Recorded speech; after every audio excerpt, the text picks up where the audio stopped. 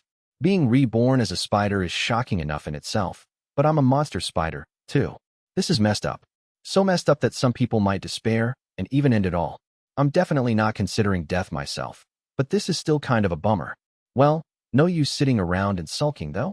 Since this world is clearly different from my own, I don't know what kinds of dangers to expect. For one thing, there's no guarantee that there won't be more gigantic monsters like that spider. And going by my own size, that thing must have been 100 feet long. Are humans even able to take down a creature like that? Probably not, right? If there are any boss monsters here, the giant spider is definitely one of them. So that makes me the offspring of a boss monster, then. Sounds pretty bad, doesn't it? Actually, doesn't that mean that if I run into people, they'll try to kill me? It's totally possible. Actually, chances are good that's exactly what'll happen. Suddenly, I see something lying on the ground near the footprints. What's that? After a closer look, I recognize it as the dismembered remains of a spider. Yep, the same species as me. Wow, what skillful dissection. This was probably the work of humans. Huh? I do not like where this is going. If any humans find me, they're definitely gonna murder me. The end of normal life. It happened on a completely ordinary day. The kind where you go to school, chat with your friends, take classes, go home and play video games, eat dinner, take a bath, and go to bed. At least, that's how it was supposed to go. That day, I rubbed my eyes sleepily while I walked to school. I'd stayed up late playing online games the night before, and now I was paying for it. Once I got to school, I stifled a yawn as I entered the classroom. Morning. Good morning. Morning. What's up? You look hella tired, dude. I greeted my friends in class, Hyuya Sasajima and Kanata Awashima. These two played the same video games as me, so they were basically my gaming buddies. Yeah, you're not gonna believe it. I formed a pickup party with Baldy himself yesterday. For real? Yeah, for real. So I pretty much pulled an all-nighter. No way, dude. You serious? When was this? After I crashed. Kanata had played with me for part of the evening. He logged out before me, though, saying he was going to bed. Damn it. If I knew that was going to happen, I would have stuck with it a little longer. He seemed genuinely disappointed. But I'd only been looking for a pickup party in the first place because he'd signed off. If he'd stayed, I probably wouldn't have wound up with Baldy at all. So, what was it like seeing Baldy up close? Kyuya's question brought back memories of Baldy's heroic deeds. That guy can't be human, yo, I said. Would you believe he dodged a Bespel witch's magic and just charged right at it? Damn, leave it to Baldy. They don't call him Skunda for nothing. Nah, no matter how good a speedster you are, you need a good arm to pull off a trick like that. It always comes down to this in the end. Kanata smacked his own arm as he spoke. True enough. Even if I had the same stats and equipment as Baldy, I doubt I could manage the same feat. I want to get reborn into a game world. You wish, pal. Want to do some level grinding after school? Yeah, sure. I'm in too. Let's train somewhere really tough. Just as our conversation was wrapping up, the school bell rang, and we all scattered to our desks. We had no idea that we'd never get to make good on that promise. When I got to my seat and began preparing for class, I realized my pencil case wasn't in my bag. After a moment's thought, I recalled taking it out to scribble down some game info in my notebook. I probably forgot to put it back. Ah, crap. What's wrong? Yuka Hasabi, the girl with the desk next to mine, responded to my grumbling. I forgot my pencil case. Oh, did you? Well, I suppose you can borrow these then. Hasabi handed me a pencil and eraser. Thanks. You owe me a piece of candy. Come on, you're charging me? I groaned, but I smiled wryly and waved a hand in acknowledgement nonetheless. Of course, now I know that this was just another promise I wouldn't be able to keep. Then, during our classical Japanese lesson, it happened. So tired. I was fighting a losing battle against my overwhelming drowsiness. Alrighty then. Pay attention, please. Next is page 37 of the textbook, starting on line 1. Let's see. Let's have Ms. Shinohara translate it, shall we, since she's peeking at her cell phone in the middle of class. Hearing her name, Mireille Shinohara squeaked and scrambled frantically to conceal her smartphone. In the seat next to her, Kingo Natsum was suppressing a smirk, but he was clearly fiddling with his phone, too. I wouldn't be quite so smug, Mr. Natsum. If Shinohara can't answer, Then you're up next, okay? Our teacher, Ms. Kanami Okazaki, though we all called her Ms. Oka, had noticed Natsume's hands, too, which triggered some chuckling around the classroom. Natsume's face turned red, and he scowled as the class laughed at him.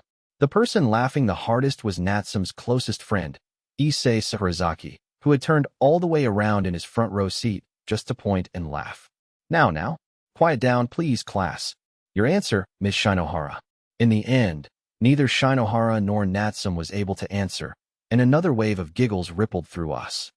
The mood of the class stayed relaxed as Ms. Oka began to read aloud. To me, her voice might as well have been a lullaby. I knew that if I didn't do anything, I'd doze off in no time, so I looked up from my textbook. Almost all the other students had their eyes on their books. Most likely, they figured that if they slacked off, they'd end up like Shinohara and Natsume. Ms. Oka was usually very kind and friendly, but if she caught you skipping class or goofing off, she could be merciless. Meanwhile, my eyes stopped on a particular student. What caught my attention was the girl sitting in the seat to the front left of mine. We called her Rihoko, but that wasn't her real name. It was short for Real Horror, with K.O. on the end to make it a girl's name. She was super creepy, all skin and bones, with a pale and permanently dour face. I don't like to trash talk people, but even so, something about her didn't sit well with me. As if despite my valiant battle with sleepiness, she was blatantly napping on her desk. Uncomfortably, I pulled my gaze away from Rihoko. And then I saw it. The crack. I don't think anyone else noticed it. In the middle of the classroom, above our heads in what would normally be empty space, there was a rift in the air. I don't know what else to call it. Not only that, but it was expanding by the second. The tier looked like it would burst open at any moment. Although I was staring right at it, I was so dumbfounded that there was nothing I could do. Even if I had been able to take action, it probably wouldn't have changed what happened. The crack split wide open. At the same moment, I felt intense, terrible pain. And then I know, we died.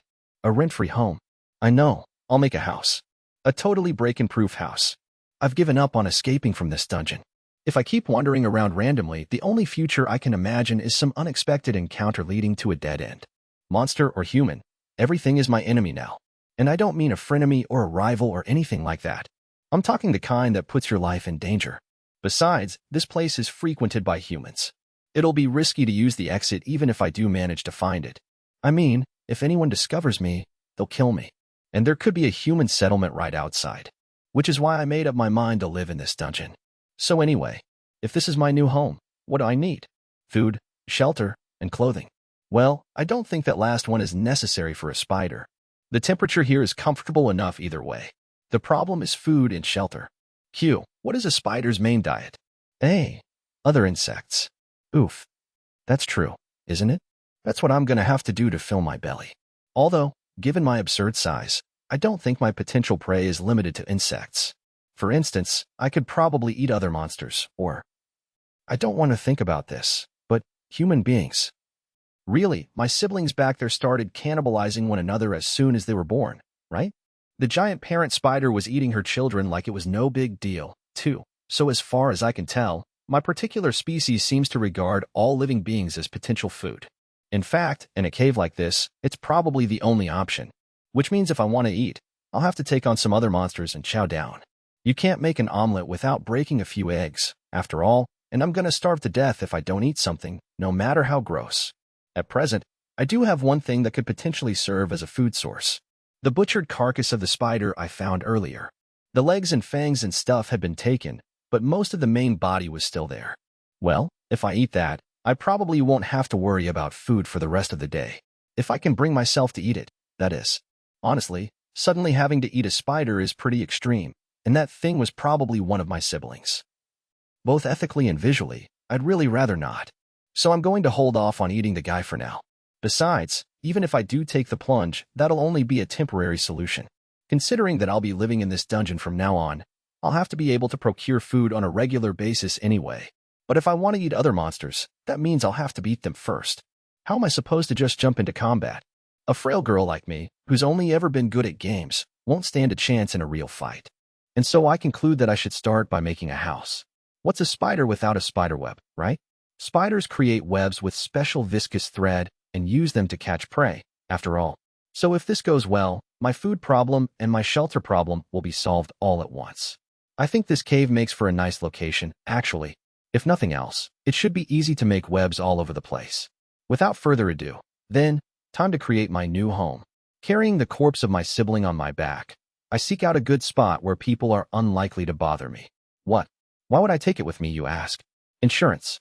Hopefully it won't come to that, but beggars can't be choosers. Eventually, I come to a T-junction with no human footprints in sight, so I decide to set up there. First, I'll have to produce the thread. From my butt, I guess? I'm pretty sure that's the general area the thread should come out of, so let's give it a shot. But by the time I finish the thought, I realize I've already produced a thread somehow. I don't remember this stuff coming out of me. On top of that, it's a really long one. Oh man, does this mean I've been walking around with a string sticking out of my butt this whole time?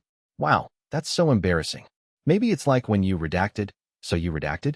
Okay, forget about the fact that I made thread unconsciously for now. Now to make a home, for real this time. Finished. I look over my work with satisfaction. A magnificent spider web is strung up across the cave passage, blocking the area off.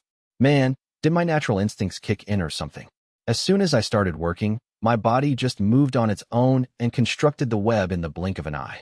However, instead of totally completing the net, I left a little hole just big enough for me to squeeze through. Why?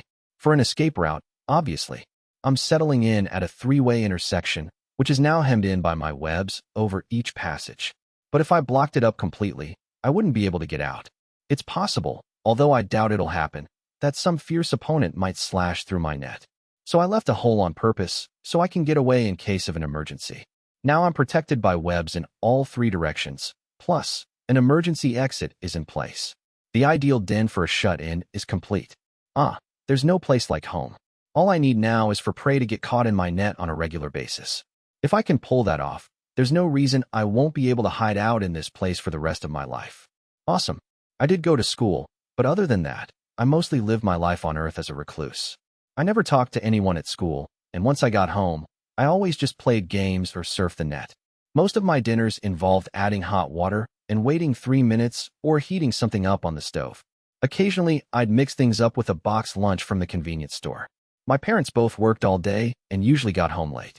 And even when they came home, we never saw each other face to face.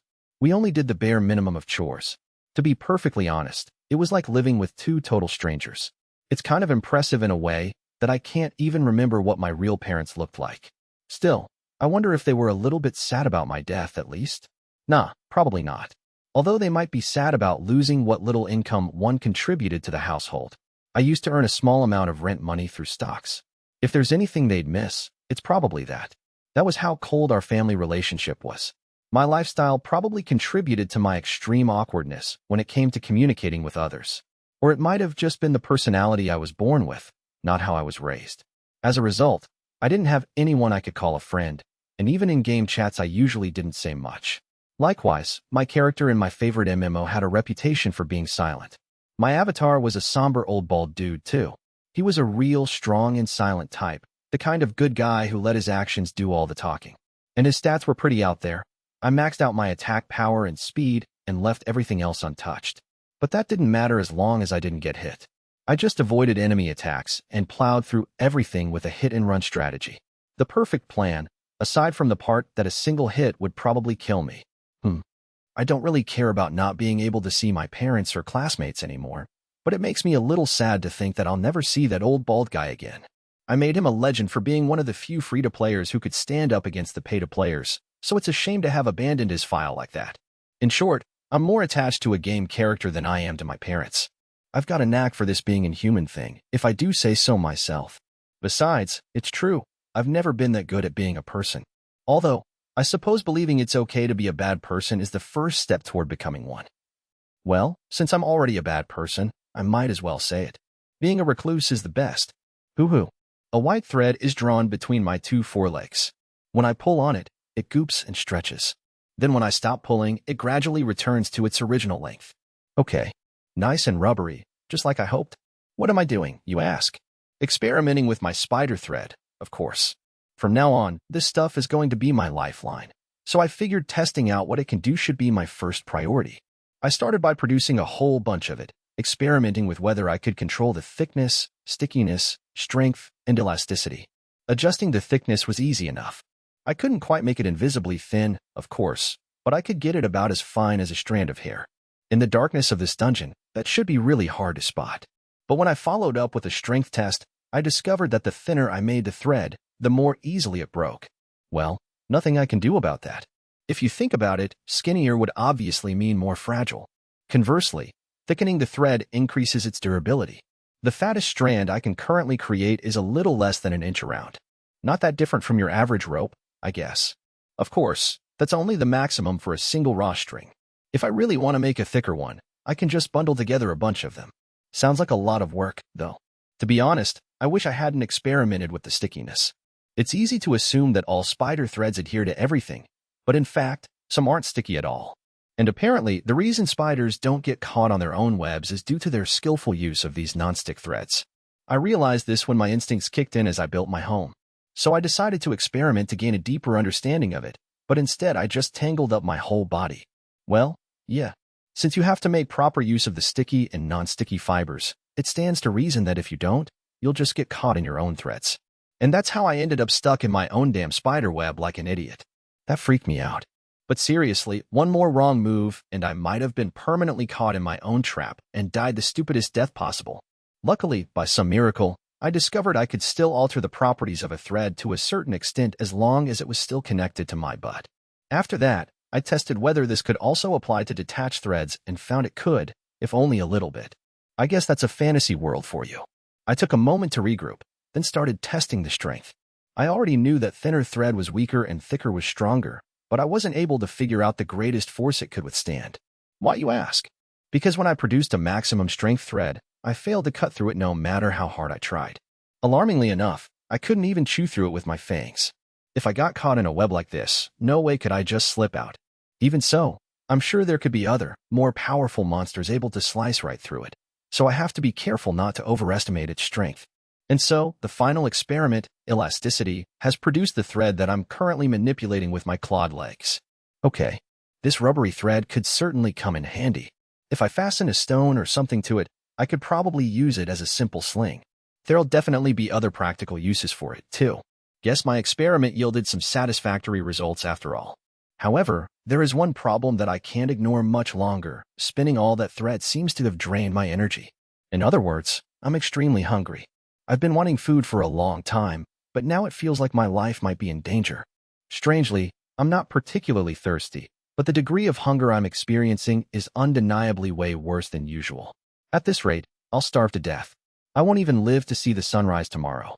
Although, I guess I wouldn't see that anyway, since I'm in a cave. If I want to avoid that fate, I have to eat something. And all I have on hand is the thing I brought along as backup. Should I eat that? Well, my only other option at the moment is dying, so if I'm going to live in a dungeon, I have to get used to eating monsters raw, anyway. Alright, time to suck it up. Eating my sibling's corpse as my first meal after being born seems kinda irredeemably immoral, but I don't have much of a choice. Okay, here goes. Whoa, this is totally gross. So bitter. But I force it down anyway. I can't exactly afford to turn up my nose at it just because I don't like the taste. So I press on and finish eating my sibling's carcass. This is enough to fill my stomach, so I don't have to worry about starvation for a while. Phew. Thanks for the meal, I guess. Condition satisfied. Acquired title, Kin Eater. Acquired skills, Taboo, LV1. Heretic Magic LV1. As a result of title, Kin Eater. Oh, what? It's the same voice I heard back when I gained the appraisal skill. Let's just call this announcer the divine voice for now. So what's up with this title business? Is this what I think it is? The kind of achievement reward you get after meeting certain conditions? Probably, but either way, the one I just got is kinda bizarre and disgraceful. I mean, just the phrase Kin Eater sounds terrible. Other people can't see this, right? No, I bet they could if their appraisal skill was high enough. Ugh, if someone sees that, they're gonna judge me so hard. Although, seeing as I'm a monster and all, they're bound to dislike me whether or not they can see my title. But, aside from the unfortunate wording, this is kind of a big deal, isn't it? I mean, I even gained 2 skills at once. So if you get a title, you can get a skill without using any points. Yeah, this is huge.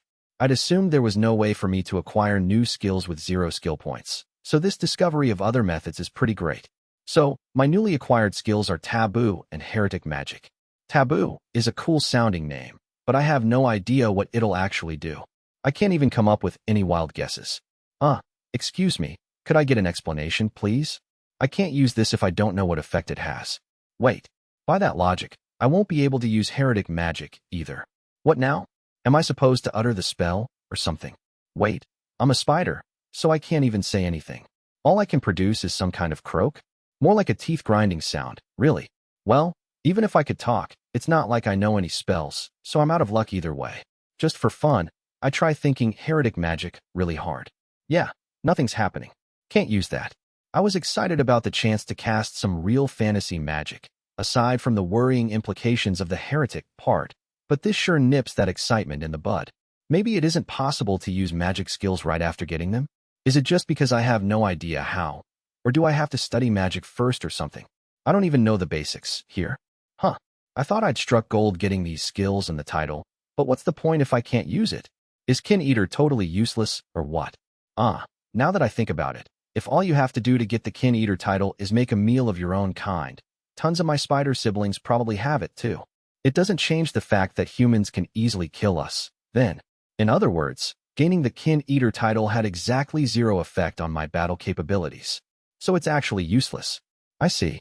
No wonder the condition was so easy to meet.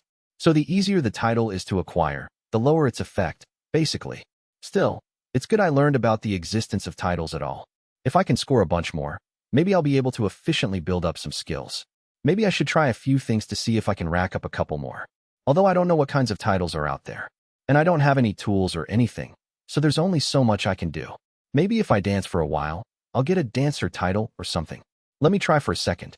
Within a few moments, a huge tremor runs through the thread I'm standing on and knocks me flat on my face. Ouch. That hurt. I didn't get a title for my efforts, either. Just a painful new memory. So much for that. Composing myself, I bring my attention to the still vibrating thread. The other end is attached to the bottom of the web in the passageway to my left. Something must be caught there. My first prey. I approach with caution. When I get close enough to see the web, I notice something stuck in it with eye-searingly bright, rainbow-colored spots. Frog. Okay, this actually is shaped like a frog. It's around the same size as me and shining with all the colors of the rainbow, but at least it still resembles a frog. This is the first time my appraisal skill assessed a monster other than myself with an acceptable result. People always say that frog tastes like chicken, so this should be easy enough to eat. At the very least, it won't be nearly as awful as eating my sibling. If I have one complaint, though, it would be that the color of this frog pretty much screams poisonous. I mean, there's no way something this obnoxiously colored won't be toxic. Besides, since I ate earlier, I'm not as hungry as I could be. What should I do? But, right as I'm taking it easy and mulling things over, the frog suddenly launches a desperate counterattack. That's right, it just spit some super poisonous-looking liquid right at me. Crap. Since my guard is totally down, I don't have any time to dodge, so all I can do is mentally curse as the fluid splatters all over me. Jaya. Hey, what the? Ow, ow. Poison. Is this poison? Man, it really hurts where that stuff hit me. Wah. A second shot. Wait, seriously. Jaya. It got me again. Ow, hey. This isn't funny. Retreat, retreat. I force my tangled legs to move and somehow manage to get out of the frog's range. Wow, that really hurt. Is that what it feels like to have acid dumped over you? I'm not melting, am I? I'm worried, but of course I don't have a mirror, so it's not like I can check. Damn, this is embarrassing. Even if it is stuck in a trap, my opponent is still a monster. I shouldn't have let my guard down. A cornered rat bites back. Even a frog caught by a snake won't just roll over and let itself be eaten. Man, that hurt, but it doesn't seem like I'm gonna die, at least. The poison mostly just hit my left side and my back. A little bit must have gotten into my left eye, too, since part of my field of vision is black now. If my eye isn't working, why is only a small part of my vision missing? Maybe I have a lot of eyes, since I'm a spider? That's probably it. A new discovery. But I have bigger issues to worry about at the moment. The pain isn't going away. Proficiency has reached the required level. Acquired skill, acid resistance, LV1. What? Inexplicably, the pain is now abating. Is it that easy to earn skills without spending skill points?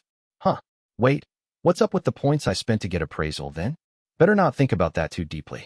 Anyway, I'm now the proud owner of an acid-resisting skill. Presumably, this is the result of taking a hit from that frog's poison attack. Oh, but it didn't happen right afterward, so there must have been other conditions. It said something about proficiency, So maybe the prolonged acid damage is what did it? Well, I can think about that later. Thanks to my new resistance, the ache has mostly died down. In its place, rage toward that frog is bubbling up inside me. That stupid amphibian thought it could pick a fight with me when it was nothing more than a snack. Unforgivable. I've made up my mind. I don't care whether it's poisonous or not. I'm gonna eat it if it's the last thing I do. With that decided, it's time to charge. As long as I don't let my guard down, this thing is nothing more than pathetic prey caught in my trap. The frog spits venom at me 3 times. Humph. Now that I know it's coming, dodging is no problem at all. I avoid the missiles brilliantly, then attack directly. Eat my ultimate technique. Chomp. Bite down. BWA. You think this is just an ordinary bite? I'm a spider. My fangs are venomous. Just like when I produced thread before, this information somehow comes to me naturally. Huh. Suffer and die at the hands of my venom. But just as I'm thinking that, splat. Another shot of poison at point-blank range. Gah. Ow, ow, OW. Even with resistance, it still hurts. And now I've even let go. Proficiency has reached the required level. Skill, Poison Resistance LV1, has become Poison Resistance LV2. Oh, so that's how it works. Wait, now's not the time for that. Fool me once, shame on me. Fool me 3 times, I'm gonna kill you. Stupid frog. Now I'll never forgive you. Not that I had any intention of doing that in the first place, but still. No mercy. Letting my anger take its course, I bite down a second time. The frog starts writhing in agony. BWA haha. That's right, suffer. Now that I'm getting into this, I give it a few more chomps for good measure. The frog struggles for a little while longer, but its movements gradually weaken, and eventually it runs out of strength. Phew, I finally beat it. Considering how much I struggled with my first prey, my future is looking grim. But still, I did it. Sweet. Might as well chow down. Munch, munch, munch. Schlurp, schlurp. Bitter. Oh, is the bitterness poison? And the pain is probably acid, I guess? Well, thanks to my resistances, it isn't too much for me to bear. It isn't exactly delicious, though. Proficiency has reached the required level. Skill, Acid Resistance LV1, has become Acid Resistance LV2. Well, the taste may not be to my liking, but the skill increase certainly is. Besides, this is a special occasion, my first catch in my new home. Thanks to this fellow, I'm confident my spider thread is strong enough to hold up against monsters. This level of creature, at least, won't be able to escape. Plus, now I know that prey will get caught in the web the way I hoped. That information makes the whole ordeal worth it. Thanks a bunch, frog. I'm still holding a grudge over the acid-spitting thing, though. Reincarnation. In the kingdom of Analite, there lived a boy named Schlein Zagan Analite. As his name suggested, he was a member of the royal family. He was the child of a concubine of the king and lived as the 4th prince. But this boy possessed memories of a previous life. In that life, his name had been Shunsuke Yamada. I'll be honest, the boy is me. My last memory from my previous life was of sitting in classical Japanese class. At the time, I noticed a crack in the air above the classroom, and that's where everything went black. Rifts in space weren't a normal occurrence back on Earth. So whatever happened then is most likely why I died. Then, inexplicably, I was reborn with memories of my previous life, which was how I came to live in this game-like world where skills and levels are real. In this world, you actually have a status. How can this exist in reality outside of a game? I did wonder about that for a while, but I eventually gave up trying to figure it out. Instead, I realized it would be more fun to focus on the positives of living in this kind of world. Training would improve my abilities, and it was pretty fun to hone my strength like that. However, this world has its inconveniences, too. You can't see anyone's status. The concept exists, yet you have to clear extremely strict conditions if you want to perceive it. See, there's a skill called appraisal. With appraisal, you can see statuses, but few people possess that skill. In order to acquire it, just like becoming a judge or an appraiser on Earth, you need a thorough education on how to judge the values of things, powers of observation to figure out the composition of substances, and other such high-level skills. No amateur would be able to manage that. And even if you could get the appraisal skill, it's extremely difficult to raise its level, so very few people have it in the first place.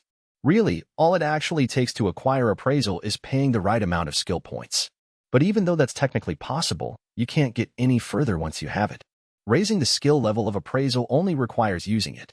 Every time you use appraisal, your proficiency rises, and if you reach a certain level of proficiency, the level goes up as well. However, it's using the skill that's the real problem. On the one hand, it doesn't require any magical power or energy.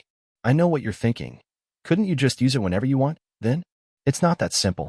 The catch is this. Whenever appraisal is used, the user gets hit with a headache and a drunken feeling.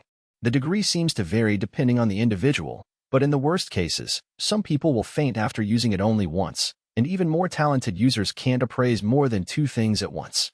Since each use is so rough, using the skill over and over to increase your proficiency would be incredibly punishing. As a bonus, the appraisal skill is worthless until it reaches a very high level, and so very few people bother acquiring it. In fact, there are a handful of families that make a living serving as appraisers, passing the skill down through generations. So if you're wondering how anyone checks their status, the answer is with appraisal stones. An appraisal stone is a magic tool made through a special process, which allows the holder to temporarily use the skill. The level of the skill allowed by one of these stones depends on its quality. The number of stones in the world that grant level 10, like the one belonging to the royal family, can be counted on one hand. Naturally, you need special permission to use it, so basically only big nobles close to the royal family have any chance. Since I'm royalty myself, I can technically use it, but it's not like I can do that whenever I want. I pester Anna the maid about it repeatedly, but it can only be used once you reach a certain age. In fact, it turns out that your first time having your status appraised is considered a special occasion, so nobility and the like always hold a big, formal ceremony for it. And I had to go through that ceremony too. In addition to the appraisal, this ceremony serves as the child's debut to greater society. Your appraisal results are revealed to everyone present, and all the adults start judging your value right then and there. I had more skills than the average person my age, so I knew it probably wouldn't be a problem for me. But apparently, if your stats are super low, your family might reject you. So that's a frightening prospect. Anyway, me and my younger sister, Sue, a child of the king's wife born around the same time as me, were about to undergo our public debut. Sue and I had to change into the ceremonial children's clothes for the occasion and hear about the schedule over and over again. The current king, in other words, our father, was also attending. Aside from that, there would be a who's who of other important people present, so making a mistake and embarrassing myself was not an option. Despite being a kid, I was still a member of the royal family. I was about to play a leading role in the ceremony, so I needed to carry the dignity of the royal family on my shoulders. That was a heavy load for a former lower-middle-class commoner. However, when I saw how majestically my sister was carrying herself next to me, I felt a determination to do things properly that bordered on impatience. Are you ready? I nodded silently in response to Anna's final check. Then please proceed. Anna pushed us forward, and Sue and I walked side by side through the door to the ceremony hall. As soon as we passed through the entrance, the ceremonial space loomed large before my eyes. A red carpet extended from the door in a straight line toward a pedestal, behind which a man stood waiting. A huge crowd of people lining the wall watched us in silence. Everyone here was a high-ranking noble. Sue and I walked across the carpet without a word. Our steps were measured and dignified, the way we'd been taught to walk in anticipation of this very day. I could feel the gazes of the assorted nobles piercing me, but I did my best to ignore them. Eventually, we reached the front of the pedestal. Sue and I halted and knelt down. Standing at the ready behind the pedestal was the king, our father, Mages Dara Analyte. The appraisal ceremony will now begin. The king's majestic voice boomed throughout the ceremony hall. Although he was my father, I'd only met this person a handful of times. He felt more like a high-ranking relative than a parent. This only made my nervousness worse. The king was still speaking, but I couldn't quite process what he was saying. Now, Schlein Zagan Analyte, you may rise. Yes, sir. I stood up. Let the appraisal begin. I advanced onto the stepping stool in front of the pedestal. Without the boost, I wouldn't be tall enough at my current height. A black stone was fitted in the pedestal. This was the appraisal stone. Smaller than I'd expected. If I were an adult, it would fit in the palm of my hand easily. Masking my surprise, I placed my hands on the appraisal stone. Just as I'd been taught, I thought. Appraise. My status displayed with unexpected ease. Human. LV1 name. Schlein Zagan Analyte. Status. HP. 3535 green. MP. 348/348 blue. SP. 3535 yellow. 3535 red. Average offensive ability. 20 details. Average defensive ability. 20 details. Average magical ability. 314 details. Average resistance ability, 299, details. Average speed ability, 20, details. Skills. Skill points, 100,000. Titles, none. Magic perception, LV8. Magic operation, LV8. Magic warfare, LV6. Magic conferment, LV5. Magic attack, LV3. MP recovery speed, LV7. MP recovery speed, LV7.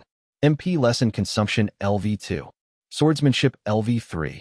Destruction enhancement, LV2. Mental warfare, LV2. Energy conferment, LV1. Concentration, LV5. Hit, LV1. Evasion, LV1. Vision enhancement, LV4. Auditory enhancement, LV7. Olfactory enhancement, LV2. Taste enhancement, LV1. Tactile enhancement, LV1. Life, LV5. Magic mass, LV8. Instantaneous, LV5. Persistent, LV5. Strength, LV5. Solidity, LV5. Alchemist, LV8. Protection, LV7. Running, LV5. Divine protection. In percent IW. I could see my status. At the same time, the results of the status appeared on a screen-like surface at the front wall. The screen was connected to the appraisal stone so it could display the results. Apparently, this world had no concept of personal information. For me, the appraisal results appeared in Japanese, but on the screen, they showed up in the language spoken here. I'd been wondering what would happen if it displayed in Japanese, but I guess the system accounted for that kind of thing. Voices stirred throughout the room. The king raised his voice and attempted to calm the crowd, but the tumult continued unabated.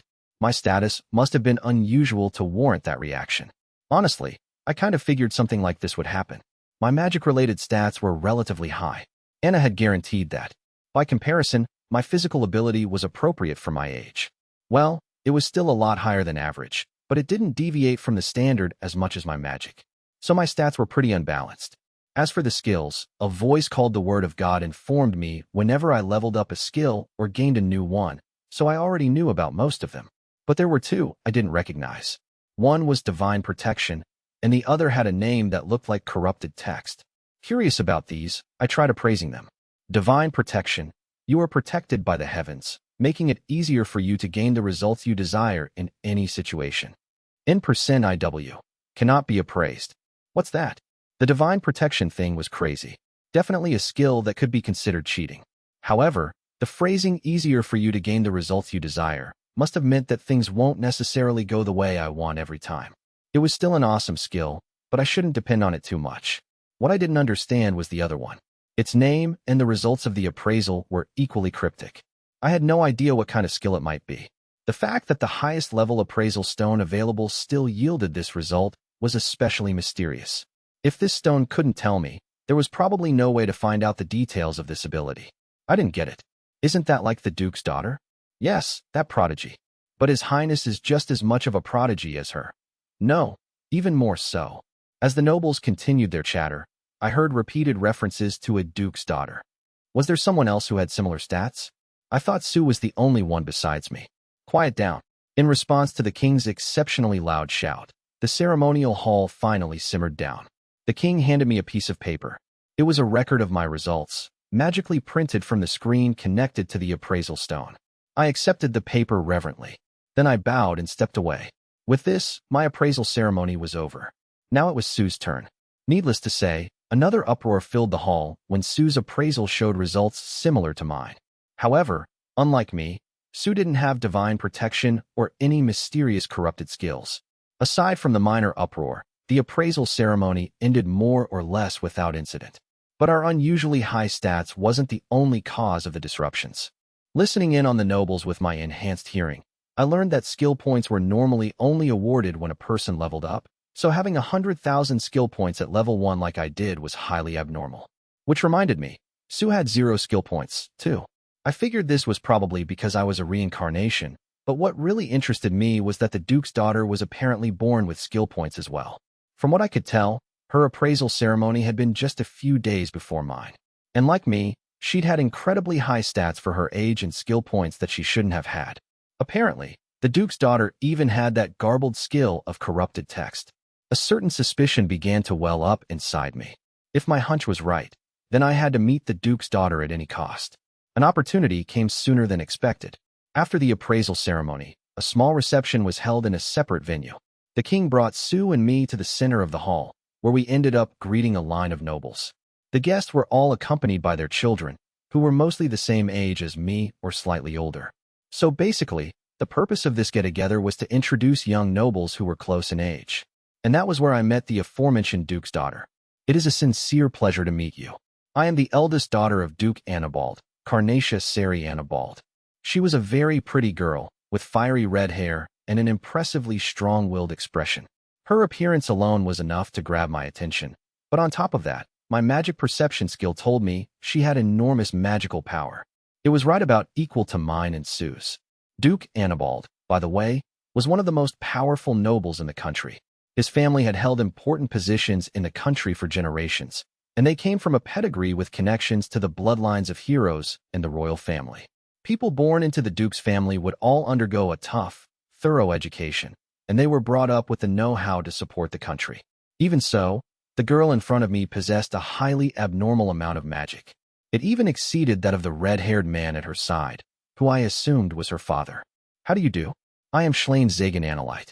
Yurishiko. With a certain conviction, I pointedly spoke the last word, meaning nice to meet you, in Japanese. The Duke's daughter's eyes widened for a moment, then quickly narrowed. Judging by that reaction, I was positive that my guess had been correct. Father, may I speak with this young lady for a moment? The king's response sounded a little taken aback. This was only natural, I suppose, since there was still a long queue of nobles with their children standing behind the Duke and his daughter, who were the first in line. But I couldn't afford to back down here. Must I not? Ahem. The king looked at me, then the Duke, and then the line behind him before speaking. Very well, but do not be long. You are to come back after a short while. Yes, sir. Thank you very much. I grabbed the Duke's daughter's hand like a child and ran off. Behind me, I could tell that Sue was seething with fury, but I couldn't worry about that at the moment. I left the hall and entered a private room that served as a waiting area. Nobles frequently left parties to discuss business and other private work-related matters, so there were always rooms like this near the assembly halls. This place was supposed to be soundproof, and a guard was positioned outside the door, so we were safe. Phew, we should be okay here. I was openly speaking in Japanese now. I can't believe it. So the prince is a reincarnation, too? The Duke's daughter replied in the same language. Oh man, it's been so long since I heard someone else speaking Japanese. I'm getting a little emotional, even. She seemed as strong-willed as ever, but now her tone was rather light. So, if you don't mind me asking, does the name Haishin High School ring any bells? I tossed out the name of the high school I attended back on Earth. Yeah, of course. So you really were reincarnated into this world from the same high school as me. Just as I'd suspected, this girl was a former classmate of mine, dragged into this world by that mysterious crack in our classroom, just like I was. My original name was Shunsuke Yamada. What about yours? Uft. When I offered my name, the girl gave an uncontrollable snort of laughter. Bah-ha-ha. Ha-ha-ha-ha. You're your Shun? Shun a prince? Uh-huh. That's not you at all, dude. She was roaring with laughter now. I got a strange sense of déjà vu. I didn't recognize the girl in front of me, but her speech and behavior made her a dead ringer for someone I knew very well. Why, you're not Kanata? Yep. Now it was my turn to burst out laughing. My former gamer pal, my bro Kanata, was now an aristocratic young lady. It was like he'd been reborn as the exact opposite of his previous self. Hey, don't laugh. Do you know how depressed I was when I first got reborn like this? Sorry. You laughed too, though, didn't you? Now we're even. I guess. Damn, though, I'm glad we met like this. I've been pretty lonely all this time. Yeah, you and me both. I'm glad I found you. Kanata and I punched each other in the arm. At that moment, tears started to spill from Kanata's eyes. Whoa. Ah, geez, sorry. I swore I wasn't gonna cry. Kanata's sobs grew stronger. Before I knew it, I was crying too. I remembered what it was like when I first realized I had reincarnated. I definitely couldn't say that I didn't miss my old life. If anything, I was full of regrets. I was still at the height of my youth, and I wanted to spend more time hanging out with my friends. I never even got a girlfriend. Besides, I felt terrible for not only dying before my parents, but even my grandparents. When I realized I would never see my family again, my heart sank lower than you could imagine. I was curious about the state of the school after I died, too. I remembered the rift in the air and the moment it split open. If I died from that, what happened to everyone else? Kia, Kanata, Hasabi, who sat next to me. Did they all die along with me? The thought terrified me. That morning had been perfectly ordinary, but now I could never see any of them again. I'd been fighting against that crushing fear ever since I first reincarnated. With no idea what was going on, I suddenly woke up as a baby, so it was only natural that I felt anxious. On top of that, the country of my rebirth wasn't Japan. In fact, it wasn't anywhere on Earth. This was a different world entirely. At first, I didn't realize. I couldn't understand the language, and I rarely got to leave the nursery. So there were a lot of things I didn't know. At first, I thought I was somewhere in Europe. But the first time I saw magic, I realized that wasn't the case. This happened when a powerful priest performed a blessing on me. I was enveloped in glittering light, and I felt power flowing into me. That was when I sensed the existence of magic for the first time. Initially, this was exciting to me. But then I became anxious again. Could I actually make my way in a world with magic? I had just been an ordinary guy in my previous life. Back in Japan, I didn't really experience any hardships. But in this world, where I was born into an elite family, mediocrity was not an option. Could I live up to that expectation? I was worried. And since I was a baby, I couldn't get my body to move the way I wanted it to, which was scary. Being unable to live without the help of others added to my stress. What if the people raising me suddenly decided to stop? I wouldn't be able to do anything but weaken and die. On top of that, the people bringing me up were maids, not my real family. Since they had no blood relation to me, there was no guarantee that they'd continue to care for me. Plus, since I still remembered my previous life, my real parents in this world seemed like strangers. So wasn't it possible that these parents had just as little attachment to me and could potentially discard me at any moment? My mind was so worn down that I started having those wild delusions. Meanwhile, I desperately started trying to learn the language. Not knowing any words was more frightening than I would have ever imagined. I didn't understand what anyone was saying. Who knew that would give me such hopelessness? It made me feel completely alone. I worried about being reborn in another world. Fretted about not understanding the language. Agonized over whether I'd be able to make it in the future. What soothed my troubled mind was the presence of my little sister, sleeping peacefully beside me. This half-sister of mine wasn't concerned about a single thing. She was totally carefree, as if there were nothing in the world to be anxious about. Well, I guess that's natural for a baby. A weak little creature that leaves its fate in others' hands and depends on the world for everything. That's what a baby is supposed to be like. The only reason I was so concerned was that I possessed memories of my previous life. Then I realized something. Since I had my memories, I should at least be mentally above my sister. So why was I so full of anxiety when she was right beside me, being happy? I was her older brother. I shouldn't act so pathetic in front of her, I realized.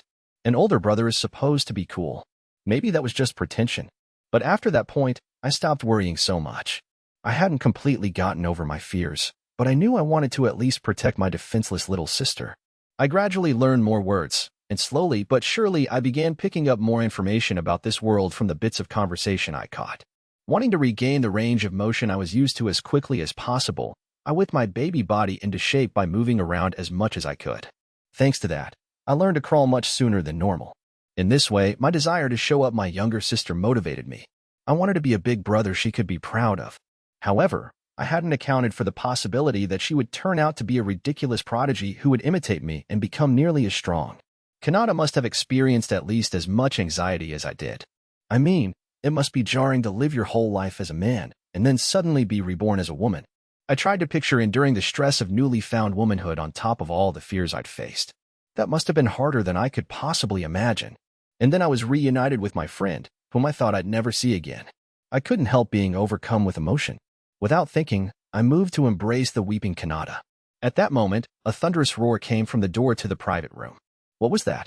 Kanata looked flustered. I panicked for a moment, too, but calmed down once I realized who was standing at the door. No, actually, I just panicked in a different way. A second roar blew the door inward.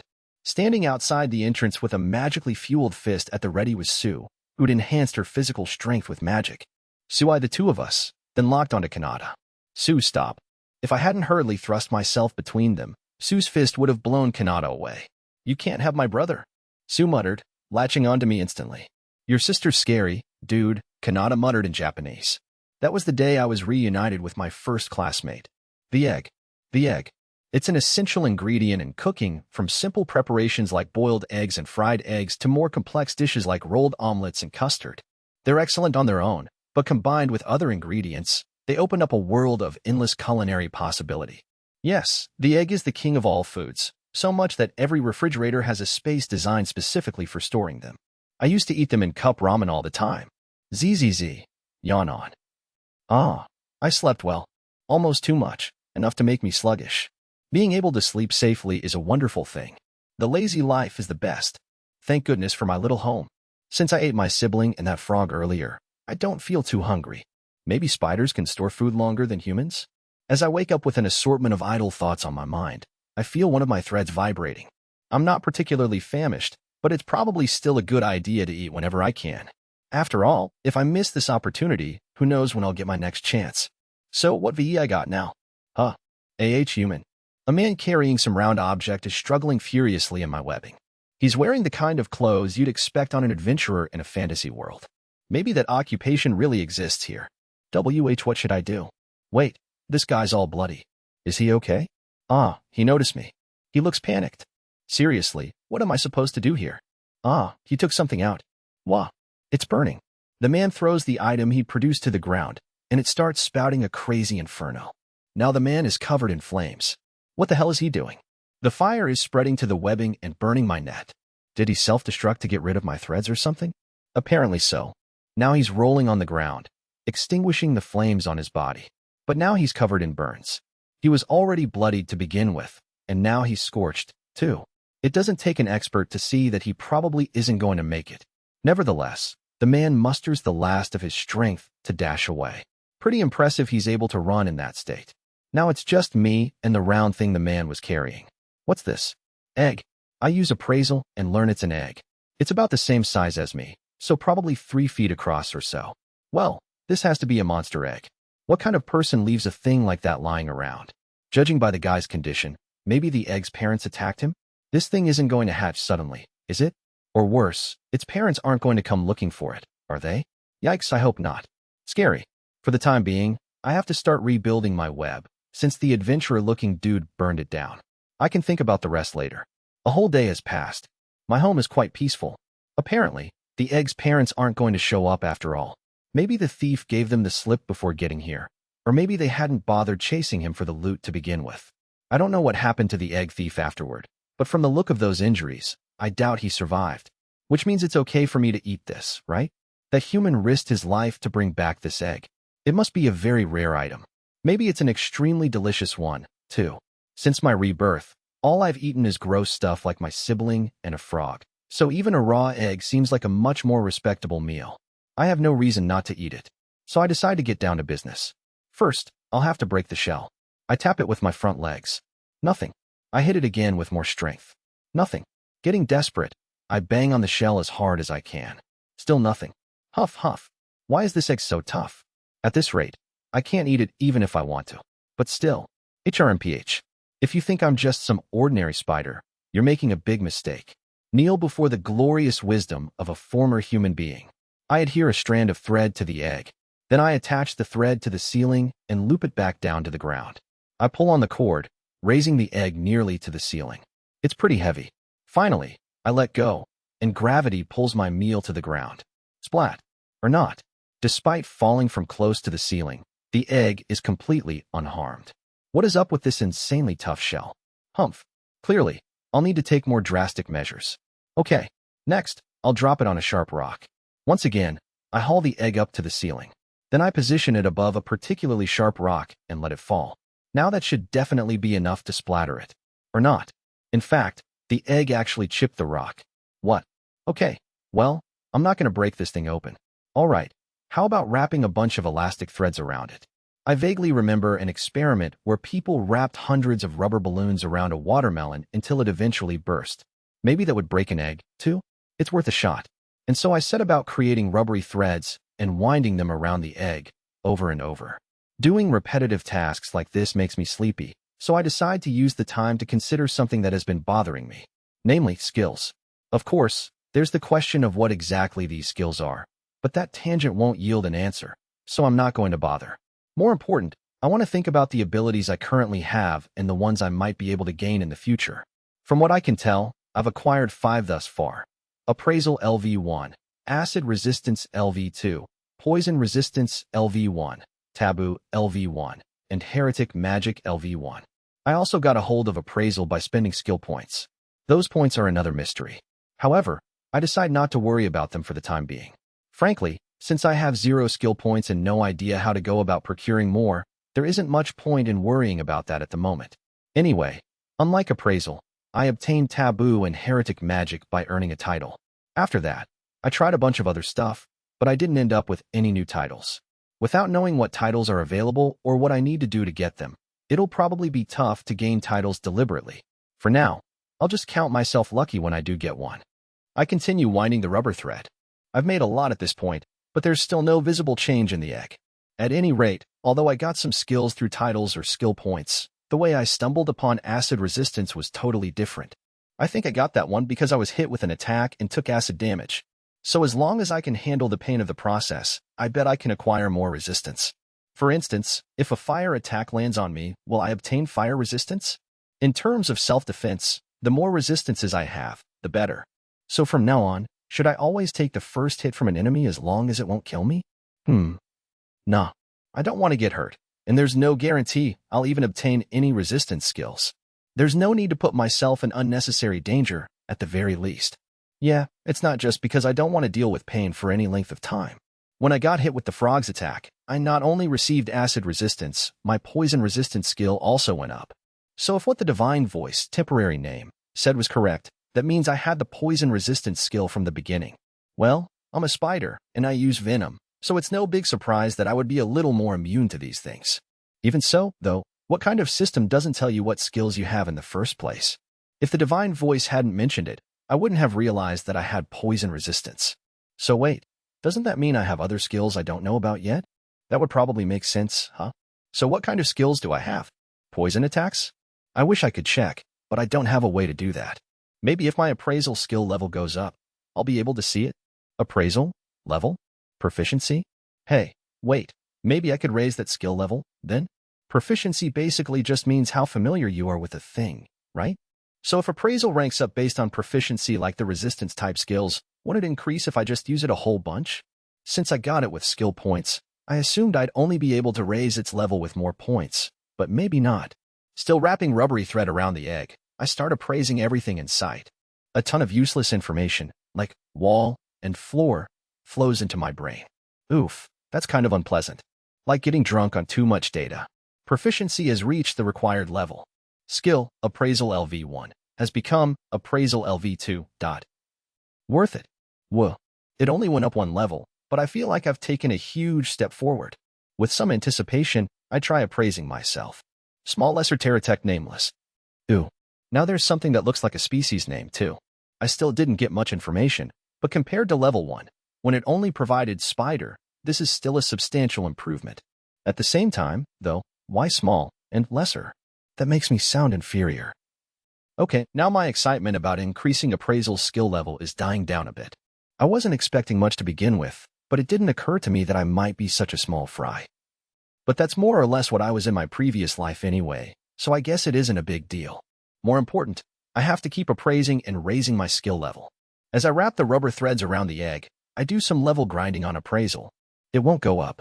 I keep appraising the wall over and over, but my skill level doesn't rise one bit. By the way, the result of that analysis was dungeon wall. Not exactly helpful. That isn't such a big deal, but why isn't my level going up? The most likely explanation is probably that your proficiency only increases the first time you appraise something. Otherwise, it'd be too easy to level it up, huh? Just to be sure, I appraise every nook and cranny of my home. But the skill level doesn't rise. Looks like I don't have enough proficiency. Which means that if I want to cultivate my appraisal, I'll have to leave my house and use it on other things. Thinking back, I did appraise a whole bunch of monsters when the skill was still level 1. That might be what got me most of the way to level 2. Outside, though. Ugh. Now that I have this safe, comfortable house, why would I bother going out? If I want to live in peace, my best bet is to stay a shut-in. But if I want to raise my skill level, I need to go outside. There are pros and cons to both sides, but the danger of going outside is a pretty massive downside for sure. Plus, although this probably isn't the case, it's not impossible the egg's parents are roaming around out there. Okay, that settles it. I'm staying inside. As I continue working on the egg in my home, one of the threads of my web starts vibrating again. It's a special occasion, my second catch. Perfect timing. I was just getting a bit hungry. I skip a little as I head toward my prey. It's kind of surreal for a spider to skip, even for me. Last time, I let down my guard and took a surprise attack to the face, so this time I approach with caution. Now, I wonder what kind of prey I've caught this time. Elro frog. It's another frog. You again. Why damn it. There are tons of other monsters in this dungeon. What are the odds of catching the same kind of monster twice in a row? Ha. Whoops, I got a little carried away there. Really though. Splat. Nuu. While I'm preoccupied with a one-man comedy act in my head, the frog aims a spit attack right at me. Never in both of my lives have I been so shocked. I'm such an idiot. Okay. The pain brings me partially to my senses. This time, my resistance doesn't level up. Must not have enough proficiency yet. Well, whatever. I wrap the frog in thread so it can't fight back. Then I bite down on it from above. Chomp. The first frog didn't die after one bite, so this one probably has some resistance too. Still, if I immobilize it and bite it once, that should weaken it significantly. I quickly bring the frog bundle into my house, then go back and immediately rebuild the broken web. Last time, I left the webbing as it was and ate my prey right on the spot. But thinking about it afterward, I realized I left myself totally defenseless in the meantime. If other monsters or even humans had arrived right at that moment, I would have been under attack without a complete web for defense. So this time, I'll restrict the frog's movement first, repair my web, then finish it off, and eat it once I'm fully prepared. When I return to the frog, I see it wriggling around in an attempt at escape, despite being all wrapped up. I guess one bite didn't have that much effect. Chomp. I bite it again. The first time, I'd beaten the frog by biting it over and over, but that probably wasn't necessary. All I need to do is sink my teeth into it and keep injecting poison through my fangs. Proficiency has reached the required level. Skill, Poison Fang LV1, has become Poison Fang LV2. Oh, I totally leveled up a skill. This is the first I've heard of this one. At the same moment my skill levels up, the struggling frog gives one last spasm and stops moving. It's so sudden that I'm a little startled. Oh, but that probably meant that leveling up my skill increased the potency of my poison. Nice. Experience has reached the required level. Individual small lesser terratect has increased from LV1 to LV2. My body feels strange. What's going on? My skin's peeling off. Molting? Am I molting? All basic attributes have increased. Skill proficiency level up bonus acquired. Proficiency has reached the required level. Skill Poison Resistance LV2 has become Poison Resistance LV3. Proficiency has reached the required level. Skill Spider Thread LV2 has become Spider Thread LV3. Skill points acquired. WH what? Wait a second. Did I just get a whole bunch of important information at once? Say it again. One more time, please. The divine voice, Temp, remained silent, ignoring my wishes. Oh man. Seriously. No. I have to calm down and remember. Did it say I leveled up? It did, didn't it? Arg, I was so distracted by the sudden molting that I didn't catch everything. No, wait. There's no way I just randomly start molting for no reason, right? Maybe my body renewed itself because I leveled up? At any rate, the old skin is still stuck to me, so I peel it off. Wow, a few areas, like on my back, are pretty messed up. That was where the frog's acid got me. I wasn't able to see it until now, but it looks like a pretty bad wound. Speaking of which, the part of my vision that was busted is all back to normal. Ooh. So if you level up, you make a full physical recovery and everything? Very fancy. Okay. So this is definitely a level up. My body feels kind of light and refreshed, too. It probably happened because I beat that frog and gained experience points, right? I decide to start eating the frog while I process what happened. Now, let's see if I can remember it one at a time. I think the first thing it said was that my level went up. The molting started right after that, and while I was freaking out, I think the divine voice, Temp, spouted off a whole bunch of other stuff. Let me see. Skills? That's right. Wasn't there something about skill levels going up? And it was more than one, right? Did two go up at the same time? Why? Right. I think there was something else before the bit about skills. Skill proficiency level up bonus, maybe? That's it. It did say that. In other words, when I leveled up just now, bonus points were added to my skill proficiencies. So that's why multiple skill levels went up at once. The skills affected were poison resistance and spider thread, right? So thread handling is a skill, too. I didn't catch what level it is, though. But if I keep making spider thread, the skill should improve easily enough, right? Well, that's handy information. And at the end, wasn't there something about skill points? So I guess you get more of those by leveling up, then. In summary, when I level up, I completely recover health. I think my stats go up, too. Plus, I get skill points. I can probably test out how much I earn later. And the most important part is that I received a skill proficiency bonus. I don't know exactly how many points that entails, but since it raised 2 skills at once, I bet it was a ton. So leveling up might be a good way to enhance skills effectively. Levels? Huh. Since skills and titles exist, I kind of figured levels would, too, but still. I've been trying not to think about it too much, but boy, this world sure is game-like. I was afraid that if I took that view, I might start acting as if I'm just playing a game, but I guess it's too late for that.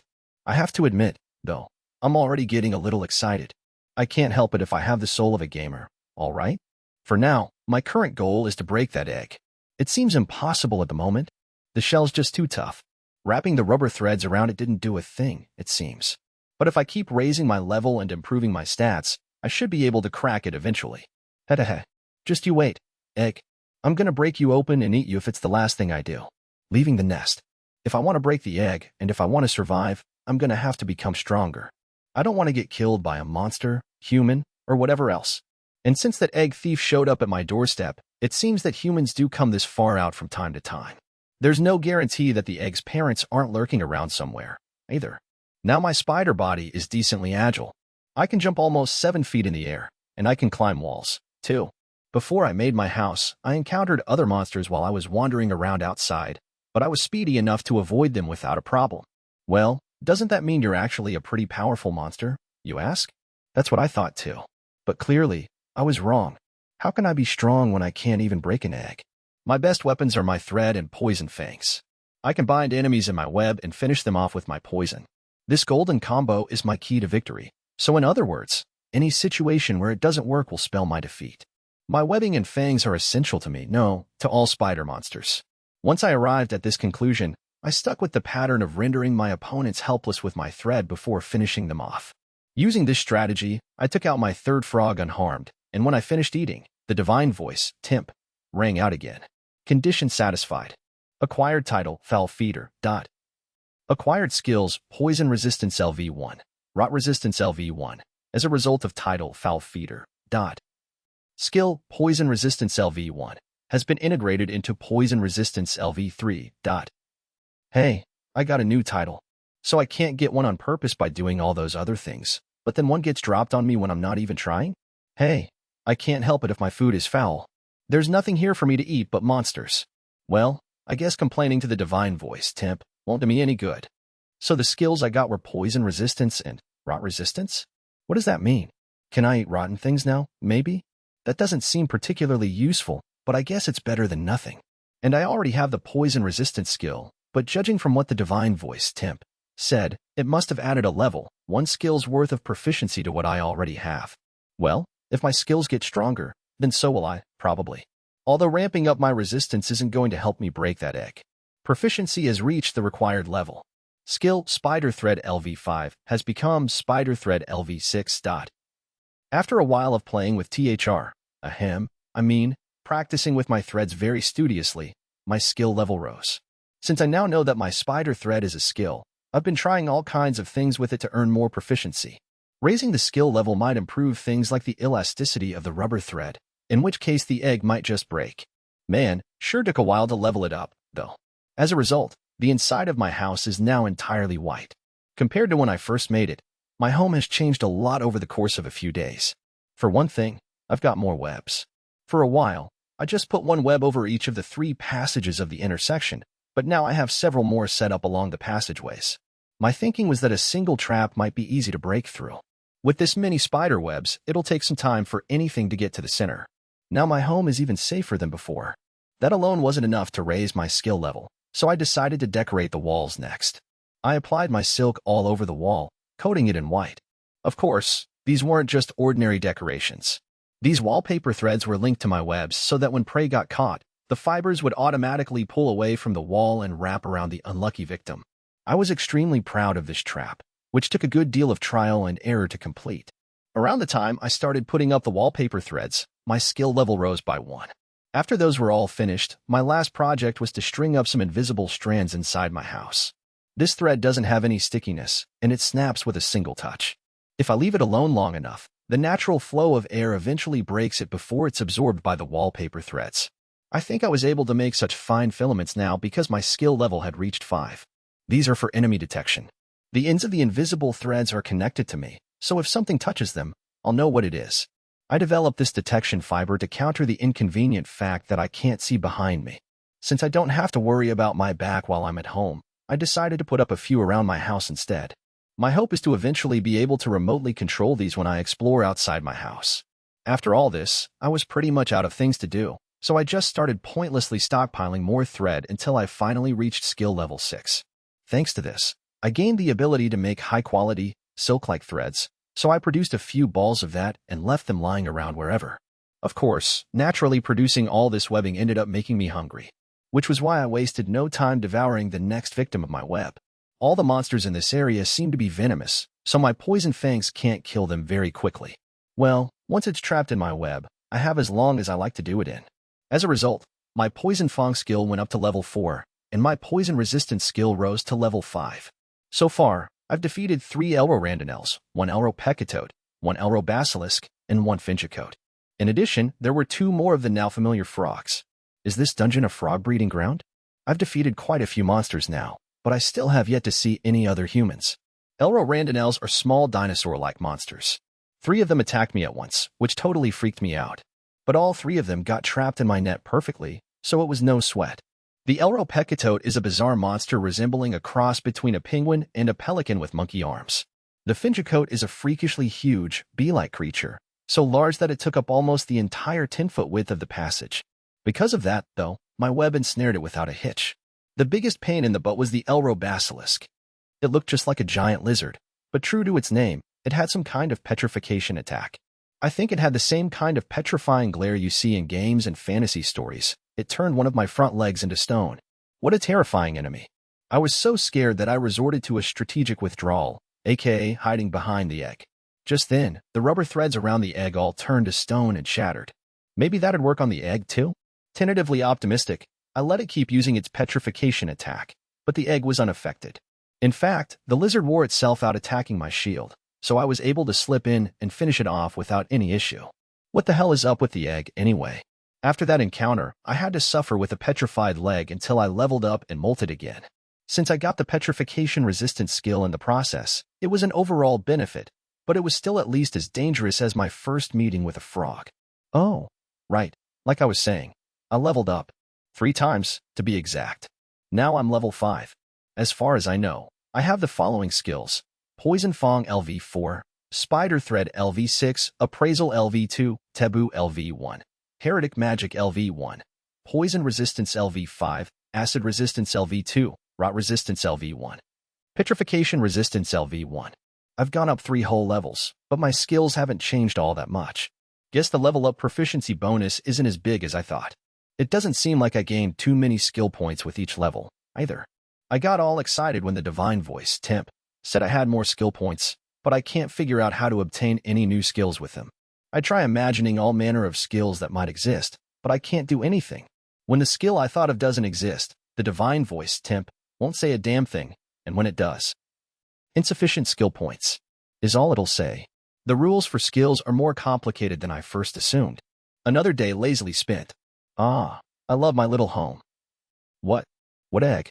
I don't know what you're talking about. I have zero recollection of any big white bundle of rubber threads. My meals deliver themselves to me without any effort on my part, and the house is totally secure, so I can snooze to my heart's content despite being in the middle of a dangerous dungeon. I've carpeted the hard floor with plenty of soft silk, so it's nice and comfortable, too. I'm taking it easy as I go about my daily thread-making routine. Oh, this is the life. Thinking about it now, my days were pretty busy back in my former life. I didn't pay any attention to it back then, but in retrospect, how did I ever live on 4 hours of sleep a day? Before, my life consisted of waking up early to go to school, then coming home and playing video games until I succumbed to the drowsiness. Yeah, that's just how I lived. Playing games was fun and all, but looking back on it, I don't know why I went to all that trouble when I was under no obligation to do so. Between my pride in being among the top free-to-players and caving to the expectations of my peers, I think I was starting to push myself past my limits. Me, worrying about other people's expectations? What a joke. I'm totally self-sufficient. Who cares what other people think? At least, that's what I've been telling myself. But since starting this new life, I've realized that I might have been giving in to that human impulse at least a little.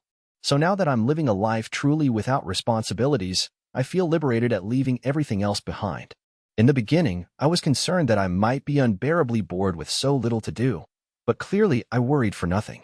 I certainly have a lot of free time without the internet or games, but it isn't so bad. Perhaps my standards for happiness are just lower than the norm. To be honest, as long as I get to live, that's good enough for me. This present life, with guaranteed food and shelter, is enough to make me content. So much so that I figure I could probably just spend the rest of my life right here like this. Although I don't know how long spider monsters live. And while that sounds nice in theory, I know a time will probably come someday when I'll have to leave this home. Some unforeseen situation, a change in the environment, the arrival of enemies able to bust through my webs. More people like the egg thief, or a really strong monster, or something. I don't know when, but I'm certain the time will come eventually. Everything changes, sooner or later. So, I figure it's probably best to prepare for whenever that time might come. Yeah, I said all that, but this is way too soon. I'm not ready. The reason for my panic? One of the entrances to my home is going up in smoke before my very eyes. I had been just starting to doze off when the fire suddenly broke out. Slowly, inevitably, the home that I made for myself is sinking into a sea of flames. And this is how I discovered that my spider thread, which I had assumed to be near invincible, is extremely weak to fire. But where did this fire even come from? It doesn't take long to find the answer, a human. There's a man standing among the flames. Not the egg thief, of course. He's holding a torch in one hand. He must have used that to set my home ablaze. Damn. I can't see too well through the flames, but I can spot several more people behind the man. This fire is no accident.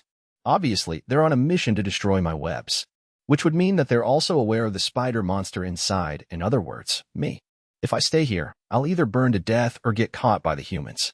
Fortunately, the fire hasn't reached me yet, and if I flee through the emergency exit on the other side, I should be able to escape the people, too. I take one last look around inside my dwelling. Since my reincarnation, I'd spent most of my time here. I worked so hard to make this home. I'd made many discoveries here, too, and the results had brought joy, sorrow, and everything in between. This place had kept me safe all this time.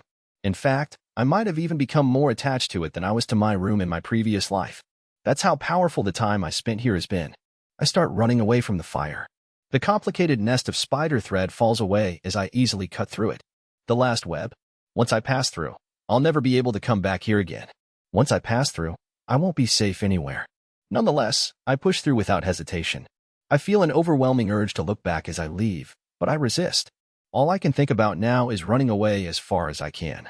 And so, I've been driven out of my home for good. As an aside, I should note that the adventurers who set fire to my home apparently discovered a large amount of my balls of thread and that egg that I'd left behind. Luckily, the fire hadn't reached that far, so they took all of it with them. I've heard that clothing made with that thread fetches an insanely high price. They say the king of some country or other bought some, and it became a topic of much discussion for a while. As for the egg, apparently it stubbornly survived the whole ordeal and successfully hatched some time later. I didn't learn any of this until much, much later. And when I did, my first thought was, I'm so glad I didn't break that thing open. The hatchling. Sue and I stared at the thing in shock. In front of our eyes was one enormous egg. It was about 3 feet tall. I was pretty sure the biggest kind of egg in my former world was an ostrich's, but this was clearly far larger than that. That was because the thing inside was a monster. Unlike in games, the monsters in this world don't just randomly pop into existence out of thin air. They reproduce like any other living creature. This egg had come from monster parents. We were told it had been found in a place called the Great Elro Labyrinth, and it was a gift to us in commemoration of our appraisal ceremony. A monster egg seemed like a dangerous gift to me, but evidently, if humans raised it from the moment it hatched, a monster could become attached to and serve its human owners. And this particular creature was about to hatch at any moment. You can do it, Sue murmured encouragingly. Ever since a few light cracks had appeared in the egg's surface, the creature inside had been battering it desperately. The first crack showed up 2 days before, so it was proving to be a fairly drawn-out battle. By now, the cracks had extended all over the surface of the egg. It looked ready to burst open any moment now. Sue and I held our breath as we watched the situation unfold. I was tempted to help the poor thing out, but Anna advised us not to. The baby needed to break through on its own, or it wouldn't grow up strong and healthy. One part of the shell cracked open, and something like a hand burst through. The limb flailed about, tearing at the rest of the shell impatiently. And then, from inside emerged a monster resembling a black lizard. Its eyes met mine. Somehow, they appeared to be almost glittering with happiness. It's so not cute. Hearing Sue's disappointed comment, the lizard's mouth dropped open as if in shock. Did it understand what she said? Of course not, right? You think so? I think it's pretty charming in its own way. Back on Earth, there was a sizable gap between reptile fans and haters, but I definitely leaned toward the former. I would have been all about this lizard when I was a young boy. Congratulations. So it is indeed a baby Earth dragon, Anna said as she examined the lizard. As a half-elf, she was older and more knowledgeable than her appearance suggested. And according to her, this lizard was a baby Earth dragon. A dragon. Just the sound of its name was enough to get me excited. Even adult Earth dragons can't fly, I've heard, but still, a dragon is a dragon. This little guy was definitely going to be super strong someday. I imagined myself riding on the back of a fully grown dragon. Now that'd be nice. Apparently, a dragon that lived long enough and reached a high enough level would evolve into a naga. Could I raise this one to do that? Probably not. If you don't want it, then I'd be happy to raise it myself. Do you mind? Anything you desire is yours to have, dear brother. Man, what was I going to do about this? I had the feeling that my sister was starting to head down a very weird path. But it worked out to my advantage this time, so I decided to let it slide for now. I held the lizard in my arms. It was very docile. When I patted its head, it responded by nuzzling against me happily. I'll have to give it a name, huh? May I? Anna took the lizard from my arms for a moment. Then she felt around its lower half. The little guy wriggled in protest, but Anna held it too tightly for it to escape. It's female. With this confirmed, Anna handed the lizard back to me. The creature had something of an inconsolable expression as I held it. A girl, huh? What kind of name should I give her? If it had been a boy, I obviously would have given it a really badass name, but a girl should probably have a pretty one. A cute name probably wouldn't suit a dragon. All right, I've got it. I ran through a few possibilities in my mind, then settled on the last one. I'm going to call you Firun. Faye for short. This was the name of a big area in an online game I used to play in my previous life. It was a desert area that seemed to go on forever. In the center was a dragon that served as the area boss, and if you beat it, you could get to an oasis. That oasis was probably the most beautiful location in the whole game, the most sought-after site for screenshots. At night, especially, it looked like a paradise hidden in the middle of the wilderness.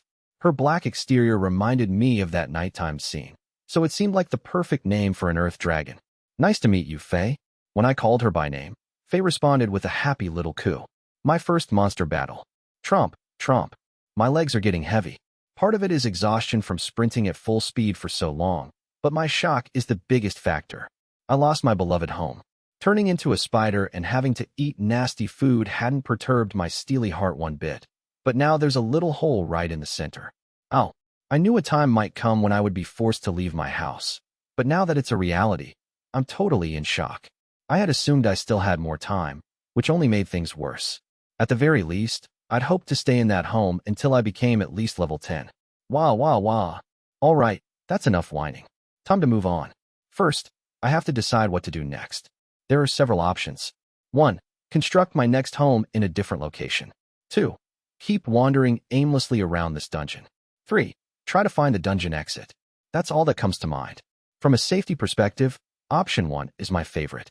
However, I feel it may be wise to resist. Having a home is wonderful. On top of satisfying my needs for food and shelter, it gives me a life where I barely have to move at all. I would go so far as to say it's an ideal paradise.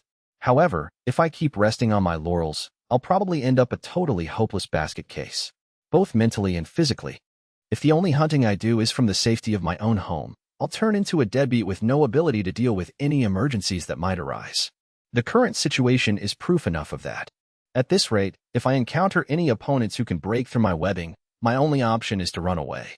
That's no good. Not if I'm going to get this depressed every time I have to leave my home behind. More than anything, I feel the ashes of my demolished home smoldering inside me. No way. I'm not going to let myself keep running away like this. That's right. I'm frustrated. I'm all broken up that my previous house was destroyed and I couldn't do anything about it. It's maddening that a part of me accepted fleeing as the natural course of action. At the time, my only thought was to drop everything and run. But what do I get now that I've actually done so? Nothing but this horrible shame and regret. How could I run away again? There's no way I'll be able to live with myself. I'm not just upset because my home was convenient. It was such an important place to me. This might be cliched, but it was a place where I belonged. I didn't have anywhere like that in my past life. My family was a joke, and I didn't fit in at school. I liked playing games, but in the end, that was a world of fiction. I didn't belong anywhere in reality. I existed anyway out of sheer defiance, or at least that's what I told myself. I created my spiderweb home by myself, for myself. It was a place just for me, where I didn't have to worry what anyone else thought. And now it's been taken from me. It's like my very self has been stolen away. If I surrender now, I'll never recover my pride and dignity. Happy just being alive? That was just my idiotic, peace-loving Japanese self talking. If I have to live without pride, I may as well be dead. I realize that all too clearly now. My home is gone. My pride has been injured. I have to get stronger so that I'll never disgrace myself like this again. And if I want to do that, I can't just hide away in a new home where I can hunt safely. I have to build more experience through actual combat, which means I should either wander around the dungeon randomly or aim for the exit. Although, to be honest, there isn't a huge difference either way. I have no idea where the exit might be. So really, aimless meandering is my only option. I don't know much about this dungeon to begin with. Even though I was born and raised here, I don't even know its name. I have no idea how big it is or how difficult. I don't even know the general makeup of the terrain. Basically, I'm clueless. I feel like this isn't the first time I've worried about all the stuff I don't know. That's right. This happened when I got the appraisal skill, too. I totally forgot I had that. I wasn't able to level it up anymore in my home, but now that I'm out and about, I should be able to. Since it might be a bit more useful if I raise its skill level, I decide to go on appraising things. Well, here goes nothing. Labyrinth wall, labyrinth floor, labyrinth ceiling. Useless as ever, I see. But with each step I take, I get more appraisal results, so my proficiency must be accumulating. Oof. All that information flowing into my brain at once is kind of discomforting. I'll have to suffer with it for a while until I get used to it, I guess. Proficiency has reached the required level. Skill, Appraisal LV2, has become Appraisal LV3. And right away, my skill levels up. It hasn't even been that long since I started appraising. So it's this easy to raise skill levels when you're not holing up at home? I'm not sure how to feel about that. Well, all's well that ends with a rank up. Now, what new information will skill level 3 bring? I waste no time in analyzing myself. Small lesser Terratect LV5 nameless. Hey, it shows my level now. Yippee. Sigh.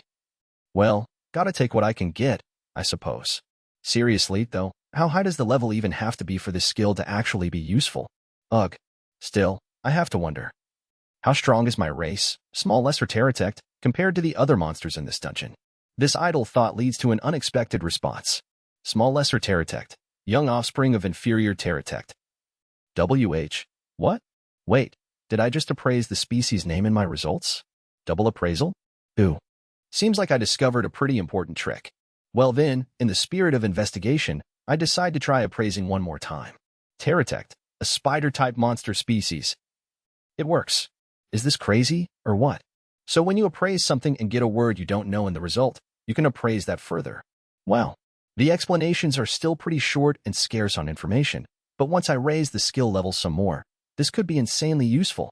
I might be able to get a whole chain of info just from appraising one thing. Hot damn. Sorry for calling you useless, Mr. Appraisal. I'll definitely work hard to raise your skill level from now on. I wander about the labyrinth, looking for monsters that could make suitable opponents. Found one. Elro Frog LV3. Farther down the passageway I'm hiding in, I see the outline of my sworn enemy, the frog.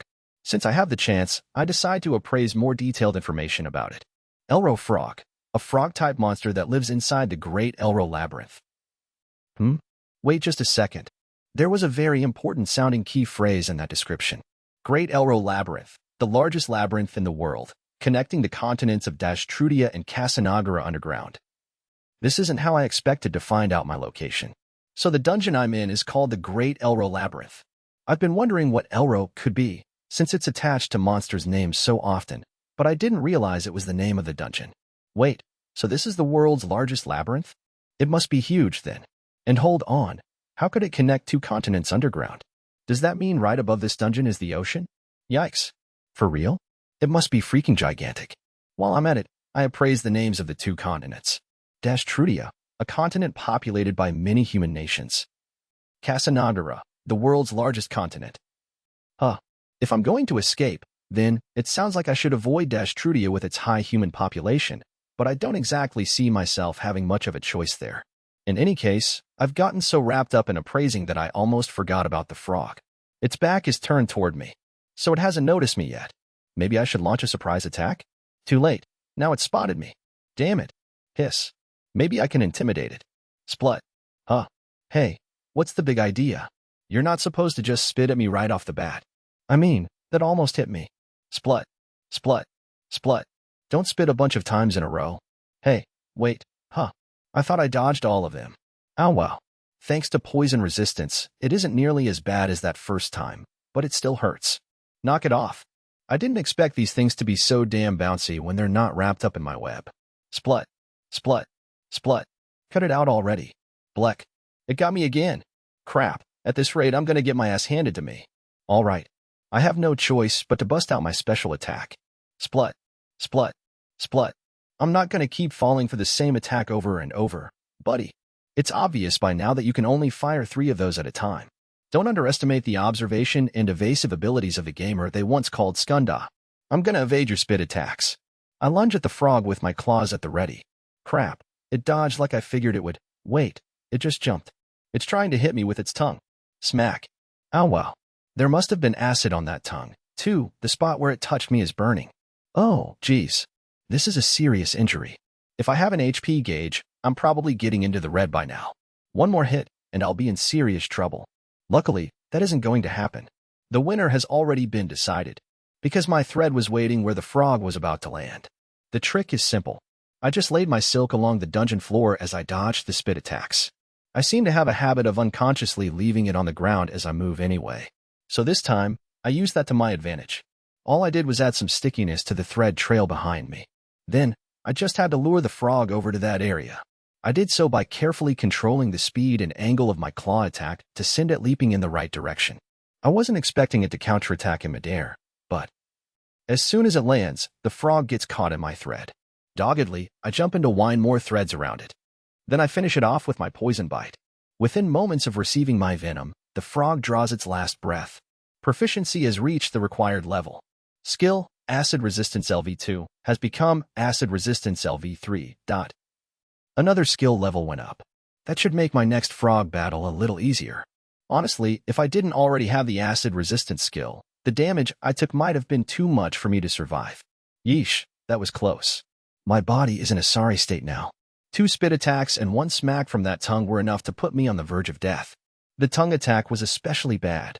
The area where it touched me is concave now, and the impact busted several of my legs. I wasn't even underprepared this time. I had kind of figured that if a spider fought another monster head-on without a web, the chances of the spider winning would probably be pretty low. Still, I think somewhere in the back of my mind was the naive confidence that it would work out somehow or other. To be honest, it was a lot harder than I thought. My first real battle was a decidedly narrow victory.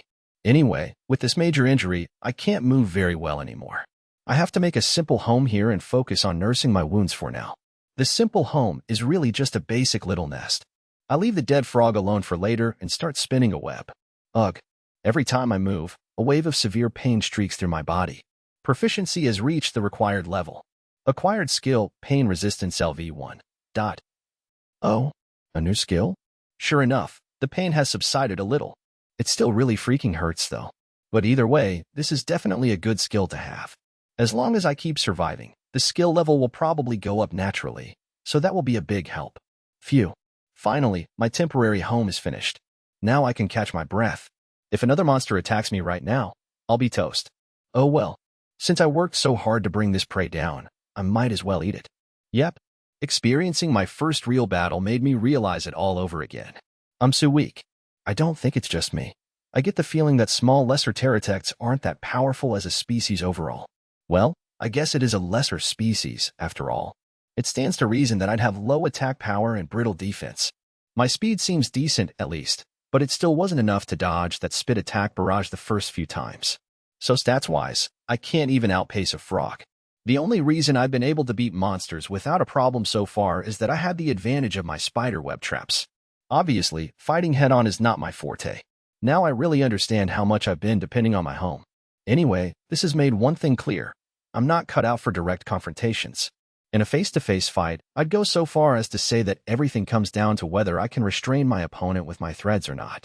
In theory, I could just give them a poison bite, but with my lousy stats, I'd probably get smacked down before I could even reach them. So I'll have to use my speed to confuse my opponent and then create an opening or set a trap like I did this time to catch it in my silk threads.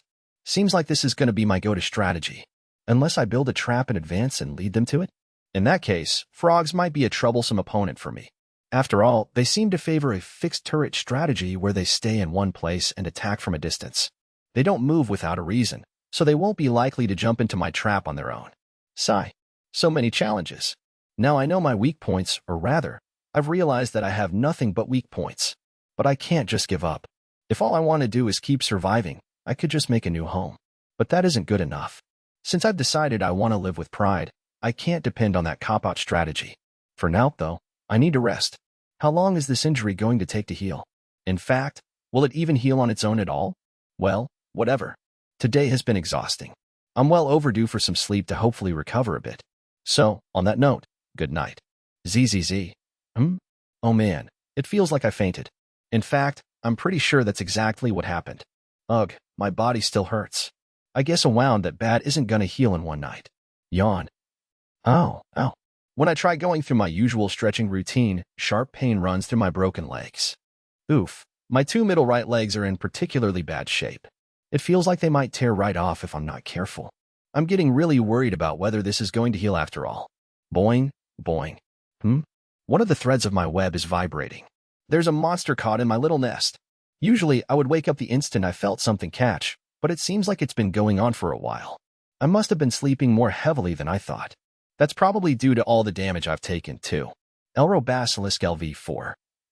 Ah, man. Those petrifying lizards are tough. Guess I caught another pain in the butt. What should I do now? Since basilisks have that petrifying gaze, my web trap won't save me from turning to stone with a little eye contact. In my current injured state, taking a hit from a petrification attack seems ill-advised. But I don't want to pass up on captured prey either. Zwoop. Oh crap. Our eyes met.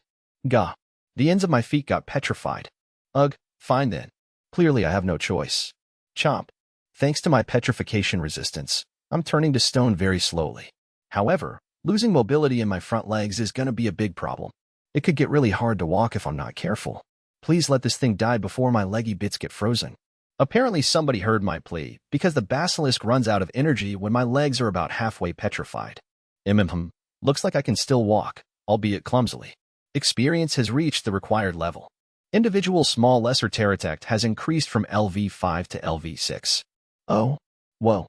What godly timing. All basic attributes have increased. Skill proficiency level up bonus acquired. Proficiency has reached the required level. Skill Poison Fang LV4 has become Poison Fang LV5. Proficiency has reached the required level. Skill Petrification Resistance LV1 has become Petrification Resistance LV2. Skill points acquired. Okay. The fact that 2 of my skills leveled up is pretty sweet. But that isn't even the best part. My carapace falls away from my body. I'm molting. Yes, it's one of the benefits of leveling up, full recovery via molting. I wasn't sure whether the giant dent in my body would heal, but it's been restored perfectly. Yahoo, thanks a lot, Basilisk. Also, I'm gonna eat you now. So, without even trying, I've succeeded in fully healing my wounds. Now I'm ready for another go at exploring the labyrinth. Skills. My eyes were glued to the book in front of me. What do you think? Impressive, is it not? Katia, the Duke's daughter who used to be Kanata, grinned at me smugly. Since the day of the appraisal ceremony, she had started coming to visit me often. At first, I called her Kanata, but that felt unnatural for both of us, so she told me to use her current name instead. Carnatia, or Katia for short. But Katia still called me Shun.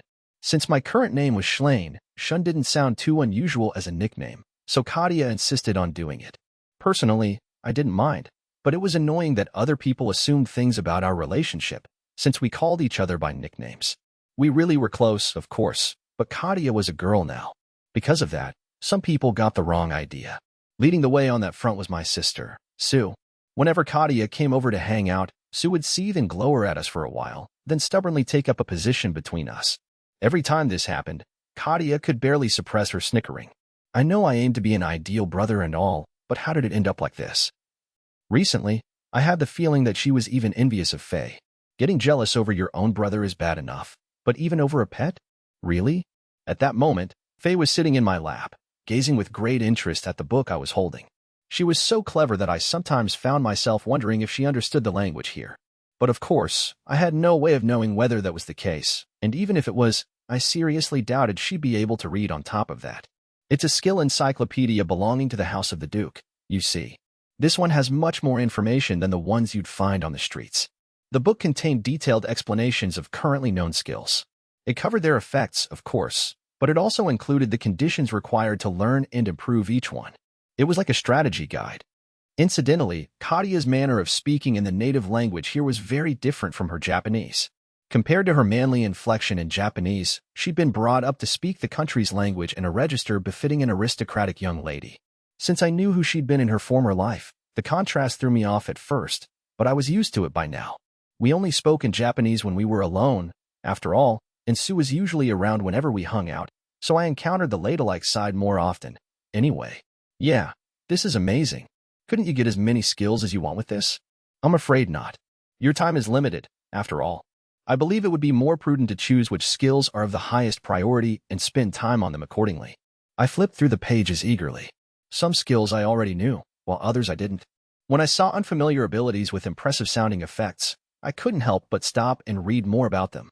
You and Sue already have all the basic status skills, do you not? In that case, you ought to improve those as soon as possible. Basic status skills were just the ones that increased your stats, like life, magic, strength, and so on. Those evolve at skill level 10, you know. The effect becomes much larger, and each time you level up from then on, your stats will increase by a significantly higher amount. We won't be fighting any monsters for a while yet, so we're still level 1. If we acquire those skills now, it'll pay off in incredible stat bonuses when we level up. We were all still level 1. You could only level up by killing living things, monsters, or otherwise. We didn't even have permission to go outside, never mind fight monsters, so we had yet to level up at all. Still, our stats gradually increased as we grew and trained. However, the changes weren't nearly as dramatic as they probably would be with a level up. Ideally, I'd prefer to evolve the skills twice before leveling up, but that's almost certainly too much to hope for. There were various benefits to a skill reaching level 10. The skill might evolve, or you might gain other subskills. But the higher the skill level, the more proficiency was required to raise it further, so getting a skill to level 10 was pretty tough. If you evolve the skills as far as Fortitude, Stronghold, Skunda, and such, the way your stats go up will alter as well. Reaching that point is ideal. But at the very least, we ought to reach the preliminary stages of those skills. Makes sense. I'm surprised there aren't any skills that improve your ability to earn EXP or proficiency, though. In RPGs, you could sometimes find super rare items and such that did that, but I guess not so much with skills. Indeed. But did you notice anything else unusual? Yeah. Having looked through all the skills in the encyclopedia, I knew what Katia was getting at. Sue had been peering over my shoulder at the book, too, but she didn't seem to have noticed. She appeared perplexed, not to mention irritated that Katia and I understood each other. There aren't any item production skills. Yeah, if anything, they all seem to be specifically for combat. Yes, while there were enough skills to fill an entire book, not a single one of them was for production or any other non-combat usage. There were a handful that seemed potentially useful for production, but all of these were only secondary effects of combat skills. With such a huge number of skills, it was bizarre that they were all so heavily biased toward one purpose. Katia and I probably only noticed this because we used to play games back in Japan. The people of this world probably just assumed that was what skills were for. It's like this whole world is based around combat. My own muttered observation scared me a little. A world where you can't level up without killing things. Skills that all revolve around battle. Really, it was as if this world was encouraging its inhabitants to fight. Not many people know about this yet, but I've heard the Demon Lord's army is rapidly expanding its ranks and armaments. Then that means we may be called upon to battle someday. So until then, we should try to become as strong as we can. The only response I could muster to Katia's grave words was a silent nod. Faye was shifting uneasily in my lap, so I patted her head to reassure her. Bonus stage? My wounds from that frog healed up nicely when I leveled up, so my exploration has resumed. Before long, I find my first prey of the day. Now, this is a monster I've never seen before. It has tons of legs, like a centipede. Well, might as well appraise it first. Elro correct. Status appraisal failed. Failed? Aw, man, it doesn't show the level. So appraisal can fail, then. I didn't know that. Not like it makes much of a difference at the moment, anyway. The frog I fought earlier noticed me, but this centipede hasn't. This is my chance for a real surprise attack. Speedily yet stealthily, I sneak up behind my opponent. Swish, swish, swish. Hello there. Time to die. My ambush is perfectly successful. In fact, my victory is so complete that it's almost anticlimactic. I completely bind the creature with my thread. Then, I drive my venomous fangs into it to finish the job. The centipede looks unappetizing, and sure enough, eating it is totally gross. On top of that, it must have a weird poison or something, because I feel kinda sick after eating it. My body has gone weirdly stiff. Man, since being reincarnated as a spider, I haven't eaten a single meal that could be considered tasty by any stretch of the imagination. I know it's a luxury, but I really want to eat delicious food again. I wonder if there's any cup ramen lying around somewhere. Probably not, huh? Giving up on that, I continue my exploration. Proficiency has reached the required level. Skill, Appraisal LV3, has become Appraisal LV4. Oh, my appraisal skill finally leveled up. Recently, I've stopped feeling quite so sick from appraising a bunch of things at once, so that's nice. Now, what new info will I get this time? Small Lesser Pterotact LV6 nameless. Huh? It didn't change at all? Wait, no. Underneath my species name are a few colored lines.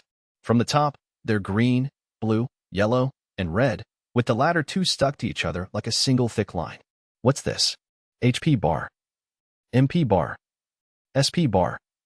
When I appraise the bars, I discover that the first two lines are the hit points that represent my life force and the points representing my magical power, respectively. I still don't really understand what the SP bar is, though.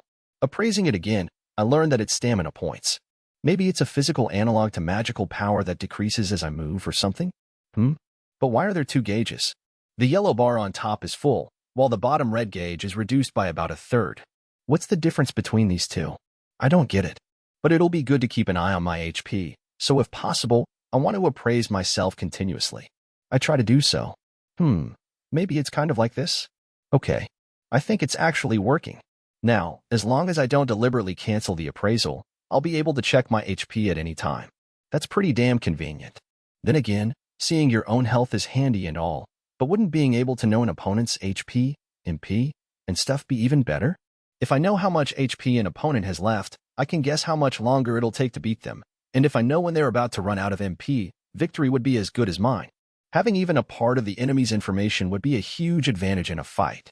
Does this mean this skill has finally become cheat code level useful? Hehehe. I knew it. This is why I acquired the seemingly useless appraisal skill. It's certainly not like I had no clue any of this would happen. Yeah, let's go with that. Okay.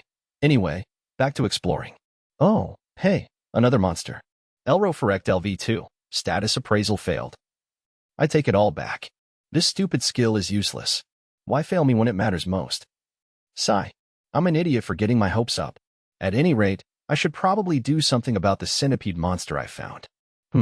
But this time, I don't seem to be in a good position for a surprise attack. It seems like it hasn't spotted me yet, but it's facing this way. Oh, I just had a great idea. Sneakily, I start climbing on the wall. Having a spider body is super convenient at times like this. I keep moving until I reach the top. Oof, clinging to the ceiling upside down is a little rough, but as long as I brace my legs, it isn't too bad. Just like that, I continue scuttling along the roof. Hang in there, legs. My stamina gauge is decreasing? Well, I have to focus on my strategy at the moment, since I've just arrived over the centipede. Nice. It hasn't noticed that I'm right above it. I attach a thread to the ceiling, then descend straight down toward my prey. Then I leap on top of it. The centipede monster flies into a panic, but it's too late. Hope you like getting wrapped up in thread. And chop? BWA haha. Operation, whoa. Look out above, was a huge success. All right, time for another hard-earned meal.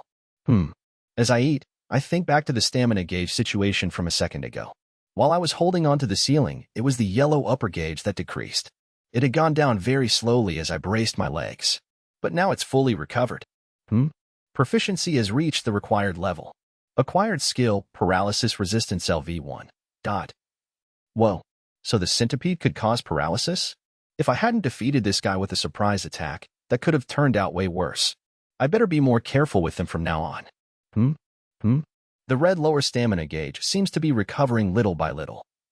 It was about a third empty before, but now it's going back up. Why? Did I do something that would make my stamina recover? Oh yeah, I'm eating. Aha. So that's it. Now I get it. In other words, the red gauge displays my total stored physical energy. So maybe the yellow upper gauge is stamina that I use moment to moment, then? To test it out, I try dashing around at full speed for a bit. The yellow gauge empties in the blink of an eye. As soon as it runs out, my strength is exhausted. Huff, huff. Geez, how stupid was that? Running around right after eating? My stomach hurts. Oof. But that proved it. The yellow bar displays immediately available power. When that drops to 0, I get short of breath. But since that stamina is consumed instantaneously, it recovers quickly, too. By the time I catch my breath in reality, the stamina gauge has steadily recovered. The red gauge below that represents my total physical strength.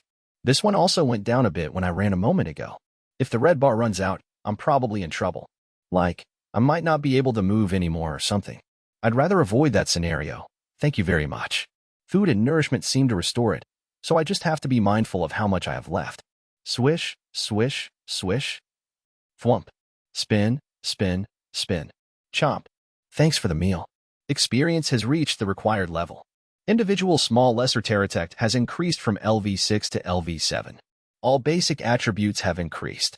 Skill proficiency level up bonus acquired. Skill points acquired. Hey, I leveled up again. Too bad none of my skills went up this time, but that's all right. Oh, more prey. Swish, swish, swish. Proficiency has reached the required level. Acquired skill, stealth LV1. Thwump. Spin, spin, spin. Chomp. Thanks for the meal. Wait, was there something new in the latest announcement? I think the divine voice temp said something just now. Huh? Skill? Stealth? Does that make it harder for enemies to notice me? Oh hey, more food. Swish, swish, swish. Thwump. Spin, spin, spin. Chomp. Condition satisfied. Acquired title, Assassin. Acquired skills, Stealth LV1, Shadow Magic LV1, as a result of title, Assassin. Skill, Stealth LV1, has been integrated into Stealth LV1. Thanks for the meal. I heard something again. A title? Come to think of it, this was the first time I've gotten any titles since Kin Eater and Foul Feeder. Assassin? Huh? It feels like I'm becoming more ninja-like by the minute. Oopsie, dinner time. Swish, swish, swish. Thwump. Spin, spin, spin. Chomp. Condition satisfied. Acquired title, Monster Slayer. Acquired skills, Strength LV1, Solidity LV1, as a result of title, Monster Slayer. Thanks for the meal. Ooh, I heard something again. Monster Slayer? Well, yeah, I've been doing nothing but laying monsters low the whole time I've been in this dungeon. A little late for a title like that, no? Maybe it's that sort of system?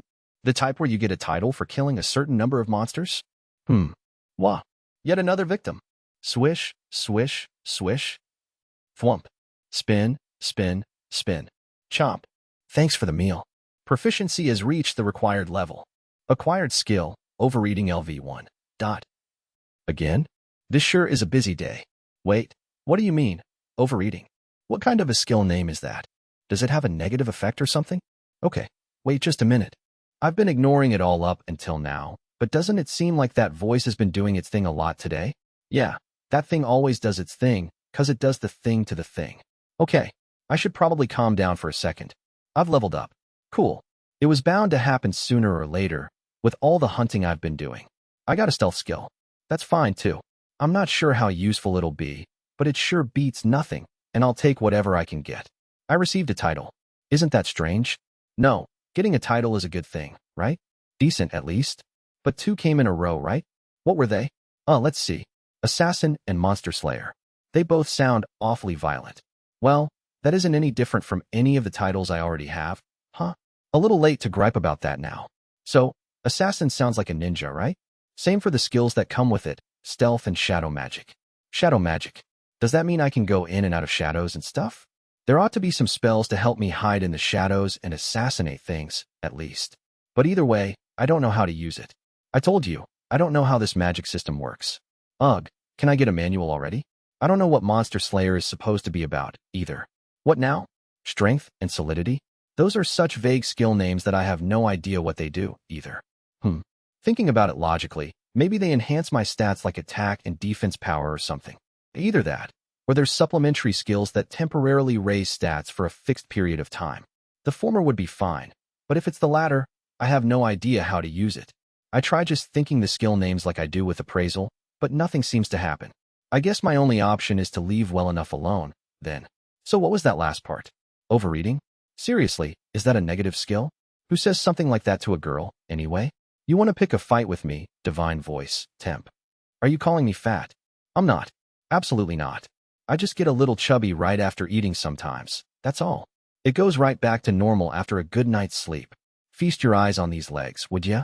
They're so slender, they might break at any moment. Human beings only wish they could have stick legs like these. And yet you dare to call me fat. Aside from right after a meal, I'm super skinny, thank you very much. Huff huff. Well, that was pointless. Nobody really called me fat in my previous life, anyway, so I might have overreacted a bit. If anything, they made fun of me for being skin and bones. But anyway, today is actually a big day for breakthroughs, huh? I haven't gotten this many skills and bonuses at once before. Maybe I could keep on raking them in like this. What? Is that too optimistic? Yeah, probably. My labyrinth exploration is going smoothly. In fact, I'm on the verge of bursting into laughter. This seems to be centipede territory, considering they're everywhere. These guys are great for grinding EXP. Their senses must be awfully dull or something, because they never pick up on my surprise attacks. As long as I come at them from behind or above, my victory is practically guaranteed. Thanks to that, I'm beating them effortlessly. Since I've been eating so many centipedes, my paralysis resistance skill is already level 3. I also improved the efficiency of my hunting with various experiments and developed something I call a mobile web. All that means is that I carry around a small spider web. But if I prepare one before getting into a fight, I can wrap up my prey without having to make thread in the middle of battle, so it's pretty handy. I tried other things, too, like making clothes or detecting enemies with my silk, but those all ended in failure. I can't wear clothes to begin with, and while it isn't impossible to use thread to sense enemies, it takes so much concentration that I wind up getting distracted and missing what's happening right in front of me, so I ended up scrapping the idea. Since I have such a large food supply in the form of centipedes, I could afford to do my fruitless experiments. Today, as usual, I'm hard at work hunting. Hoo boy, is this centipede heaven or what? I hum a nasally little tune as I explore. Well, really I'm just imagining music in my head. I can't actually hum. In fact, do I even have a nose? Well, no use worrying about that. Oh, the path is broken? Doesn't look impassable, though. This labyrinth isn't just huge, it also doesn't have any dead ends as far as I can tell. The path I've been following for a while now just keeps on going, without any blockage. This is good, since it means I probably can't get cornered if something is chasing me, but when I consider that all the passages in this maze might go on this long, I feel like heaving a hopeless sigh. The break in the path ahead of me is due to some kind of cliff. In the middle of the interrupted road, I can see a wide, empty space. Have I finally passed out of this narrow maze zone? If so, what kind of place is next? Nothing like the spider hell I first came from, I hope. I peek over the edge of the cliff cautiously. Elroferect LV2, status appraisal failed. Elroferect LV2, status appraisal failed. Elroferect LV2, status appraisal failed. Elroferect LV2, status appraisal failed. Elroferect LV2, status appraisal failed. Elroferect LV2, status appraisal failed. And so on and so forth. Proficiency has reached the required level. Skill, appraisal LV4, has become appraisal LV5. Gay. My head. The information from my appraisal floods my brain, making it ache as if someone smashed a hammer into it. Phew, felt like I was going to faint for a moment. That was close. I guess if you appraise too much at once, the excessive information literally hurts. It makes sense that could knock you out. Wait, enough information that I almost lost consciousness? Nervously, I peer down over the cliff again. Really, it's only about 3 feet high. Right below, there's a wide, spacious area. But despite its size, the area doesn't actually feel particularly roomy. That's because it's teeming with centipedes. Wah! What the hell is this? Centipedes, centipedes, centipedes, as far as the eye can see. Oof, that's disgusting. I feel like I'm gonna be sick. Huh? What are you all looking at, Mr. Centipedes? Me? Come on, what would you be interested in me for? Okay, I'd better book it. Fly like the wind. I turn around and sprint back the way I came. Patter, patter, patter, patter, patter. Eek. They're chasing me. I'm sorry I got carried away. Please, let's just call it even. My yellow stamina gauge is empty. Ugh, it hurts. But I'll die if I stop now. I have to run for my life if I want to survive. With the yellow bar gone, the red one begins to slowly decrease. In the end, I run until about half of the red gauge is depleted, when I finally manage to lose the centipede army. Man, I thought I was seriously gonna die back there. The second classmate. I was spending some time alone. Sue had gone to her mother's place. Since Sue and I were half-siblings, naturally I had no relation to Sue's mother. In fact, since she was the king's wife and I was born to one of his concubines, it made sense that Sue's mother wouldn't be particularly fond of me. So when my sister met with her, I made sure to keep my distance. I was being sensitive, of course, but I also enjoyed having some rare alone time. Whenever I left my room, Anna or Clevia, the other maid, would usually escort me, but neither was around today. I didn't give them the slip or anything. I just told them up front that I wanted to be alone. Anna was a half-elf, a master of magic. Clevia was a former knight, a hardened warrior so muscular that she could be mistaken for a man at first glance. I couldn't shake them off even if I tried. While I technically had more magic power than Anna already, according to her, I was still no match for her without the ability to use it. Magic could only be activated by someone with magic perception, magic operation, and a magic skill. I didn't have a magic skill yet, so I couldn't cast anything. To learn a magic skill, you had to either pay the requisite skill points or earn proficiency by using a tool with magical powers, like an appraisal stone. I had skill points, but Anna informed me that there were other restrictions on the acquisition of magic skills. Apparently, this was because it would be dangerous for someone too young to acquire them. My physical stats might have been high for my age, but they were still no match for those of an adult warrior. In other words, I was basically helpless. So, could a weakling like me roam freely, even just inside the castle? The answer was no. No doubt somebody was guarding me in the shadows, and I simply hadn't noticed. I walked through the castle with Faye on my shoulder. My destination was the sporting grounds inside the castle. I was weak for now, but if I kept training, I'd eventually get stronger. The skills and stats that existed in this world were proof of that. If I trained, the numbers for whatever skill or stat I was working on would go up accordingly. Like Katia had said when we were skimming through the skill encyclopedia, if I powered up my basic stat skills, their levels would rise. The most efficient way to increase basic physical status skills was simple exercise. So I practiced running and weight training on the grounds. By my side, Faye exercised in a similar way. Whether she was just imitating me or was actually training herself was a mystery to me. Faye was very clever, though, so she probably was trying to train with all her might. Phew. Once I'd worked out every part of my body, I took a break. I drank some of the water that I'd prepared earlier. Faye didn't drink any, though. I didn't really understand the physiology of monsters, but I had never once seen Faye drink anything. As I took a breather, I hummed absent-mindedly. It was a song from Japan, not this world. I used to sing it at karaoke with Kanata and Kia. The thought made me nostalgic. I know that song. Maybe that was why the sudden comment in Japanese made me homesick. Even when Katia and I hung out, we didn't speak Japanese very often. Surprised, I looked around, but I couldn't find the source of the Japanese voice. Down here. The voice spoke again, and I felt a tug on my arm at the same time. Looking down, I saw Faye play biting my arm and pulling on it lightly. So, Faye, you're Shinohara? That's right. Once I'd calmed down a bit, I listened to Faye, aka Shinohara, tell her story. To be precise, she wasn't actually speaking, but using a skill that allowed her to communicate telepathically. Apparently, she'd noticed it when we were looking at the skill encyclopedia, and she'd acquired it using her SP. But you can just keep calling me Faye, of course. Right, sure. I couldn't help feeling somewhat awkward. I mean, this creature that I'd been treating as a pet this whole time was actually my former classmate.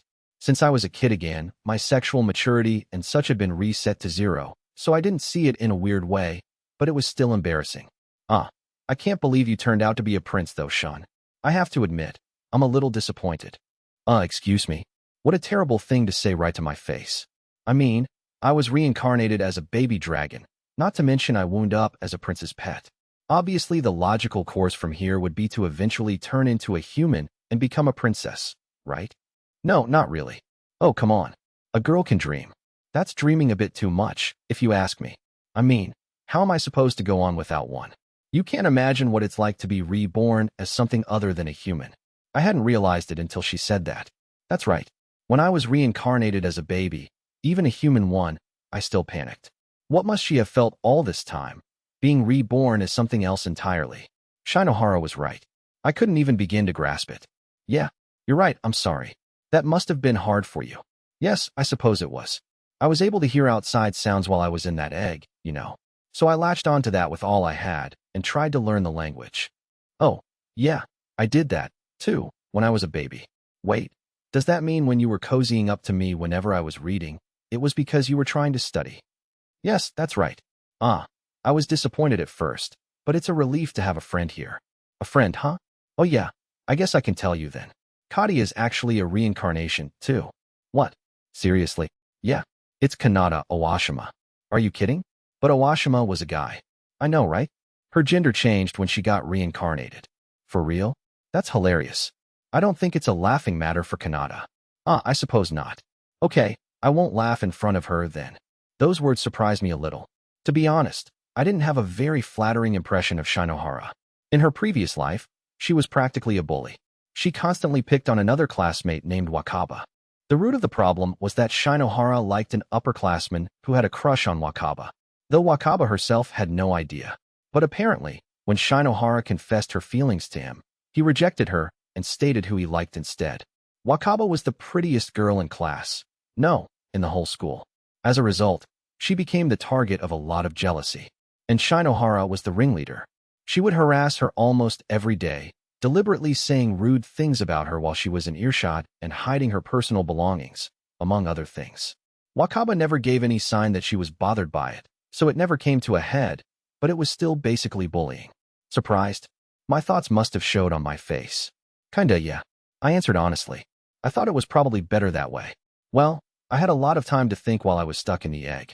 It didn't take long to realize that I wasn't human anymore, you see.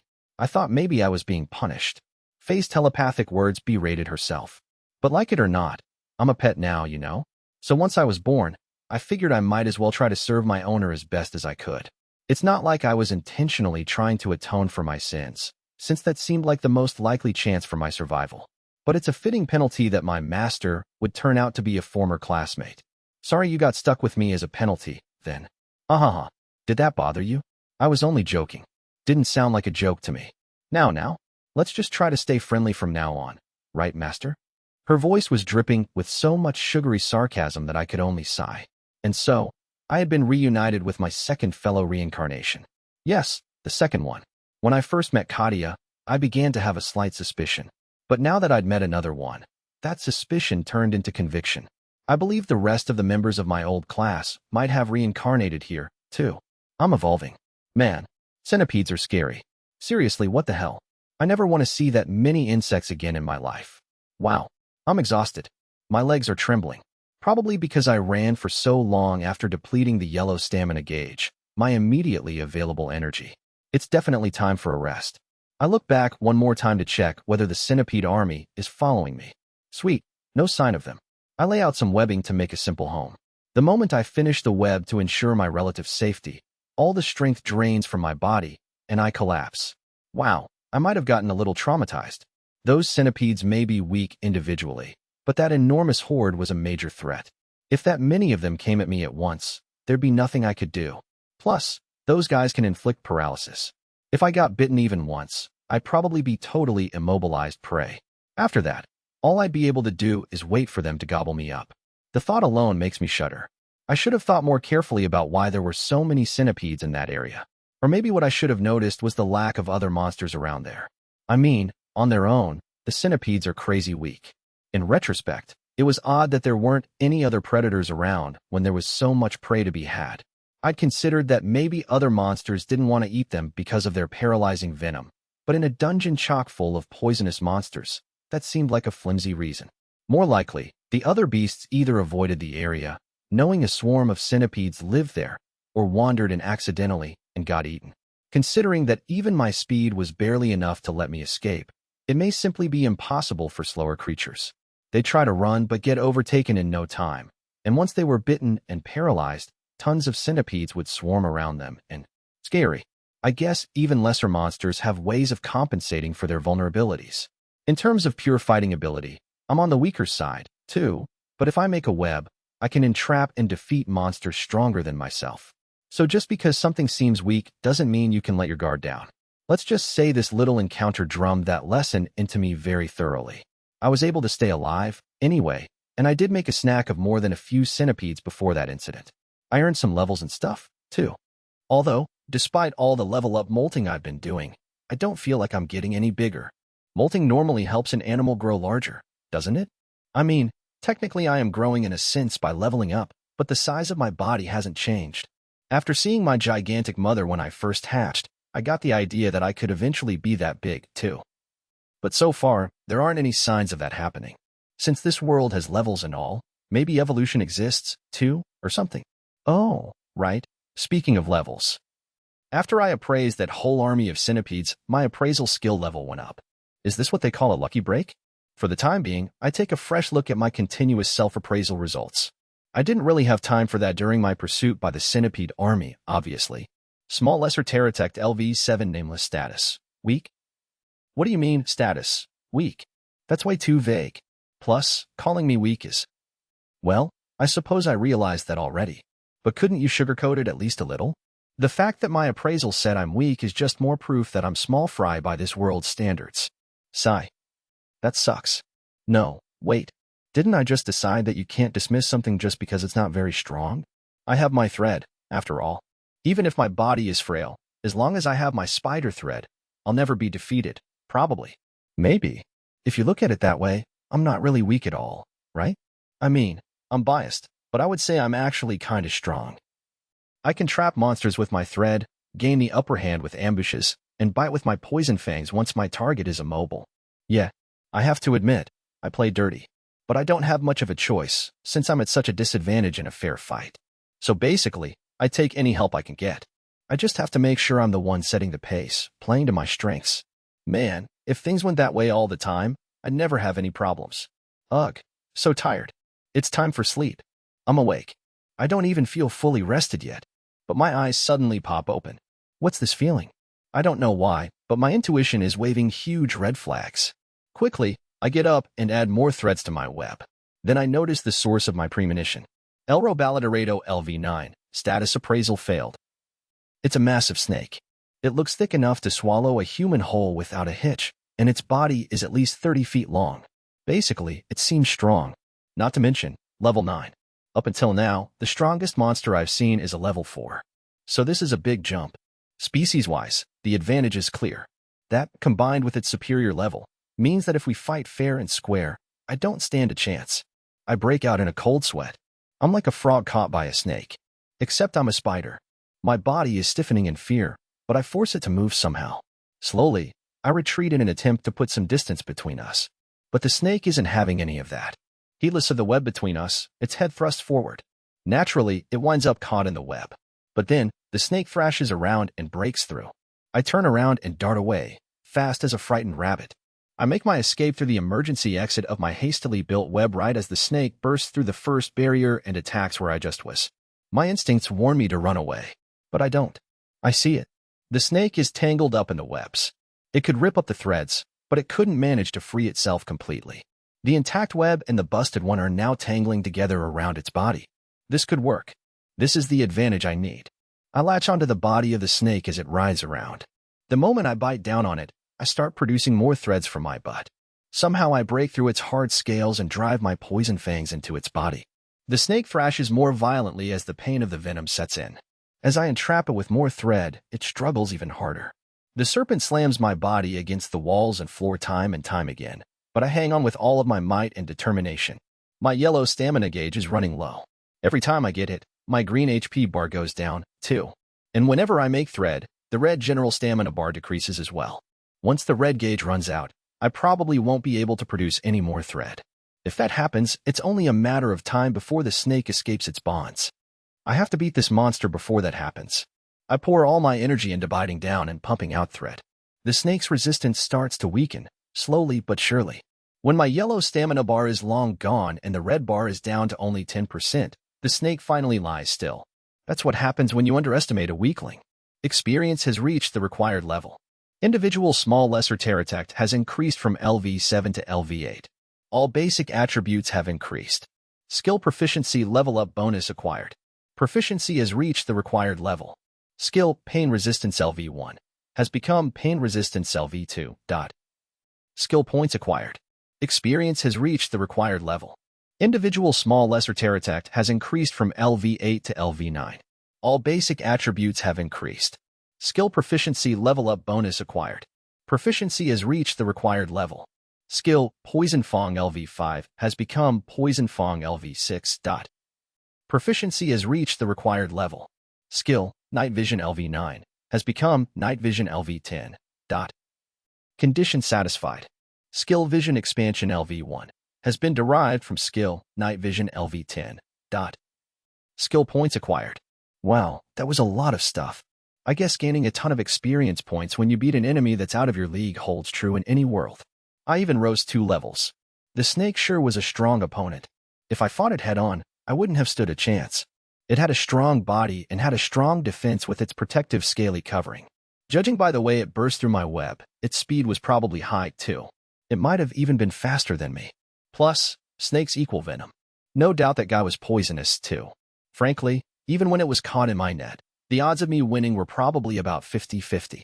All my wounds healed when I leveled up and molted, but before that, my HP was dangerously low. I almost ran out of stamina, too. That was close. But all that risk makes for great rewards. When I was overhunting the centipedes, I figured I was getting close to level 8, but I never expected to reach level 9 in one fell swoop. I'm really pleased about leveling up, but my skill levels have risen a lot, too. It definitely doesn't hurt to have more pain resistance, and Poison Fang is one of my trump cards along with Spider Thread. When my Poison Fang skill powers up, that means my attack power increases by the same amount. Or, to put it another way, Poison Fang is still my only method of attacking. That could come back to bite me if I run into an opponent with high poison resistance. No pun intended. But what caught my eye the most in this round of leveling up was the night vision skill. Yeah, come to think of it, it did make sense that I would have that skill. That must be why this dungeon only seems a bit dim to me despite the total lack of light sources. Now my skill level for that has gone up, and the scenery around me has become totally visible. So 10 must be the highest level available. There's no other explanation for this clarity. Unless 10 just happens to be the max level for the night vision skill specifically and not other skills, of course. Plus, I got a vision expansion skill, I think as a bonus for getting night vision to level 10. That's great and all, but to be honest, I have no idea what it actually does. Judging by the name, you'd think my field of vision would be much wider now, but that doesn't seem to be the case. Well, this isn't the first time I've gotten a skill whose effects I couldn't understand from the name alone. It'd be nice if I could use appraisal on skills to avoid issues like this, but I can't. One of the conditions of appraisal seems to be that I can only get info on visible things. So all the information I have about skills at the moment is whatever the divine voice, Temp, is willing to tell me. Since I can't see skills in any form, I can't appraise them, either. Since the results of my appraisals are spelled out in my head, this information counts as being visible, most likely. But if I raise my skill level further, maybe skills will appear in my status appraisal checks, and then I might be able to check them out. Anyway, there's nothing else I can do about it until then, so I'll have to leave the mystery skills alone for the time being. Now then, since I've finally brought down some big game, I figure I should get to eating it. First, I rebuild my simple home so other monsters won't attack me while I eat. Considering how huge the serpent is, I probably won't be able to eat it all in one go, so I decide to settle down in this area until I finish devouring the whole thing. Thus, I make these webs a little more carefully than my usual temporary nests. Proficiency has reached the required level. Skill Spider Thread LV6 has become Spider Thread LV7. Today seems to be my lucky day. My Spider Thread skill, which hasn't improved in a long time, finally leveled up. Maybe using it so much during my battle against the snake paid off. Anyway, now my two main skills, Poison Fang and Spider Thread, have ranked up at the same time. To be honest, this will probably contribute to my combat capability way more than the base stat increases that come with leveling up. I'm in a great mood and ready to chow down. Oh, but before that, I'll have to get rid of the snake scales. They're way too damn hard for me to eat. Phew, descaling complete. Wow, that was exhausting. It was a lot more work than I thought it would be. Since the scales were so hard and firmly attached, it took me a while. The red stamina gauge, which was restored when I leveled up, dropped by a whole quarter again. Goes to show what hard work that was. But now I can eat without reservations. Without further ado, I dig in. Ew, gross. It's crazy bitter. That probably means poison, huh? Considering how bitter this is, the guy must have had some super potent venom. It probably would have been really bad if it bit me, then. Proficiency has reached the required level. Skill, Poison Resistance LV5, has become Poison Resistance LV6. Nice.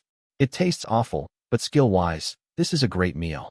It's been several days since I defeated the snake. At least, I think so. There's no real way of knowing how much time passes inside the dungeon. At any rate, for a while my life was eating and sleeping. I still haven't finished eating the snake, and new prey keeps getting caught in my webs, so I can't move even if I want to. I only planned on taking a short break, but things are getting dire. At this rate, I'm going to relapse into my life as a shut-in. I glance over at the mountain of prey I've caught over the past few days. Yeah, a mountain. Mountain. In Japanese, that's Yama. Yamada. Come to think of it, wasn't there someone named Yamada among my old classmates? Well, that doesn't matter now. Anyway, my prey is piling up into a mountain. This is the result of systematically disposing of all the prey getting caught in my web. Back in my first home, I ate my prey as soon as I got it, but I can't start in on these until I finish eating the snake, which is why I ended up with this enormous pile. There haven't been any tough guys that could break through my thread like the snake, so I was able to dispose of them easily. One of them was a strong-looking level 6, but now it's just part of the prey pile. Well, a high level doesn't necessarily mean it'll be strong. I'm level 9 now. Level-wise, the same as the serpent. However, the snake had an overwhelming advantage in terms of straight-up battle abilities. In fact, without my thread, I probably couldn't even beat a low-level monster. I'm starting to think that the race of a creature is at least as important as its level. Even at the same level, if one species is superior, then there's essentially no chance of an upset. To give an extreme example, even if that giant spider, which is probably the strongest monster I've seen, was level 1, I still wouldn't be able to beat it. Regardless of our levels, with an opponent that big, no amount of strategizing would stop me from getting crushed in an instant. So besides the difference in level, there was also a big difference in combat ability between that serpent and me. That said, 3/4 of the snake's body has already disappeared into my stomach. Should I look at it as being 3/4 done with the snake, or still having another quarter to go? I still have the mounting pile of monster corpses to tackle after this, so it may be better to go with the latter. With a stockpile this extensive, they may start to rot before I can eat them. But I do have that rot resistance skill, so eating rotting things probably wouldn't bother me too much. In fact, it may be better to make myself eat a little to raise my skill level. Taste? Considering all the gross poisonous stuff I've been eating this whole time, I'm pretty sure I can handle a little spoiled food at this point. Okay, just as I thought, I can't leave the area until I finish digesting this giant pile of food. If I can just finish the snake off somehow, the other monsters aren't terribly big, so I'm sure I could manage. Besides, if I don't push myself to finish all this, I'm really going to turn back into a shut-in. I originally intended for this to be improvised housing, but I've spent so much time here, it's getting to be just as big as my previous home. As I'm all over everything, I feel a vibration through my thread. Something is trapped in my web again. Oh man, now I'll have even more food. I never imagined that I'd wind up in a situation where I have too much to eat. At any rate, I head over to my catch. It seems to be thrashing about pretty violently. Maybe I caught some big game? In that case, my staycation is going to be extended again. I hope it's something small. This is a rather ridiculous problem to have. Elro Randon LLV3, status appraisal failed. Elro Randon LLV3, status appraisal failed. Elro Randon LLV4, status appraisal failed. So I actually caught 3 monsters. Ah, these guys showed up in a trio at my old home, too. Does this monster species only travel in 3s? In any case, this may be even worse than catching a big monster. Mostly in terms of meat quantity, that is. For now, I had more threads to further impede their movements before carrying them away, web and all. This is a new technique I've come up with. It's way more convenient than cutting out a piece of the web every time. Then I build a new web and head back to the center of my home with the monsters in tow. Oof, all 3 of them together are heavy. I should have taken them one at a time, even though that's more of a pain. Hee-ho. Man, this is annoying. My body hurts a little bit now. In fact, my HP has even gone down. Damn it. Good thing I have these guys to take out my anger on. That seems a little irrational, but I don't really care. And so, chomp, chomp, chomp. Experience has reached the required level. Individual small lesser terratect has increased from LV9 to LV10. All basic attributes have increased. Skill proficiency level up bonus acquired. Skill points acquired. Condition satisfied. Individual small lesser terratect can now evolve. What was that? As I level up, I receive some really mind-boggling information. Evolve, it said? Does that mean what I think it means? Like in a certain game series where you raise pocket-sized monsters? There are multiple options for evolution. Please choose from the following. Lesser terratect. Small terratect. WH Okay, give me a minute here. Wait just a moment. Let me think about this. This can be a huge turning point in a person's life. Although I'm a spider, not a person. At any rate, I can't make this choice lightly. Evolution? Huh? Well, that's cool. Since this is such a game-like world, it isn't that surprising to encounter something like this, I suppose. If I start making cracks about that now, I'll never stop. So if I'm evolving, doesn't that mean I'll power up, too? If the choice to evolve is available to me, there's no sense in not jumping on the chance. So, lesser terratect or small terratect. Based on the names alone, there doesn't appear to be that big of a difference. So which is better, lesser or small? Oh, if only appraisal could be used on the divine voice temp.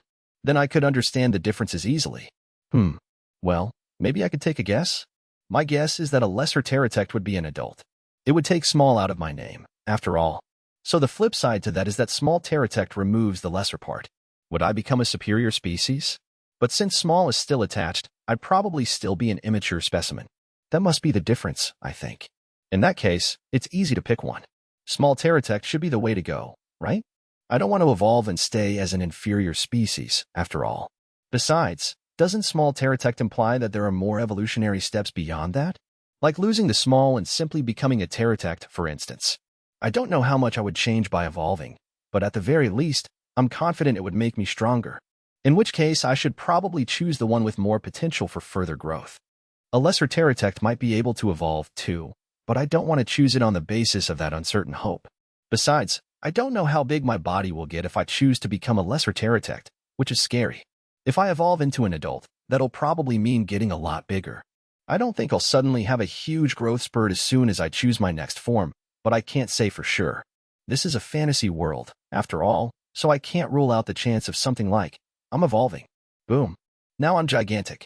And if that is a possibility, I don't want to risk it. I doubt I would suddenly swell up to the size of that giant spider, but if I get too big to fit in the passage I'm currently in, that would undoubtedly be a problem. I did see that huge Fingicoat monster before, but it nearly filled up the 10-foot wide passageway completely. It seemed a little difficult to move around like that. I'm guessing that monster normally lives in a bigger space, and that particular individual happened to go astray into a narrow passage. So being too big to move around freely is a real possibility here. In which case, it would be best to stick with my current size. That's another reason to pick small terratect. Okay, that settles it, then. I'm going to evolve into a small terratect. Individual small lesser terratect will evolve into small terratect. Oh, okay. My evolution started pretty quickly. The divine voice, temp, is always very abrupt, but I wish it would give me a little more time to emotionally prepare for these things. I mean, this is my big Eviolu, tie-in. Evolution completed. Individual race has become small terratect. All basic attributes have increased. Skill proficiency evolutionary bonus acquired. Proficiency has reached the required level. Skill, Taboo LV1, has become Taboo LV2. Proficiency has reached the required level. Skill, a Heretic Magic LV1, has become Heretic Magic LV2. Proficiency has reached the required level. Skill, Rot Resistance LV1, has become a Rot Resistance LV2. Proficiency has reached the required level. Skill, Skunda LV1, has become Skunda LV2. Skill points acquired. Wah. Huh? What? Did I fall asleep? No, it was more like my consciousness suddenly slipped away for a moment or was interrupted for a second or something. That had to be the effect of evolution, right? Excuse me, divine voice, temp. If I'm going to pass out when I evolve, a little warning would be nice. Huh? Am I finished transforming, then? As far as I can tell, I don't look very different. Oh, my self-appraisal stopped. Okay, time to examine myself to see what's what. Small terratect LV1 nameless status. Weak? Oh. What? My species name changed, so the evolution seems to have been successful. But level 1? So your level resets when you evolve? Oh, my stats didn't go down or anything, did they? My status hasn't changed from weak, so I can't tell. Wait, still weak? Ah, man. The most worrisome thing is that my red stamina bar looks nearly empty now. That's probably why I feel so sluggish and hungry. I must have used up a ton of energy mutating, right? Good thing I have such a huge stockpile of food. In the end, my evolution was successful, but it turned out to be risky business. I passed out and nearly ran out of energy, after all. If I get a chance to do this again, I'll have to make some preparations. Since I lost most of my stamina thanks to my evolution, I turn my attention to eating. First, what's left of the snake? The large creature took so much work to eat before, but now it goes into my belly with ease. Proficiency has reached the required level. Skill Poison Resistance LV6 has become Poison Resistance LV7. As I finish off the snake, my Poison Resistance skill levels up. That makes 2 levels I've obtained for that skill thanks to this snake. Yum, yum. Before I evolved, that much food would have left me full and bloated, but now it has so little effect that I wonder if it vanished into a hole somewhere. It's like everything I ate just now disappeared. In exchange, though, my red stamina gauge has recovered steadily. So even after finishing the snake, my stomach isn't bloated. In fact, I'm still pretty hungry. My red stamina bar is far from full, too. Fortunately, I have a whole mountain of monster meat in my current abode. Before my evolution, I've been seriously worried about how I was going to eat it all. Surely this much food would be enough to satisfy even the extra dimension my stomach apparently has now. So I start to dig in. I eat, and eat, and eat. I scarf it down like there's no tomorrow. In my previous life, I generally didn't have much of an appetite, but I guess it wouldn't be so bad to be a glutton in this world. I feel like I could take on a competitive eater now. Seriously, though, what's going on with my stomach? I've obviously eaten more than my entire body mass at this point, yet I can still fit more? For real, though. My stomach isn't actually connected to a separate dimension now, is it? I know thinking about it won't solve anything, but you can't help worrying when your own body is involved. I won't figure out what's going on no matter how much time I spend fretting about it, and it's really starting to bug me. Arg, don't think about it. Don't think about anything. Just keep eating. I eat, and eat, and eat, and eat. Oops, there's nothing left. Huh? Did I seriously eat all that food I hoarded? I did, didn't I? I mean, it's all gone. For real? My belly is still only 80% full. That's what my red stamina gauge says, anyway. So that still isn't enough to fill me up completely? Evolution is scary, mostly in the sense of energy consumption. If my next one also occurs at level 10, I'll probably have to start preparing once I hit level 9. I'm lucky that I happened to evolve under the perfect conditions this time, but normally, it probably won't go this well if I don't prepare. Man, for real, though, I'm so glad I could beat that snake. If it weren't for that, I wouldn't have made a new home and saved up all this food. Thanks, snake. Well, anyway, I've recovered for the most part, but my stomach still isn't full. And since I've munched through my entire store of food, there's no reason to stay here any longer. Time to escape from being a homebody. And so I set off once again to continue my aimless journey. Thank you, second home. You were only supposed to be a temporary rest stop, but I ended up staying a lot longer than I planned. Farewell. I set off in high spirits. Now, my first order of business is finding more prey to fill me up. After that, well, I'll probably just roam around randomly as usual, but I do want to try to find the exit of the dungeon if possible. If I do get a chance to evolve again, I'll probably wind up getting bigger. Even this evolution, which didn't change my appearance much, still had a huge effect on me. This makes it seem all the more possible that with my next step up, I might suddenly turn huge or something. In which case, I'm a little worried about fitting through these small passageways. If possible, I at least want to move into a bigger area. So the best thing would probably be to get outside. For one thing, if I stupidly make myself enormous inside this dungeon and the exit turns out to be tiny, I may not be able to leave at all. The only problem is that if I reach the exit, there's a good chance that I'll run into humans passing through it. But in the end, I don't really want to spend my whole life in this dungeon. That gigantic spider I saw when I was born was probably around 100 feet tall, estimating based on my own size, so it could probably barely go anywhere in this dungeon, let alone outside. If I keep evolving from one form to the next, I'll probably wind up like that eventually, so I really have to get out of here before then. That being said, the gigantic spider seemed like a boss monster. Will I really reach the same size someday? I wonder how many evolutions that would take. By that point, I could probably defeat humans without breaking a sweat. Huh? But if I do that now, I won't be able to get outside. Part of me is excited at the idea of becoming so enormous, and part of me is deeply alarmed by it. This is a complicated feeling. An adventurer's soliloquy. I was hunting in the labyrinth with my team of adventurers.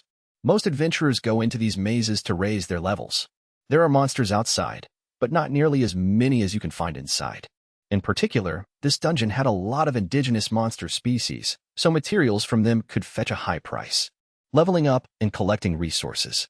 That's why adventurers brave the labyrinth. Hey, look at this. It's a web. I looked to where one of my companions was pointing. There, glowing faintly in the reflected light, was a web of evenly spaced geometric patterns. A spider web, the nest of a spider-type monster called the pterodactyl that's often found living in the Great Elro Labyrinth. Is there a spider in there? Must be. I'm gonna burn it down. Pterodactyls are fundamentally weak monsters. As long as you're careful of their poisonous bite, they're just small fry. But occasionally, some of them make webs like this. These snares are extremely dangerous. The sticky and durable fibers are very difficult to escape on your own if you're caught. Apparently, it's possible if you have high enough strength, but most usually consider escape as impossible. The easiest way to extract yourself is by burning the web away. The threads are hard to break with brute force, but they're extremely susceptible to fire. My comrade used the end of his torch to set the web aflame. It blazed up easily and continued to burn for a while. Whoa, hey, it's burning farther into the passage. This is a big nest. You don't think it's evolved, do you? My friend's words sent shivers down my spine. Monsters can sometimes evolve. When they do, they become much stronger than before. The unevolved members of the pterodactyl species are very weak, but when they do mutate, they can become almost impossible to deal with. And that goes double for the ones that make webs. Once the fire went out, we explored the burned area where the nest had been. Hey, look. No way. My comrade groaned, and I looked up at the heavens as if for answers. Although, all I could see was the ceiling, of course. Before our eyes, the bones and scales of an enormous snake were scattered on the ground, along with the skeletons of several other monsters. If one creature took all of these down, it would be truly terrifying. The giant snake skeleton probably belonged to a monster called the Elro Baladorado. It was a high-ranking monster on the power scale. Where's the corpse of the thing that was living here? It's not here. There's a thread trailing out of the nest over here. It must have gotten away. I took a look at the thread my friend had found. It was the kind of fiber that spider monsters constantly produce. If we followed this, we would find whatever built this nest. What should we do? Let's go after it. It would be dangerous to let this thing roam around unchecked. If it was evolved, we might not be able to beat it, but in that case we'd just run for our lives and report this information to the outside world. The fall. I check how much HP I have left. The green bar is getting desperately low. I'm just barely alive, hanging on by a thread. How am I going to survive? I have no idea. How did it come to this? Even after evolving, I was still depending on surprise attacks to fight, as usual. I rose from level 1 to level 2 in a flash. Apparently, the amount of experience needed for leveling up wasn't cumulative. Since I had evolved and gained a level, I thought this might be a good time to develop new tactics and get new skills with my skill points. It turned out that I'd accumulated a decent number of points, so I was able to get 2 skills. The first was thread control. Just as its name suggests, it allowed me to manipulate my thread. By consuming MP to invoke it, I could move my thread however I wanted. It was a wonderful ability that was perfect for me, since my spider thread is my chief weapon. However, at level 1, the thread hardly twitched. Damn it. Well, it was still better than magic skills that I didn't know how to use at all, and it should come in handy once the skill level went up. The second skill, well, that one was a huge mistake. For someone like me who relies on surprise attacks, enemy detection is of the utmost importance. Not only for letting me get the jump on other monsters, but for making sure I don't fall victim to a surprise attack myself. That's why I acquired a skill called detection. Since I got a huge headache whenever I used it, I decided to semi-permanently deactivate it for the time being. And so, I continued my exploration. Proficiency has reached the required level. Skill, Appraisal LV5, has become Appraisal LV6. Appraisal. Finally, now I was getting somewhere. Assuming that the maximum level really was 10, it should be ready to actually help now. Probably. I held my breath as I checked my self-appraisal results. Small pterodactyl. LV2. Nameless. Status. HP, 3636 green. MP, 3636 blue. SP, 3636 yellow. 3436 thread. Average offensive ability, 19. Average defensive ability, 19. Average magical ability, 18. Average resistance ability, 18. Average speed ability, 348. What was that? What? Way odd. Who are you? You're not the appraisal I know. My appraisal was always more of a useless child who was always disappointing me. It wasn't a cool, capable beauty like whoever did this. Where did my real appraisal go? And what was I supposed to do with the useless complaint I secretly prepared? I was supposed to get my hopes up, find that all I got was a super pointless new feature, and grumble about it. Why would you betray me like this? Tell me, damn you. Huff, huff, huff. Whoops, got a little worked up there. I took a deep breath to calm down. Huff. Okay, all better. Wasn't this a bit too much of an evolution for my appraisal skill? The difference was way too extreme. But this was what I wanted appraisal to do in the first place. I wasn't expecting such a sudden about-face, though. It was like if a fellow nerd from middle school had the nerve to suddenly revamp their image in high school. And yes, I'm aware that that's a really weird comparison. Anyway, this new and improved appraisal was actually amazing. I could now read my stats, once a total mystery, at a simple glance. There were even hard numbers, which was sure to come in handy from here on out. But there was one little problem. Was it just me, or were my stats super low? I didn't have anything to compare them to, so I wasn't sure how bad they were, but they sure didn't seem as high as they should for someone who'd reached level 10 and evolved once already. And then there was the matter of that speed stat. My speed was 10 times higher than my other skills. Weird, right? I know I tend to spec speed, but this is ridiculous. Well. Now I just wanted to compare my stats with those of other monsters.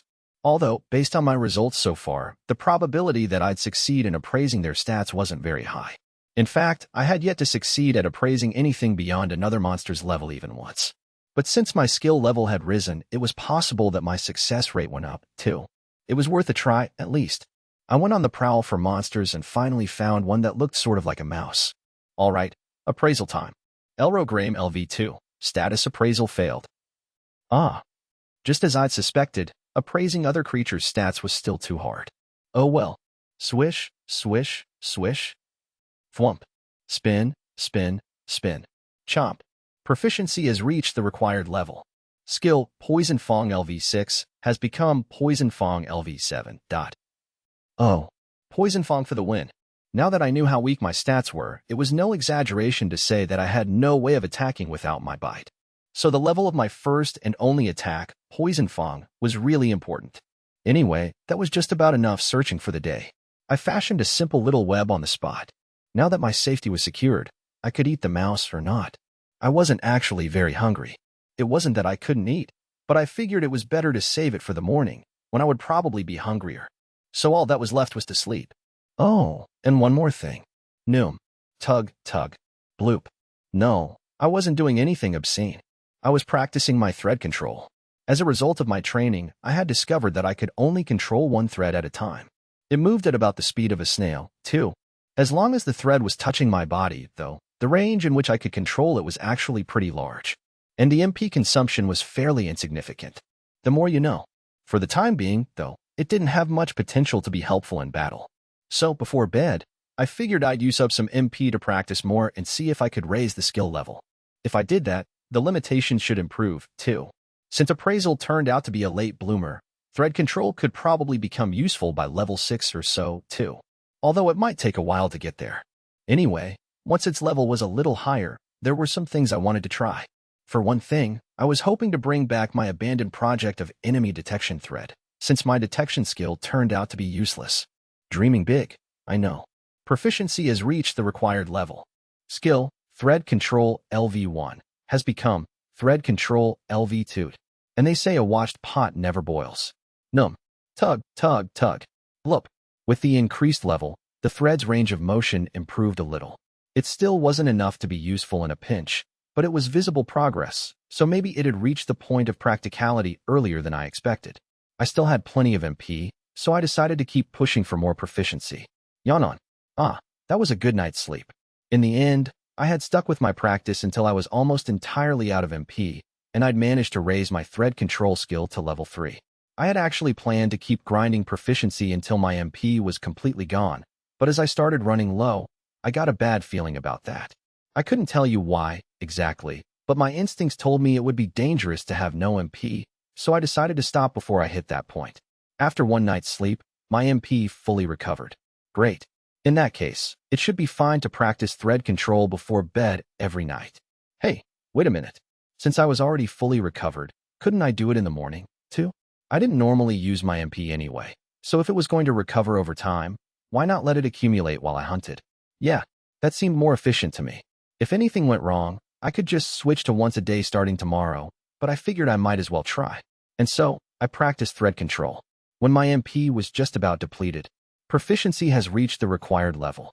Skill, thread control LV3, has become thread control LV4. There was a message from the divine voice, temp. Nice. Easy enough. Since my MP was getting low, I couldn't check how much the range of movement had improved, but I figured level 4 should make for decent growth. It probably still wouldn't be any use in combat, but maybe I could at least experiment with making protective clothes with it in my temporary home or something. I was starting to look forward to the evening. Anyway, it was breakfast time. Luckily, I still had that mouse monster from the day before, so my main course was good to go. Crap. Eating didn't recover my MP at all. I kind of figured as much, but still. However, ever since my evolution, I'd been in good shape. This was a sign of good things to come. It was like the universe was telling me that it was my time to shine. Hahaha. Nothing can stop me now. Hee. All I had to do was keep getting stronger and making my way through the labyrinth. I knew this dungeon was unnecessarily huge, so finding the exit was more of a long-term goal. Anyway, it was time for another day of being my best self. Haha. Doot-dee-doo. I explored the maze in a great mood. I mean, with the great shape I was in, none of the monsters in the area could hold a candle to me. As long as I noticed them before they noticed me, I could beat just about anyone with a surprise attack. And if not, well, at this point, I might be strong enough to win a fair fight, right? My evolution probably made me a lot stronger, and my skill levels were getting pretty high, so I probably wouldn't embarrass myself like that time with the frog. I mean, I wouldn't say I was certain I would win, but my confidence was building that I could hold my own, at least. The thing with the detection skill was kind of a shame, but still, I was feeling a little chipper thanks to evolving, so, come at me, bro. Just kidding. Why did I have such an ominous feeling all of a sudden? It was like my instincts were screaming at me to get out of there immediately. I turned around slowly. Not far down the long, straight path I'd been following, a group of men dressed like adventurers were chasing me. Oh crap. Humans. And they were unmistakably locked onto me. But it was probably nothing my newly evolved self couldn't handle, right? Human LV 29 name. Gordo status appraisal failed. Human LV 27 name. Bardon status appraisal failed. Human LV 24 name. Onjin status appraisal failed. Human LV 27 name. Jolier Justo status appraisal failed. Human LV 22 name. Gaikuin status appraisal failed. Human LV 23 name. Lekin status appraisal failed. Yeah right, idiot. What do you mean, level 29? Even if you count me as being level 12 total, that's still more than double. And 6 humans around that level. I didn't stand a snowball's chance in hell. Run. A fork in the road. Right or left? Let's go with right. Wait, I glanced down the path on the left. Elro Baladorado LV9. Status appraisal failed. Are you for real? It was a lower level than the snake I fought before, but still, how was I supposed to beat one of those if it wasn't wrapped in webs? Oh god, a snake in front of me and humans behind me. And both parties were totally staring right at me. Run away. Down the passage on the right. No way was I taking on a deadly human-monster combo. What idiot was all? Come at me, bro. Me, that's who. Nope. No way. That snake was more like a boss battle than an ordinary mob. Are you telling me those guys spawned just as often as normal monsters? And why were humans choosing now to chase me? Wah! What were all those noises behind me? Too fast. How were they able to keep up with me? My speed was 348, you know? I thought that was the one area where I was better than other monsters. Who the hell did they think they were, keeping up with me like that? Gay. More monsters in front of me. Elro Randonel LV5. Status appraisal failed. Elro Randonel LV4. Status appraisal failed. Elro Randonel LV4. Status appraisal failed. What? Of all the times for this stupid trio to show up. If it was only one, I could have just slipped right past it. How was I supposed to sneak past a row of 3? What am I gonna do? Come on. Oh god. I don't even have time to thigh ink. Okay, sink or swim. Still running at top speed, I skittered up the wall. I did it. I actually did it. Wall running successful. I made it over the 3 monsters. I heard a commotion behind me, but I didn't look back. I didn't know how much time those 3 would buy me, but I had to make a break for it while I had the chance. Sorry about that, you guys. This was just another instance of survival of the fittest. Now, sacrifice yourselves to become my meat shields. BWA. By using those monsters, I successfully made it out alive. I probably should have said a little prayer for them as thanks. Wait, huh? A break in the path? Wait. Another pitfall like the centipede nest? Wah. No. I'm running way too fast to stop in time. I was suddenly hurtling headlong into empty space. Huh. Oh wow, what a terribly deep and wide hole. You'd probably die if you fell in here. Wait, falling? I was falling. No. Bungee jumping without a cord? You've got to be kidding me. Wait, a cord? Cord. Come on, spider thread, work with me. I shot out some thread and attached it to the wall. All right, I'm saved. Hoof. Ow, that really hurt. I had stopped falling, but the recoil slammed my body into the wall at top speed. Man, though, I thought I was gonna die. Getting chased by a snake and escaping only to fall off a cliff? Not cool. Maybe I was being punished for getting so full of myself. Oh, I get it. All right, I repent. I've seen the error of my ways. So can that loud, disturbing buzzing I keep hearing stop now, please? Fingicoat LV4, status appraisal failed. Fingicoat LV3, status appraisal failed. Fingicoat LV5, status appraisal failed. Fingicoat LV4, status appraisal failed. Bees. It was a group of those giant bee monsters that I'd seen only once before. And there was a whole swarm flying around in this hole. Hello there. I'm sorry. Please forgive me. For the love of God, don't look at me. There was only one way for me to get away from the bees that were coming to attack me. And that way was down. I dove again. I was falling, but not like before. I made the thread attached to the wall more elastic and used it to go down safely like a real bungee jumper. After bouncing 2 or 3 times, I latched onto the wall and attached a new thread. Geronimo. I repeated this process a few more times to get down. All right, I reached the ground. But the bees were still swarming around above me. I forced my exhausted body to start running again. I had to get out of there as fast as I could. But I was a few steps too late. A bee landed on me. Then, I felt a sharp pain in my back. Ow! It stabbed me.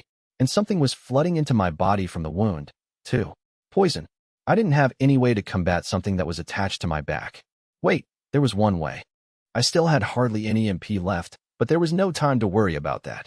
I used thread control to manipulate my thread and attach it to the bee on my back. Then I wound a thread around it to constrict the monster. Hee-ho. I grasped the thread and yanked the bee from my back, slamming it to the ground like a judo master. I wanted to finish it off right there, but running away was more important. I hid myself in the shadow of a rock up against the wall. The giant bees shouldn't be able to get at me in the small space. Sure enough, after buzzing around and scoping the situation out for a while, the handful of bees that were chasing me gave up and flew away. I had survived, somehow, but I didn't come out unscathed. I couldn't see it with my own eyes, but I knew there was a huge hole in my back. I only had 6 HP left.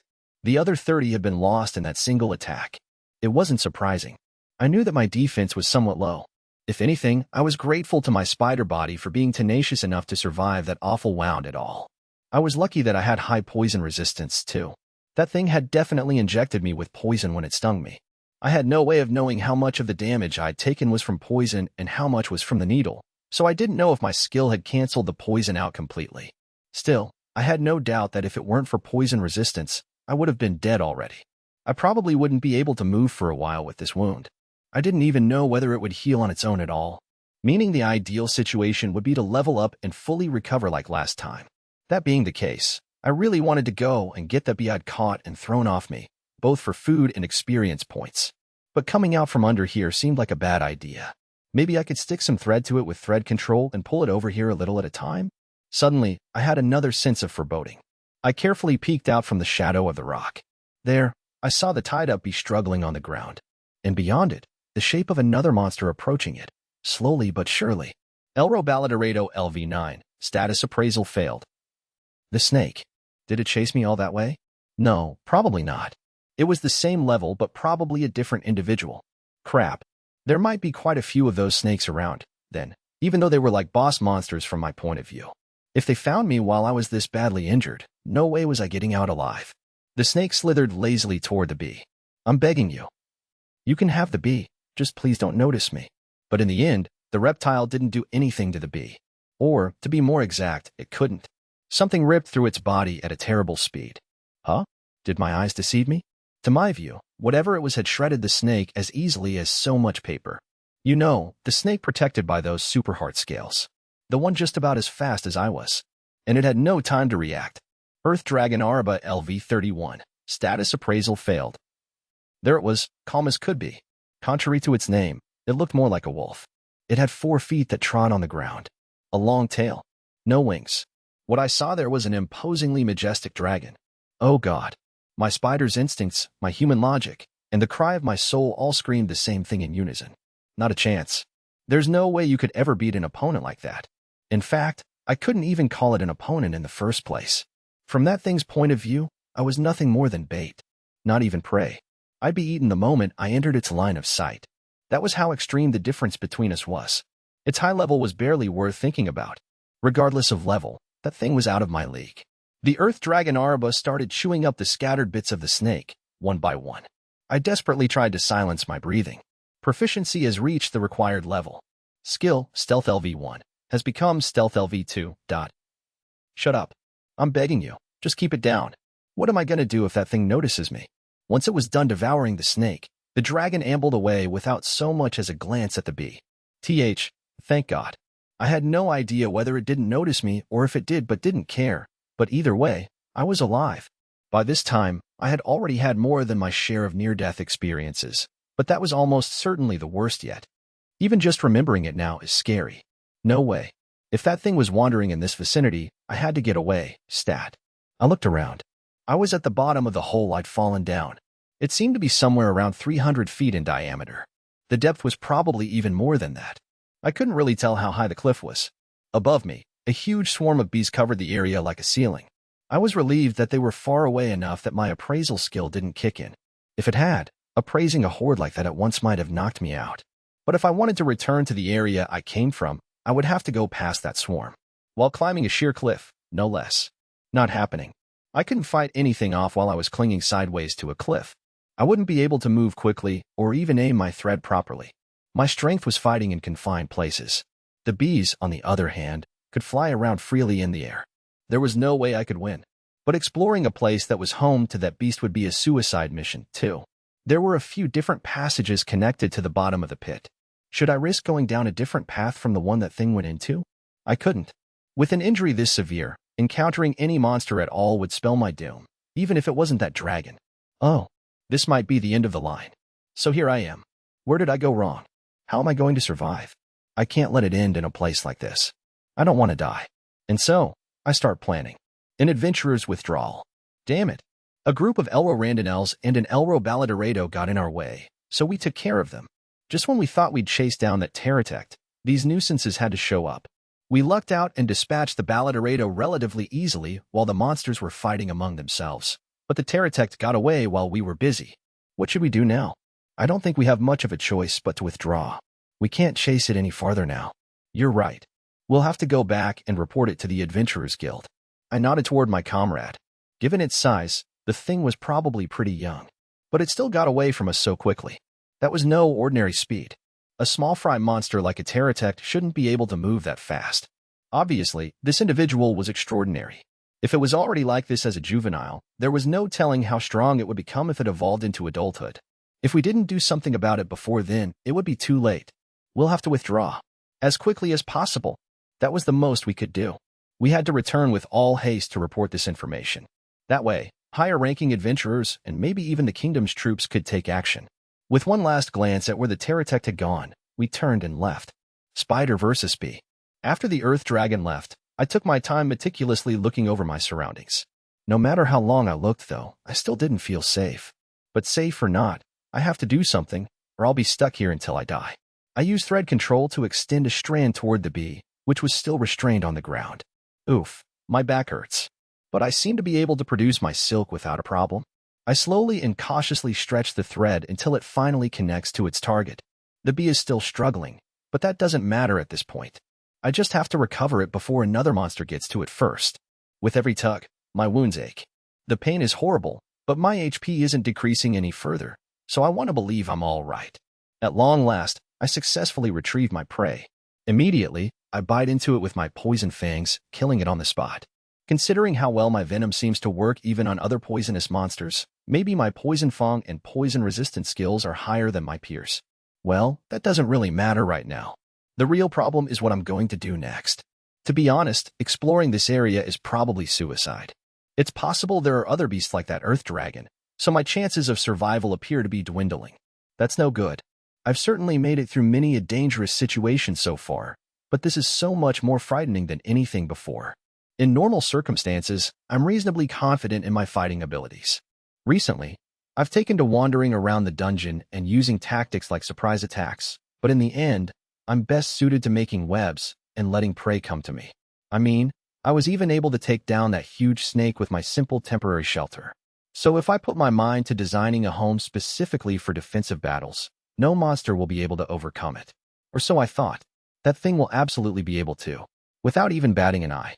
That horrifying monster is strong enough. Thread, poison fangs, surprise, and speed. My fundamental tactics would be nothing more than party tricks to that dragon. They would fall to pieces in the face of such overwhelming power. I can imagine it easily. In my whole life reincarnated as a spider, this is the second encounter I've had with a terrifyingly dominant creature that could crush me with ease. The first time, incidentally, was when I saw my giant spider father. The fact that I have no chance of winning is an issue, sure. But even worse is the fact that it's faster than me. Even if something breaches my nest, I can still run away. I'd probably be beating myself up about it like last time, but at least I can escape with my life. With my incredible speed, that was never a problem. But that thing can outrun me. If I fight it, there's no way I can win. And I can't even manage to escape. Truly, if that thing ever lays eyes on me, it'll all be over in an instant. What a distressing creature. If I knew a thing like that existed, I would have just taken my chances fighting the snake head on. And I have no way of knowing if that's the only one of its species lurking in this area. Scary. This is the closest I've been to death so far. Frankly, I'm kind of surprised by how frightened I am. Despite all the ridiculous experiences I've had so far, I never felt any real tension or terror, so I figured I'd left those feelings behind long ago. But now I know all too well that isn't the case. The only reason I've never experienced this much fear is that none of those other situations even began to compare with this one. It's not that my emotions died, I just had no need for them until now. Haha, it's a little late for that realization now. Why couldn't I have figured that out before I got myself into this situation? All right, enough wallowing in regret. It's time to figure out what I need to do next. First, I have to secure some degree of safety. It would be useless in the face of that dragon, but I should probably still build a web around this small rock enclave. At the moment, I'm physically incapable of leaving. So this time, I'm going all in. It's time to make my third home here. Then, if possible, I want to lure in and kill some weak monsters like those bees. My goal is to level up so that my wounds can fully heal. Until I recover, there isn't much else I can do. In my current state, one little prod from even the weakest monster would be enough to kill me. It's probably best not to hope that these wounds will heal on their own, too. Man, I wish I had some kind of automatic HP recovery skill. But there's no use grousing about that. I just have to accept my situation and try to pull it together. Anyway, my first order of business is making a base around this little spot. To be honest, building a nest here probably isn't the best idea. It'll just make my presence more obvious. And if a monster like that dragon finds me, I'm toast. However, with my severe injuries, I don't have much of a choice. So I just have to try to level up. Once I do that and recover from my wounds, I can think about escaping from this dangerous area. Should I try to go up through the massive swarm of bees or explore down here despite the danger? Both choices seem like they lead straight to hell. However, now that I've fallen all the way down this hole, I'm practically in hell already. The only question is whether I live or die here. And at this point, that pretty much comes down to luck. As of this moment, I'd say the scales are tipping firmly in favor of me dying. Will my odds keep decreasing, or can I tilt the scales in the other direction? Well, at the very least, I'm going to try. Fortunately, I at least have enough stamina to make a web. One bee is still very large, so it makes for a solid food source. I'm going to have to use every bit of the stamina this bee provides me to make my new home. From there, it'll all depend on my skills and my luck. On the first day, I made as basic a web as possible and went to sleep. I can't say I slept very well, thanks to the pain in my back, but at least I didn't get attacked in my sleep. Aside from the possibility of attack, I'd also been worried that I might die of my injuries while I passed out or something, so I was extremely relieved when I woke up safely. My HP was still at 6, the same as before I went to bed. I didn't know whether to be disappointed that it didn't recover or relieved that it didn't go down any further. I spent the entirety of the second day expanding the web. Thanks in no small part to the pain in my back, building this home was proving more difficult than I expected. Since bees kept buzzing too close for comfort, I often had to stop working and take cover. Unlike my previous construction projects, I had to be on the lookout while I set things up, and it wore on my nerves. When I had a moment to spare, I worked on eating the bee from yesterday little by little to make sure that I didn't run out of stamina. In this situation, I couldn't afford to risk getting any closer to death than I already was. Stamina, especially, was critical to my survival. I needed it to create thread and even move around. So at the very least, I had to take care to save enough stamina for at least one fight. On top of that, I didn't know when I'd manage to get food next after this. So I had to be very careful about managing my stamina in case I became locked in a war of attrition. As I was working, I found out that my pain resistance skill had jumped up by quite a few levels. Last I remembered, it had only gone up to level 2, but in the middle of making my webs, the divine voice, Temp, spoke. Proficiency has reached the required level. Skill, Pain Resistance LV6, has become Pain Resistance LV7. So now it was suddenly level 7. I have no idea how that happened, but my guess is that it went up while I was sleeping. It certainly wasn't a comfortable sleep, so if the only condition for increasing proficiency in that skill was feeling pain, there was a very good chance that I'd built up plenty during the night. In retrospect, I did feel like I heard the divine voice, Temp, speaking in my dreams. It turns out the pain resistance skill doesn't actually relieve you of discomfort like you might expect. It had progressed all the way to level 7 now, but it didn't seem like the pain was any duller than before. Eventually, I figured out that its effect might be more along the lines of allows you to move around while enduring pain. Honestly, what the hell? It didn't hurt any less, and while I could move, at least, my options were still limited. When I first got the skill, I felt like the pain let up a little, but maybe I was just imagining it. By the end of the day, my pain resistance skill had gone up to 8. The third day, I finished eating the bee I'd caught. I also expanded the webs of my nest about as much as possible, so now it's time to move on to the next stage. Namely, hunting to raise my level. The question is, how am I going to capture prey? The bees come pretty close, but they must be cautious of me or something, because they haven't actually attacked. I had hoped they'd just charge right at me without thinking, but things haven't gone so smoothly. For the time being, I peer up at the bees as I wait for an opportunity. I've tried indirectly provoking the ones that come nearby, among other things, but they still don't come at me. As I observe the bees, I notice a few things. First of all, they generally seem to form groups of 5 or 6. Each squad acts individually, and the squads have a leader. High Fingicote LV1, status appraisal failed. A more advanced Fingicote. Judging by the name, it's probably a stronger species, maybe even an evolved form. Most of them are level 1, so that seems like a strong possibility. Among the normal bees, there are some at level 8 or 9, not far from the level threshold, so presumably they could become leaders of their own squads once they evolve. This Captain Bee is a bit darker in color than the regular ones. That's essentially the only difference. Their size and shape are the same. Since the status appraisal failed as usual, I can't be sure, but it's probably safe to assume that their stats are higher than the basic bees. Probably still not enough to cleave through my web, though. They probably realize that, too, which would explain why they aren't making any unnecessary passes at me. In that case, these bees might be pretty smart. Occasionally, a squad would break off and disappear into one of the passages at the bottom of the hole. After a while, they would come back with some defeated prey. That seems to be how they hunt, in efficiently organized groups. So they really are clever creatures. There are a few outcast bees that seem to act on their own, though. More important, the ability of bees to hunt monsters down here is vital information. That means that not everything here is as freakishly strong as that earth dragon. Just that little tidbit makes me feel slightly better. That said, not all the squads come back, so I can't let my guard down too much. The fact suggests that some monsters out there can turn the tables on the bee groups. Some of the hunting parties that do return are also carrying the corpses of their comrades, so there's no doubt this is a dangerous area. I continue observing the state of the bees for a while. Just as I start considering catching a few Z's, I get a message from the divine voice, temp. Proficiency has reached the required level. Skill, pain resistance LV9, has become pain nullification. Condition satisfied. Skill, pain mitigation LV1, has been derived from skill, pain nullification. My pain resistance skill leveled up again. I didn't even realize it had gone from level 8 to 9. That must have happened while I was sleeping again. The name of the skill changed to nullification, too, and the level counter is gone. I must have reached the proficiency cap. After night vision, this is the second skill I've maxed out. And it seems like night vision was at a high level to start with, meaning this is the first time I've raised a skill all the way to level 10 on my own. Although I'm honestly not sure if it's worth all the excruciating memories I made in the process. Well, the derived skill seems likely to actually ease the pain, so that's nice. Not that pain resistance was useless exactly, but still. At level 1, there isn't much of a change. The stinging in my back is as persistent as ever.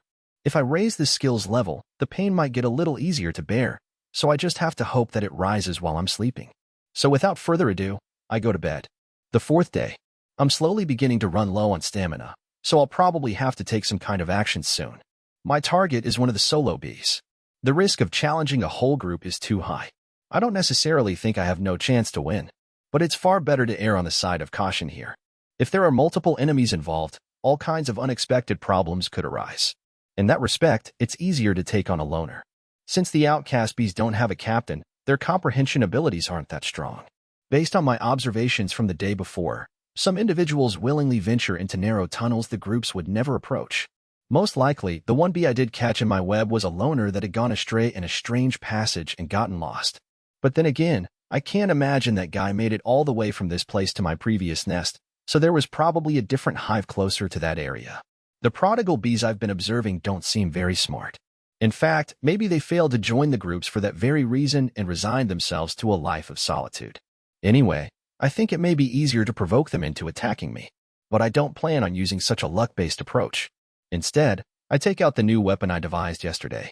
It's a thread with a hardened ball of stickier thread attached to the end. I call it the morning spider. Hehehe. I'm going to use my strength and my thread control to swing this thing at a bee in midair. I'm probably, no, almost definitely, going to miss. But that's fine. It should be enough to get my target to recognize me as hostile. After that, it should come down to attack me on its own, I hope. If I hit it, great. If not, as long as I can get it to look my way and see me as an enemy, I'll count that as a win. After that, I just have to hope that it'll approach my web. Judging by the way things went yesterday, the outcast bees will come down to check out what's going on around my home every so often, so it should work out. Proficiency has reached the required level. Skill, pain mitigation LV2, has become pain mitigation LV3. While I'm waiting, my new pain mitigation levels up. Huh? This seems like a slow rate of improvement compared with pain resistance. I thought it might at least go up to level 5 in my sleep, but it hasn't changed much at all. However, now that the level has risen, it's clear the skill is working. So pain mitigation really does mitigate pain. Thanks to that, the throbbing in my back is a lot easier to bear now. It's a pretty bad wound. I applied some first aid by bandaging it with thread control, but there's still a gaping hole in my back. If I were still human, I know I would have died from an enormous gash like this. Did I survive it because I'm a spider or because I'm a monster? Either way, it's such a serious injury that it's a miracle I'm alive at all. I've used thread control before to clean it on occasion, hoping to clear out some of the poison while I was at it, but it hurt so much that I thought I was going to die. I have to level up as soon as possible to heal. If I leave it as much longer, it's going to get worse sooner rather than later. Festering, necrosis, bacterial infection. I need to do something before any new symptoms appear. And now, finally, my chance has come. One of the outcast bees is headed my way. There aren't any others around. If there were, it's possible they'd rush to the outcast bee's aid. Since that isn't an issue right now, this is a great opportunity. I swing my morning spider around and around. Concentrate, concentrate. Take aim, and, now. Proficiency has reached the required level. Acquired skill concentration LV1. Whoa, I hit it. And I even got a skill at the same time. Ooh, I hadn't expected to land a hit, but the morning spider managed to smack straight into the bee's body. Without hesitation, I used thread control to wrap the thread around the bee right away. Then I politely invite it into my nest and introduce it to my venomous fangs. Okay, that went as well as it possibly could have, start to finish. Maybe my luck is starting to turn around. No, I can't get carried away. That overconfidence hasn't gone well for me in the past. I have to stay humble. I take the first step forward by digging into my first meal in a while. Now then, time to eat. For the moment, I've secured some food. Given the size of the bee's body, I can stave off hunger for at least a few days with this. Now, I don't need to worry about stamina for a while, which means I have more options. And my choice is to expand my nest further, in an upward direction. I really don't want to explore down here. It isn't a matter of whether I can or can't. I just don't want to. Nope. I'm scared of the dragon. So that's a hard pass. Which is why I've decided that I'm going to somehow climb back up to the passage I fell down from. To that end, I have to find a way around those bees. If I try to just climb the wall normally, the flyers will get me right away, so I need some kind of plan. My strategy is to simply keep extending my webs upward. Well, I don't know if it's a strategy so much as an ill-defined attempt to bulldoze my way through the problem. I mean, I am a crafty sort, if I do say so myself. But I can't think of any other way to get back up there. Of course, there are a lot of disadvantages to this plan, too. For one thing, making more webs will exhaust my stamina. And unlike normal, I have to build up along a cliff face this time. Since the circumstances are different, I don't know how much extra stamina it'll take. This is probably going to end up being a pretty big nest, so the lone bee I currently have on hand won't provide enough energy for the whole project. So I have to find a way to boost my supplies. On top of that, I might end up having to fight bees for reasons other than dwindling food stores. They're ignoring me for the moment, but if I keep expanding my nest upward, I'll eventually encroach on their main territory. It'd be an airspace violation. There's no way of knowing whether they'll let that slide. Worst case scenario, it's entirely possible that hundreds or even thousands of bees will attack me all at once. What a nightmare. Obviously, no volume of web would be enough to protect me against numbers like that. And the bees aren't the only thing I have to worry about. For the moment, no other monsters have been showing up at the bottom of this pit. Just that first snake and the earth dragon. But if that dragon happens to wander by again. Last time, I was able to wait it out by hiding under rocks, but if I'm expanding my nest, I'm going to draw attention whether I like it or not. And if I catch that thing's eye, it's all over. Even now, I'm afraid the behemoth might show up at any moment. In other words, while success would mean escape from this dangerous hellhole, it's still an extremely risky strategy. But it doesn't look like I have any other choice. Even if I do, nothing's coming to me right now. And so, I make up my mind. Time to expand my nest. First, the foundation. You can't make a house without a solid base. It's even fair to say the foundation is what makes or breaks a home. And what better rock to use for construction than this one? My first refuge down here. The stone rests right up against the wall and is pretty hefty, about 20 feet tall and 15 feet wide. I've decided to use this as the support for my extension. So far, my webs take up the space between this rock and the wall and a little ways beyond. First, I seal up the space between the rock and the opposite wall with more thread. Then, I add another strand diagonally from the top of the rock to the wall.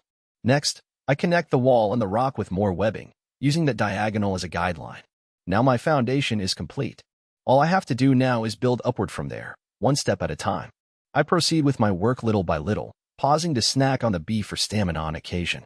Along the way, I sometimes notice one bee squad or another watching me, but they still don't conduct any assaults. Apparently, I'm not in their attack range just yet. Once I finish eating the bee, I decide to call it a day and get some rest. It's now day 5. The pain seems to have let up considerably. My HP is still 6. Since it hasn't recovered at all, my pain mitigation skill must have risen while I was sleeping. Not being in agony is a nice change. I've been able to work this whole time thanks to my pain nullification skill, but the weakening of the pain still makes a huge difference. Of course, the sensation hasn't gone away completely, and the injury hasn't healed, but still, it's definitely easier. I never suffered an injury this severe when I was a human. Up until my reincarnation, the most painful experience I'd ever had was when I stubbed my little toe on the corner of a door. Man, that hurt. But it was nothing compared to a gaping hole in my back. Since I'm starting to feel a bit better, work is progressing smoothly. Along the way, another outcast bee comes along. But one of the squads is pretty close by too. As an experiment, I decide to take a swipe at it. I want to know whether the nearby group will react if a stray gets attacked. If they do, I'll immediately retreat deep into my nest. And if they don't react, I'm good to go. I take a swing with the morning spider.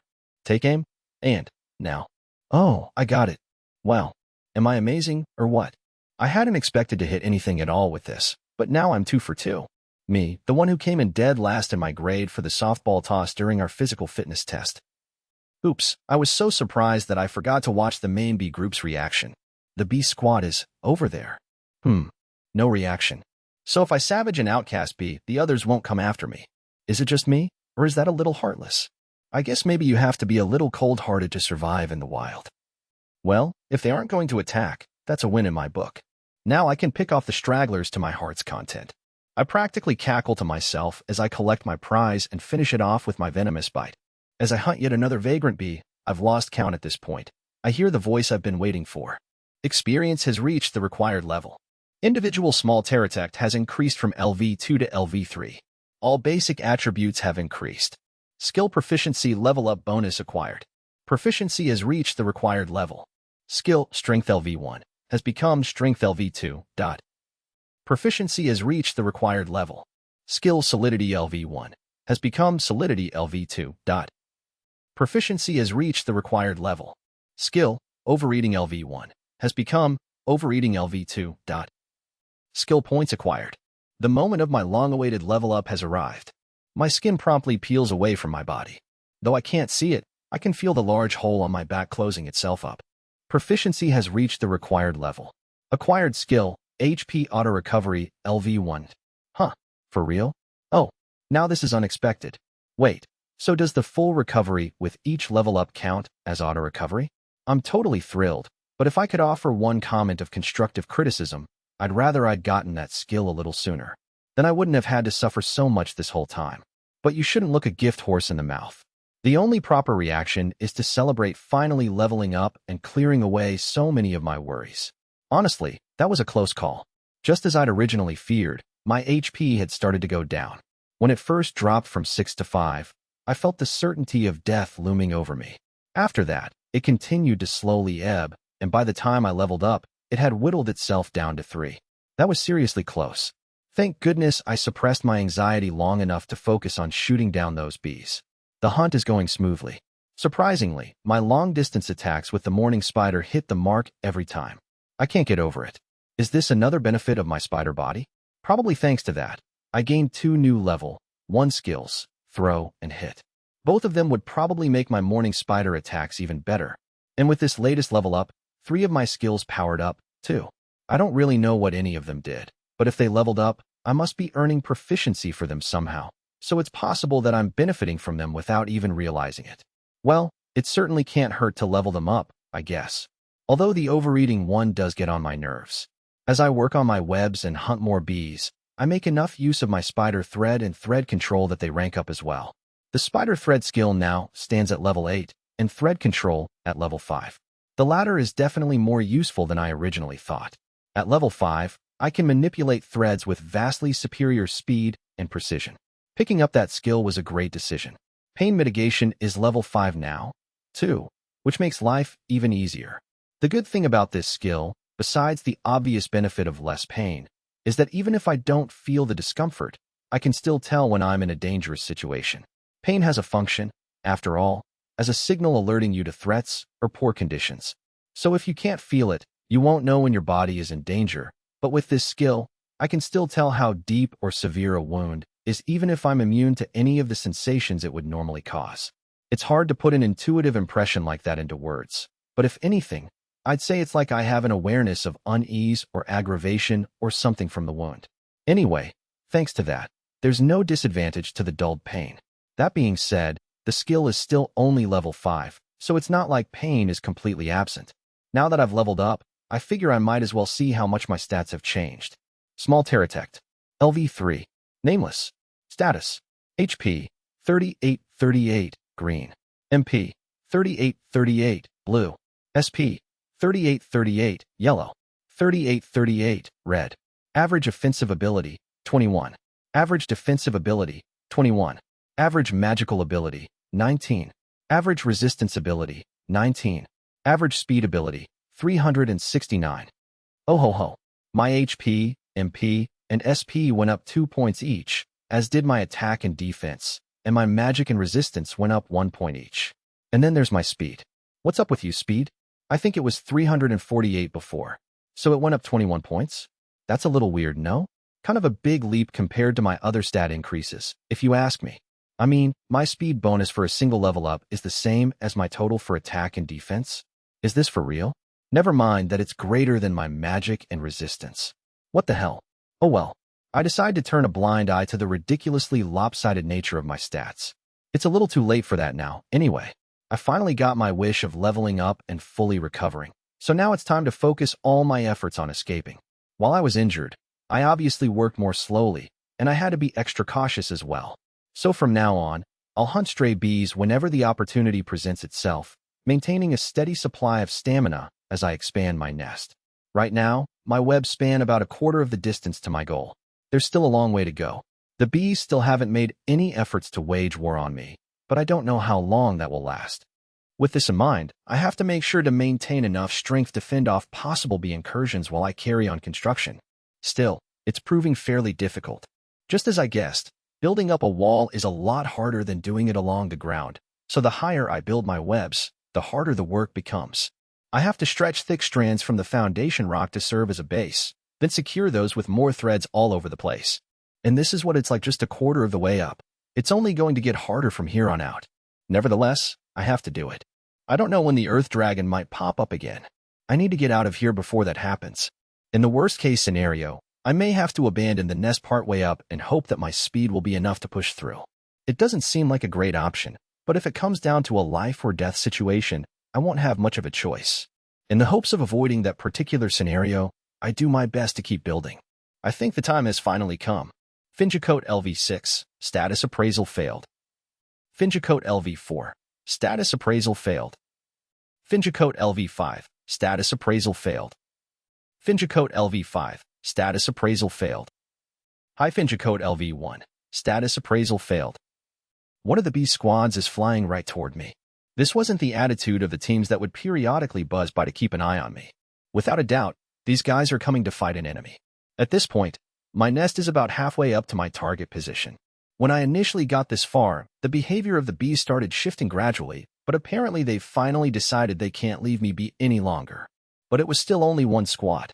I'm not sure whether the bees are underestimating me or if this squad is just a scouting party while the rest hang back to see what'll happen. At any rate, they're sorely mistaken if they think a single squad can beat me now that I have a nest. I ready my morning spider. The nest is made up of standard mesh-shaped webs, but I've left gaps large enough to throw a morning spider through. The gaps aren't nearly large enough for the 6-foot-long bees to enter, though. My opponents can't get past my web, but I can attack them from inside as much as I please. Though they could also just fly away whenever they want, so we'll call it even. The 2-level, 5 squad members fly toward me. Humph. As if 2 at once would be enough for my defenses. My spider thread skill is level 8. Even at a low level, my thread was already impressively sturdy, and it's only gotten stronger with every level since then. Sure enough, the 2 bees contact the surface of my nest and are promptly tangled up in the unbroken thread. Despite their mass and speed charging in, my nest didn't take a single bit of damage. It's totally unshaken, literally and metaphorically. The threads I used to make it are highly durable, with rubber-like elasticity for shock absorption. When a certain amount of weight is applied, the threads flex and soften the impact. The 2 bees' bodies weren't enough to trigger that. In other words, my web withstood the full power of their attack on the basis of its durability alone. It's not that the bees' attack was particularly weak. As far as I could tell from my observations, these bees are actually rather strong. I've even seen a squad haul back a snake as one of their victims. They have plenty of advantages: unilateral attacks from the air, venomous needles, and powerful physiques. Under normal circumstances, they'd be a considerable threat. Because they stay airborne, most attacks can't reach them, and they can easily make a preemptive strike. But that's exactly why they're weak to anti-aircraft style attacks.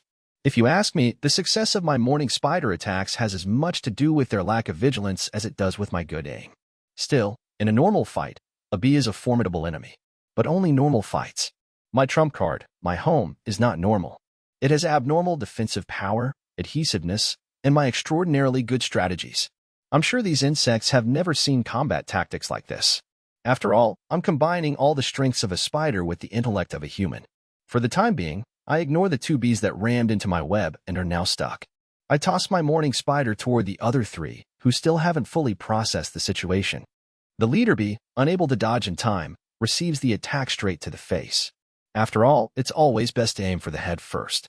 Letting the centrifugal force and gravity do most of the work, I swing the leader bee down toward the bottom of my nest. And just like that, I've eliminated their captain. Without their team leader, the two remaining bees of the squad hang frozen in the air with no idea what to do. Works for me. I swat down the higher level one first with my trusty morning spider. As it watches, the last bee finally comes to its senses, but its next tactic is very poorly thought out. I don't know what it hopes to accomplish, but it simply launches its whole body right at me. Did you not see what happened to the first two guys, pal? At any rate, the desperate attack obviously doesn't reach me, and the final bee crashes tragically into my web and stops moving. Well, that's almost disappointing. When I first fell down here, those enemies were terrifying, but now that I have my nest, they can't even touch me. Considering that 3 body slams haven't been enough to even shake the surface of my web, I doubt they'll be able to reach me no matter how many come at me. I've just proven how strong my webs are. Compared to the defensive capabilities of my silk, the attack power of the bees wasn't nearly high enough for a breach. Honestly, I imagined my home would at least take enough damage to require repairs, even if they didn't break completely through.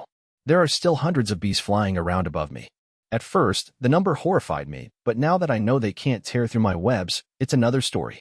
Whether there are 100 or 1,000, if they can't pierce my nest, their stingers will never reach me. Finally, the chances of my escape are starting to improve. Feeling exultant, I set about finishing off the bees I caught. After I repelled the first squad with ease, the other bees started coming at me constantly. I dispatched the second wave as easily as the first, but after that it became a bit of a problem. That was when several squads started attacking at once. This is unreal. Well, actually, I guess it's a good idea from the bees' perspective, but still. As the target, I would prefer it if they didn't come at me in such large numbers, is what I'm saying. Sure, I'm safe and sound in my nest, but it's still an oppressive sight. Who would want to spend their days constantly surrounded by giant drones buzzing around? I heave a sigh as I take a look. Bees, bees, bees, as far as the eye can see. Seriously, what the hell? With this many of them in one place, the buzzing is getting really loud. It's super annoying. How am I supposed to sleep?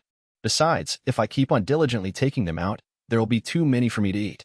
Sure, I feel like I could eat a lot more than normal because of that overeating skill, but even that has its limits. Considering how big one of these buzzers is, acquiring them in bunches of 5 at a time could be overwhelming. I mean, my overeating skill even increased to level 3 because of them. Thanks a lot, bees. The most annoying thing of all is that dealing with them is totally preventing me from working on my nest. My primary objective is escaping from this place, not fighting a bunch of stupid monsters. And yet, their attacks are so constant that I'm completely unable to continue construction at all. I have more than enough food by now, so I'd be more than happy to leave them alone if they would just stop attacking me. I have no way of getting them to understand that, though. At any rate, it looks like I have no choice but to use the brief lulls between the bee raids to make progress on my nest project. At this point, they're so focused on me that leaving the nest at all would be suicide. Clearly, my previous backup plan of speeding past them isn't viable. No matter how fast I am normally, I wouldn't be able to use my full speed running vertically, so I can only see that strategy ending in me getting caught and stabbed mid-climb. Ah, damn it. Getting delayed like this is the last thing I wanted. I still don't know when that Earth Dragon might show up again. Wait. Earth Dragon? Suddenly, I feel a terrible chill run through my body. What was that? No, no, no, no, no, no, no, no, no, no, no, no, no, no. I can't bear to look. I can't bear to, but I have to anyway. Earth Dragon Araba LV31. Status appraisal failed. My worst fear has come true. And worse yet, it's definitely eyeing my nest. What am I gonna do? No, there's nothing I can do. Nothing at all, and I know it. I sure can't fight that thing. The only option I have is to pray that it'll leave me alone. But that option gets pulverized in an instant, along with my hopes of survival. The Earth Dragon opens its mouth. Right. A dragon's strongest weapon is usually some kind of breath-based attack. A thunderous roar booms out. The blast whips through the air. A whirlwind of destruction explodes all around me. I don't really know what's happening, but this much is clear. My nest has disappeared, along with its rock foundation. For that matter, the wall behind the foundation has a huge hole blown through it, too. Even the wall opposite is full of cracks. As the fissures spread, rocks begin crumbling away from the wall. It's collapsing. The single attack has decimated over half my nest. Even the remnants higher up start falling apart along with the wall. I'm somewhere in that upper part. It doesn't seem like the breath attack hit me directly. Still, I'm tumbling down with the webs around me. Without a spare second to react, I slam into the ground. Ouch! My HP is utterly devastated. But somehow I'm still alive. I'm not dead yet, but I don't know for how much longer things will stay that way. The rest is all up to the whims of the earth dragon. One of my webs lands on top of me, but that may actually be a good thing. My body is totally covered by thread now, hidden from view, and none of the falling rocks hit me directly. If I keep hiding here, it's possible the dragon might not notice me. With the faintest of hopes, I hold my breath and do my best to stop my body from trembling in terror. Proficiency has reached the required level. Acquired skill, Fear Resistance, LV1. My shaking abates somewhat. I'm still terrified, though. My body hasn't stopped trembling. Help me, help me, help me, help me, help me, help me, help me. Proficiency has reached the required level. Skill Stealth LV2 has become Stealth LV3. Proficiency has reached the required level. Skill Fear Resistance LV1 has become Fear Resistance LV2. Proficiency has reached the required level. Skill Stealth LV3 has become Stealth LV4. Proficiency has reached the required level. Skill Fear Resistance LV2 has become Fear Resistance LV3. Proficiency has reached the required level. Skill HP Auto Recovery LV1 has become HP Auto Recovery LV2. Proficiency has reached the required level. Skill Fear Resistance LV3 has become Fear Resistance LV4. Proficiency has reached the required level. Skill Stealth LV4 has become Stealth LV5. Proficiency has reached the required level. Skill Fear Resistance LV4 has become Fear Resistance LV5. The divine voice, Temp, pulls my mind back to reality. Or maybe that's just my new fear resistance skill skyrocketing in levels while I'm busy quivering. At any rate, I have no idea how much time I've spent hiding. Based on how much my skills have improved, I must have been concealing my breathing for a while. I wonder if I could tell how much time passed by checking how much my stamina decreased. But for some reason, it hasn't decreased at all. I use thread control to pull the web off my body. Then I crawl out slowly from the pile of fiber. The earth dragon isn't around anymore. I'm saved. Training. Katia and I were lazing around. The two of us had been working out in the courtyard of the castle to try raising our skill levels. Well, actually, there were 3 of us if you count Faye. Anyway, we had finished for the moment and were resting in the garden, looking at the flowers. That was tough. My magic-related stats are solid, but my physical stats still need some work. Since Sue wasn't around for once, Katia was speaking in Japanese today. Yeah, but still, we've got better reflexes than we had in our old lives, and it's nice how much easier it is to improve with training. Totally. It always seemed pointless when we had to run marathons at school and stuff, but every step you run here builds your stamina. In this world, both skills and stats only improve when you use them. Since I couldn't level up yet, the only way I could strengthen my stats was by training the old-fashioned way. But that old-fashioned training was all you had to do to get stronger. It was tough, but when you knew it would pay off, it was a lot easier to stay motivated. You may be a girl now, but you're still boyish on the inside. Personally, I have no desire to work out so intensely. You say that, but you've been working out too. Well, I hardly have much of a choice. What do you mean? Well, I suppose it's not as immediate now that I'm no longer in that egg or freshly hatched, but I'm basically on the verge of death. Huh? Since when? I had no idea. Well, of course not. I never told you. So what gives? You know that I was found in a dungeon called the Great Elro Labyrinth, right? Well, turns out I was in considerable danger at the time. Apparently, I was in a spider's nest, and it nearly ate me. Seriously. But the spider ended up being some inferior species, so it couldn't break through the shell and gave up. Whoa, sounds like a close call. You might have wound up dead before you were even born, then. Right. Unlike in Japan, you can be killed at any moment in this world, so you've got no choice but to get as strong as you can. Besides, I have to evolve. Evolution occurs when a monster satisfies certain conditions, like reaching a particular level. Usually, it comes with a new appearance, better stats, and so on. You heard Ms. Anna, didn't you? If I don't evolve from this form within 10 years or so, I'll die. Faye's current species was a monster called an Elrocolith, which had a short lifespan. In order to prolong her life, she had to evolve. To that end, she had to defeat other monsters and raise her level. And if she wanted to do that, she had to be stronger. Unlike us, Faye had a very real need to become more powerful. That was why she voluntarily participated in our training sessions. So, how are you doing? My instantaneous, persistent, strength, and solidity skills are all up to level 8. I was using the appraisal stone in my hand to check my status. It was a level 9, belonging to Kadia's family. This item could be considered a national treasure, yet Kadia casually borrowed it from her home. I had to wonder if the Duke was all right with it, but since it was convenient, I decided to just be grateful and use it. Your skills sure go up quickly, man. Is it just a difference in natural talent, or what? Kadia seemed a bit frustrated. Even though we were doing all the same things, I was gaining levels faster. In this world, anyone can get stronger with effort, but the speed of progress varies. They say it's due to a difference in talent. I mean, they've called me a prodigy in the Duke's family all my life. How can you be this much faster than me? You cheating bastard. You should give me some of that talent, too. I avoided Kadia's and Faye's envious gazes. It wasn't like there was anything I could do. Kadia's and Faye's skills had strengthened steadily, too, but not as much as mine. For some reason, Faye had fire resistance and petrification resistance, so I was kind of jealous of that. But I figured she'd get mad if I said that, so I kept it to myself. By the way, have you used any skill points? No, I kinda haven't been able to commit yet, so I've still got them saved up. Oh, I think I know what you mean. You want to keep them for when it really matters, right? Skill points can be used to acquire new skills or add to the proficiency level of the skills you already have. Usually, people are born without any, but as a reincarnation bonus or something, Kadia, Faye, and I'd had plenty of them since birth. You've got 100,000 points? You cheating, bourgeois bastard. Hey, that's even meaner than before. I really hadn't gotten around to using them yet. At first, I wanted to acquire magic skills, but Anna told me not to use magic, so I backed off. She probably didn't realize I had skill points, but to take advantage of that and acquire the skills secretly would feel like a betrayal. Since then, I just hadn't felt like using them. Does that mean you two have used some of yours, then? Just the 100 points it took to get telepathy. What about you, Kadia? Only 1,000. If I remembered correctly, Kadia had 50,000 points. Given her behavior during the conversation, I had assumed she'd used them all up, but she'd barely touched them. What did you get? I'm not telling. What? Come on, just tell us. You promise not to laugh?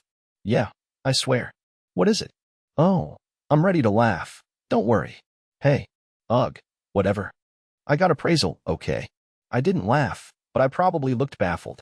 Without thinking, I exchanged glances with Faye. Appraisal is more or less the one skill you shouldn't acquire. If anything, I was really curious as to why he did it anyway. Why would you do that? I couldn't help it.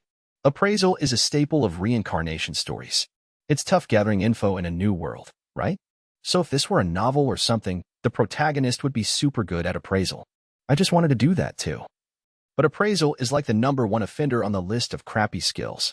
Why would you spend your points to get it, knowing that? Listen, man, I didn't know that at the time. I was still just a baby when I got that skill. You remember how hard it was not understanding anything, right? So of course I wanted to try and get more information. And as soon as I started thinking about appraisal, the word of God spoke to me. So of course I picked it up on impulse. Yeah, it made sense when he put it that way. I did remember my anxiety when I was a clueless baby. Not being able to understand what the people around me were saying stressed me out, too. And since the word of God spoke in Japanese, it's only natural that you'd want to cling to that. So is appraisal as bad as they say it is? Yeah, it sucks. It's totally worthless unless it's a super high level. I get a headache every time I use it. And as a bonus, you won't get proficiency from appraising the same thing twice unless you wait a long time in between, so it's ludicrously hard to level up. I do my best to raise my proficiency whenever I have spare time, but I'm still only level 4. It's breaking my heart, man. Just hearing about it was irritating. Still holding the appraisal stone, I reappraised my skill point field. As soon as I did so, a list of available skills was displayed, along with the required skill points. I looked through until I found the appraisal skill. Oh, hey, I can get appraisal for 100 points. What? For real? 100 points is the lowest number needed to acquire any skill. Skills that could be acquired for a cheap 100 points were either equally ineffective or particularly compatible with the user. The fact that Kadia had to use 1,000 points to get appraisal proved that it wasn't truly an ineffective skill. Sure, it wasn't very helpful at a low level, but it could be a major asset if raised high enough. My low price meant I was particularly compatible with the appraisal skill. After a moment of hesitation, I acquired appraisal. My remaining skill points went down to 99,900. I got appraisal. What? For real? Kadia repeated herself. Well, don't come crying to me if you regret it later. Well, I'll cross that bridge if I come to it. I've still got plenty of points anyway. Nobody likes a man without a plan, you know. For the time being, I decided to hang on to the rest of my points for a more important time. clearing the lower stratum. I survived. I bask in the joy of this fact for a moment. I'm alive. What a wonderful thing. At the same time, though, panic slowly overwhelms my heart. What am I going to do now? My nest is ruined, completely beyond repair. I look at the site where the breath attack had hit. There's a huge crater in the wall there. Haha, how strange. Is it even possible to cave in a wall like that? I thought craters were formed when meteorites or whatever crash into the ground. So how am I looking at one on a vertical surface? It seems fairly deep, too. How very strange. Despite the fact that I'm standing around in a defenseless daze, the bees aren't attacking me. Maybe the earth dragon freaked them out, too. I can't blame them. That thing is a terror. I'm still scared, myself. Really, what am I going to do now? I could still try to break through the bees' territory and return to the original passage. As long as the earth dragon doesn't come back, of course. I was lucky to have survived this time. But if the same thing happens again, I doubt I'll have the same fortune. It's like the dragon saw my nest as an annoyance and deliberately destroyed it. In other words, if I make another one, it'll probably just aggravate the monster even more. In which case, that option is out of the question. I'm a little too afraid to do it, anyway.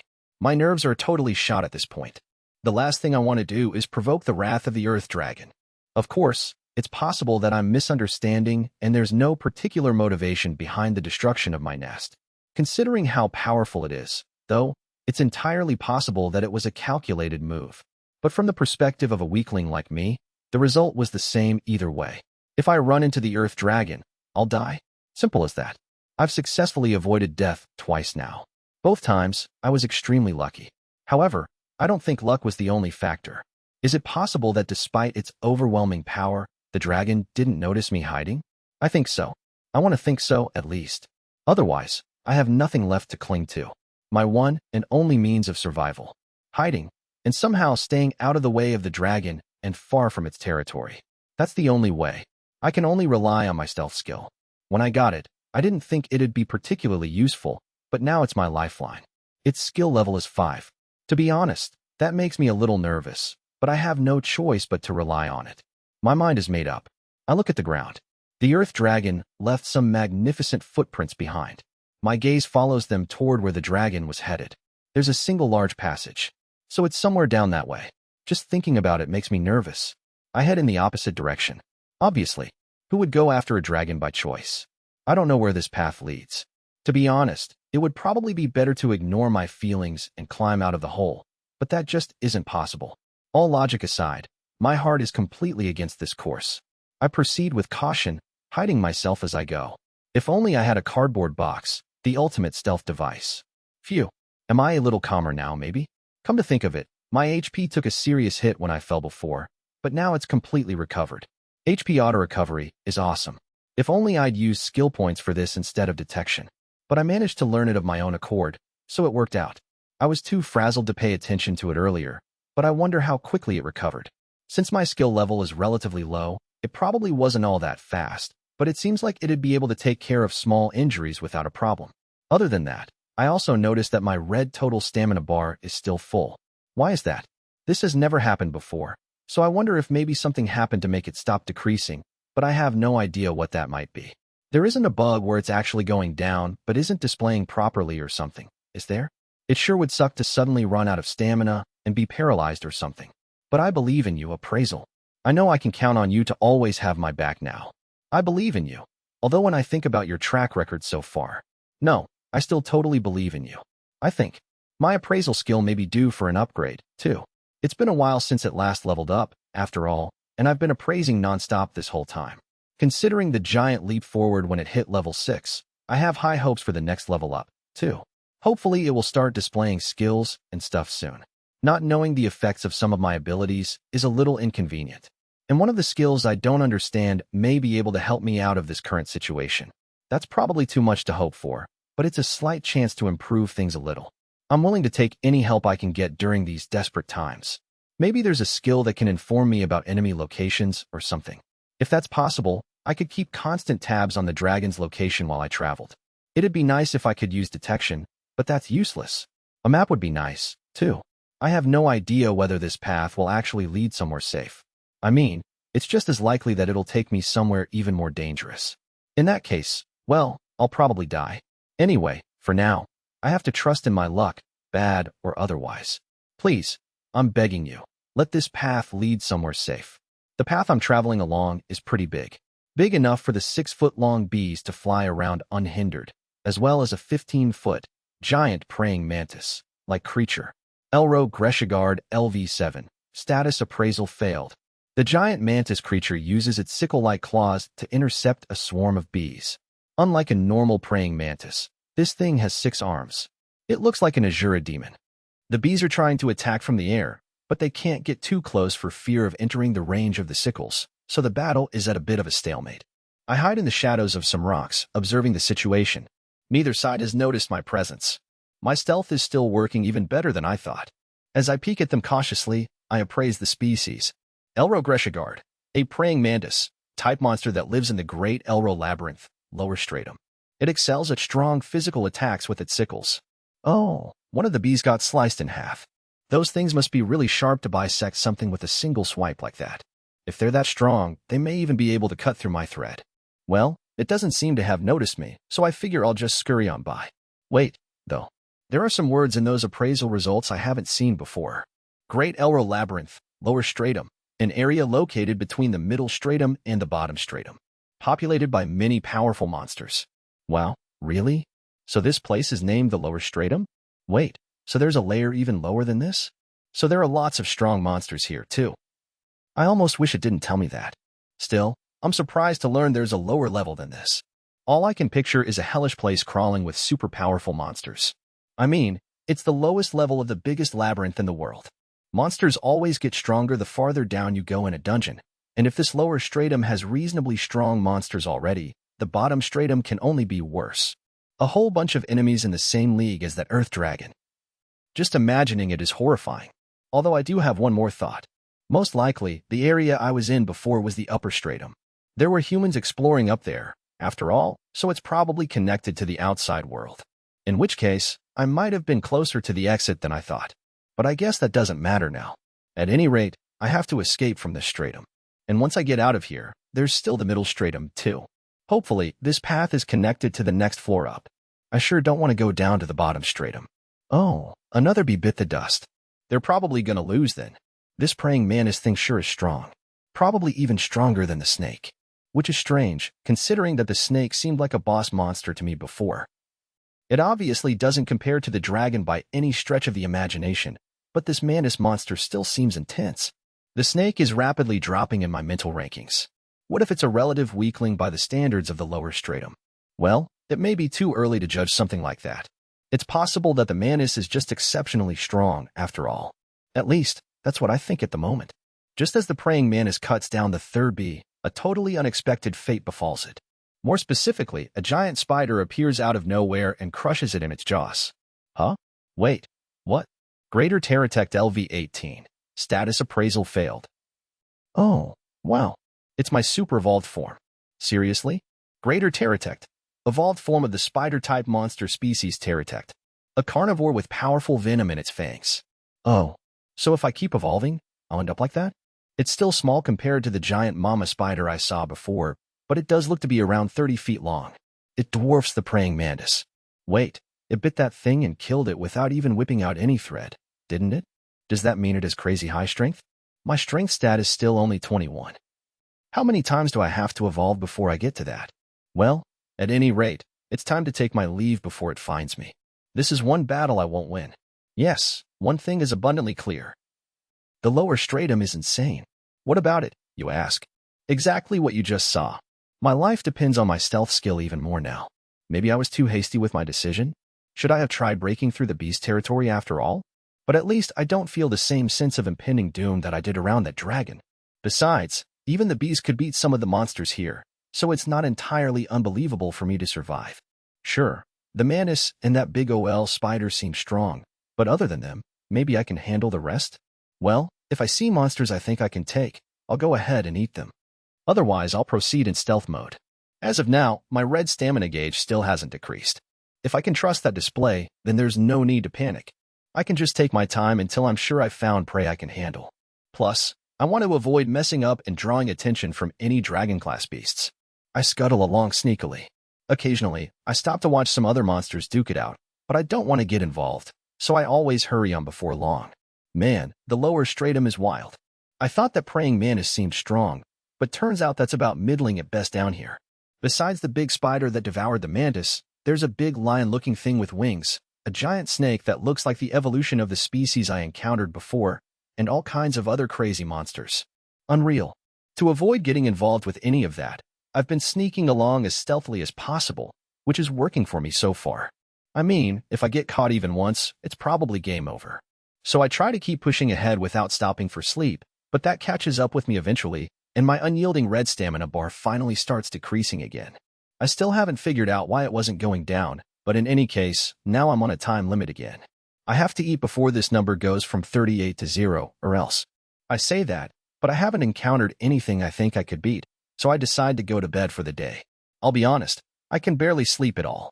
Up until now, I've always slept in at least a simple home, but I don't want to risk standing out more, so I go to sleep without cover for the first time in my spider life. I'm nervous the entire time, so I don't get a very deep rest. It's not too terrible, but if I continue without a good night's sleep like this, I know it'll eventually come back to haunt me. Then again, in my previous life, my average night's sleep was about 4 hours, so I'll probably be okay for a while. So sleep is more or less all right for the time being, but food is becoming a real problem. I have to find a meal in this monster madhouse somehow. That worries me, but it turns out to be pretty easy to get a hold of some food. Suspiciously easy, in fact. It's weird, honestly. The monsters here are freakishly strong, but among them are still some weaker guys like the kind I've seen in the upper stratum. The snakes are one example. Man, I never thought the day would come when I'd refer to those snakes as weak. The point is, I'm very curious as to what these puny monsters are eating. I mean, if you're too weak to eat, you're just gonna become the main course yourself, right? That's what survival of the fittest is all about, really. And that's certainly how my time in this dungeon has been so far. But some of these guys are even on the chubbios side. The bees must have targeted them as their main source of food. So, after observing the various weak monsters for a while, I've come to the conclusion that they all have one thing in common. They're all poisonous. It's like a revelation. I have natural poison resistance, so I eat that kind of thing without a problem, but most normal creatures won't eat something poisonous. These guys are weak, but since they're toxic, other monsters won't eat them unless they have poison resistance themselves. By that logic, even if a monster does find me, I might be spared for the same reason. Still, there's no point in risking it as long as I can just keep sneaking along covertly. Anyway, I've discovered that these weak monsters have two main sources of food. One is other small fry. That seems to be the most common method, fighting and eating one another. So I figured I'd just wait for a moment when there aren't any badasses around and take out a weakling with a surprise attack myself. Then there's the other thing, the food source they resort to only when they're truly desperate. Elrogastruch LV3, status appraisal failed. This creature is shaped sort of like a flat black insect. Actually, it resembles an insect, but it kind of acts like a snail. These things stick to the walls of the labyrinth and crawl along slowly in a very snail-like movement. I decide to call them snail bugs. There are tons of these snail bugs in the lower stratum. Anytime I look at the wall, I always spot at least one. That's how many there are. Why don't the other monsters eat them? There are so many of them. That's what I thought, foolishly, before I ate one myself. Oh, yes, I was foolish. I should have at least prepared myself a little more before attempting to eat one. But there's no use wallowing in regret now. Only after eating one did I truly understand why they are a last resort. That's right, I did it. I ate one. I used a thread to pull it off the wall, and I finished it off with my poison bite, never realizing how truly horrific the creature was. If only there exists a skill that would let me go back in time and stop myself before I ever tried. It was unbelievably disgusting. The taste was unlike anything I've ever experienced in either world. Since my rebirth as an arachnid, I've eaten all kinds of revolting meals, but this took the grossest, most disgusting cake. It was so nasty that I actually lost some HP from eating it. You definitely can't call that thing food. Eating it even made my rot resistance skill go up, so that should clue you in as to how unfit it is for consumption. If I didn't firmly believe in not leaving waste behind, I wouldn't have even tried to finish it. Anyway, that's how I discovered that technically, I can get food whenever I want. It just happens to involve a lot of suffering. But I mean, if it comes down to eating something so disgusting it makes me want to die, or actually, literally dying of starvation, I would have to choose the former. So if things get truly desperate, I will eat a snail bug again. I fervently hope that it never comes to that, though. At any rate, I'm doing my best to forget the whole thing and move on. The maze-like zone in the upper area was full of branching paths, But this one is just one long passageway. It's nice that I didn't risk getting lost. But if this path connects to the bottom stratum, how am I ever going to get back? Well, there's no point in thinking about that. I'm sure it's connected to the middle stratum. At least, that's what I keep telling myself. Now my red stamina gauge is starting to get a little low. Although I survived eating the snail bug last time, I really want to leave that as an absolute last resort. Even now, I can see a few of them creeping along the walls, but that's not whetting my appetite. I mean, those things are so gross that even other monsters don't want to eat them. Which is why I want to find a more normal meal while I still have some stamina to spare. As far as a poisonous monster can be considered normal, anyway. I mean, I've been eating poisonous stuff for a while now, so it's a little late to get hung up on that. It's not like I don't want to eat something tastier. It just isn't an option. I miss cup ramen. Okay, front check, all clear. Back check, all clear. No dangerous species in sight. Nice. Elro Randonel LV8. Status appraisal failed. Elro Randonel LV7. Status appraisal failed. Elro Randonel LV7. Status appraisal failed. In front of me is one of those close-knit monster trios. These guys really do travel in threes no matter what. However, as I probably should have expected for the lower stratum, their levels are pretty high. If this species also evolves at level 10, then they're getting close. Not that they'll ever live to see that future. I sneak around behind them to catch them unawares. Then, it's time to debut my new weapon, the casting net. What? Is that name too straightforward? Whatever. Even I can't come up with a clever name for every single thing, okay? I was rather pleased with myself when I thought of the name for the morning spider, though. But just because I did it once doesn't mean you should expect me to bust out high-quality puns every single time. Anyway, casting net, go. Now, don't go thinking this is some ordinary old net. This new equipment, it really does need a better name, doesn't it? Oh, right, the explanation. Yeah. So when I first throw this thing, it's just a clump of thread, but as soon as it reaches its target, bam, it opens up into a spider web and wraps up the victim. This weapon is a dream team of delicate web-spinning work and careful manipulation with thread control. All three monsters get tangled in the net in no time. Ha. Now that's a catch. As usual, I finish them off with my Poison Fang skill. Chomp. Condition satisfied. Acquired title, Poison Master. Acquired skills, Poison Synthesis LV1, Poison Magic LV1, as a result of title, Poison Master. Oh. Ooh. Here come some new titles. Poison, and more poison. So, Poison Synthesis and Poison Magic, huh? As usual, I have no idea how to use magic-related skills, so I'll ignore that for now. More magic manure for me, I guess. As for Poison Synthesis, I don't really know what that does, either. Does that mean poison making? But I'm a spider, so I already create that on my own, right? Okay, enough about that. I can spend more time investigating my skills later. I have to finish off the other two monsters and dispose of the trio. And so, chomp. Proficiency has reached the required level. Skill, Poison Fang LV7, has become Poison Fang LV8. Oh. Did the forecast today call for a downpour of poison? Well, you won't catch me complaining. If 10 is the highest level, then 8 must be pretty darn toxic, right? It sure works well, even on other poison users. This is even better than the new title. Alright, now that I've finished off the three monsters, I carry them into the shadows of a nearby rock. Oof, with my crappy stats, it's tough to carry three monsters like this. Maybe I should have carried them one by one. Wait, huh? Didn't I do something like this before? And didn't I regret not carrying them one at a time back then, too? Don't ask me. That doesn't ring a bell at all. I have a great memory, okay? That never happened, that's all. Got it. Good. Anyway, I decide to test out my new poison synthesis skill a bit while I eat. Except I can't figure out how to use it, so all I can do is experiment at random. And so, poison synthesis. I think, pray, and would have whispered if I had a mouth that could form words. Somehow, this actually does something. Like with appraisal, it's as though text is displayed in my head. Poison synthesis menu. Weak poison spider poison LV8. What's this, now? Oh, hey. If this is being displayed in my mind, then appraisal ought to work on it. Venom synthesis menu allows the creation of poison. Weak poison, a very weak poison now. Spider poison LV8, a lethal poison secreted by spiders. LV8 is very strong. So spider poison is just my original poison? So doesn't that mean that by acquiring poison synthesis level 1, I just gained the ability to make weak poison? I select weak poison to test it out. A ball of liquid appears in the air in front of me, then drops to the ground and forms a puddle. Ah, man. Do I need to have a container for this or something? Just for kicks, I appraise the puddle. Puddle of weak poison, ow. Yep, it really is weak poison. Alrighty then.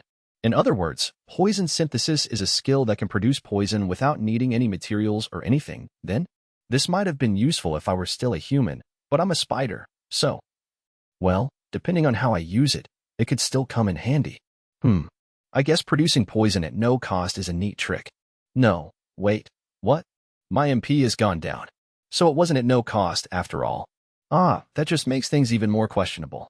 As the skill level goes up, the kinds of poison I can make may increase or something, but since I can already make my super strength spider poison, well, I'm not really feeling this ability, but I'll probably find a use for it eventually. If nothing else, it's still better than those unusable magic skills, right? The second prince. Sue and Clevia were facing off in front of me, practice swords in hand. Taking advantage of Sue's small physique, Clevia easily deflected her sword as my sister charged. Sue still kept attacking resolutely, but Clevia's precise defense warded her off easily. The petite girl attacked with all her might, but the muscular Clevia's swordsmanship was more reminiscent of an elegantly flowing river. In both appearance and movement, the two of them were total opposites. Sue certainly couldn't be considered weak, but compared to Clevia's extensive experience in real battle, her skill was bound to fall short. This was particularly unsurprising given that Clevia had sword mastery, the advanced version of swordsmanship, at level 7. Sue's swordsmanship skill was at level 6. So, according to a simple calculation, that was an 11-level difference. There was no way to compensate for a disparity like that. Still, there were many times when simple stats could at least prolong a battle. Sue was invoking both magic warfare and mental warfare at the same time. These were skills that could consume MP and SP to raise base stats, and since Sue had so much MP, the improvement magic warfare afforded her was nothing to sneeze at. Her physical stats had gone up a lot recently, too, so she actually had a bit of an edge on the status front. Still, Clevia was abstaining from mental warfare to create a handicap. If she were using it, too, the odds would certainly tip further in her favor. Even without it, she was likely to win anyway. Sue's stats could be a bit higher, but that was a slight advantage compared to Clevia's huge lead in fundamental strength and experience. Sue didn't have a chance of turning things around. Just as I expected, Sue wore herself out on offense, and Clevia's counterattack defeated her. Taking a hard thump to the stomach, Sue fell to the ground.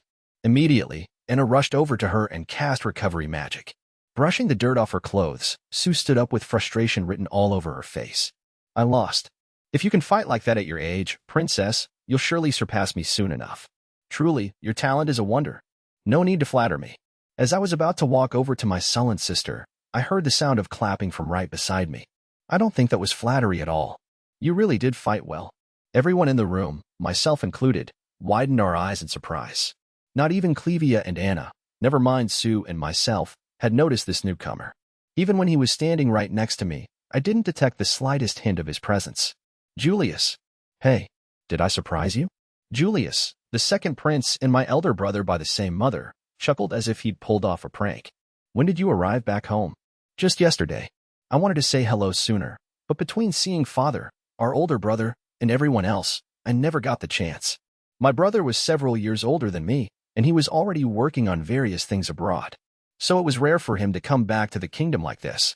Sue, I take my eyes off you for a second and you get even more talented every time. Your speed of improvement never fails to amaze me. Even though Julius spoke kindly to Sue, she only scowled in response.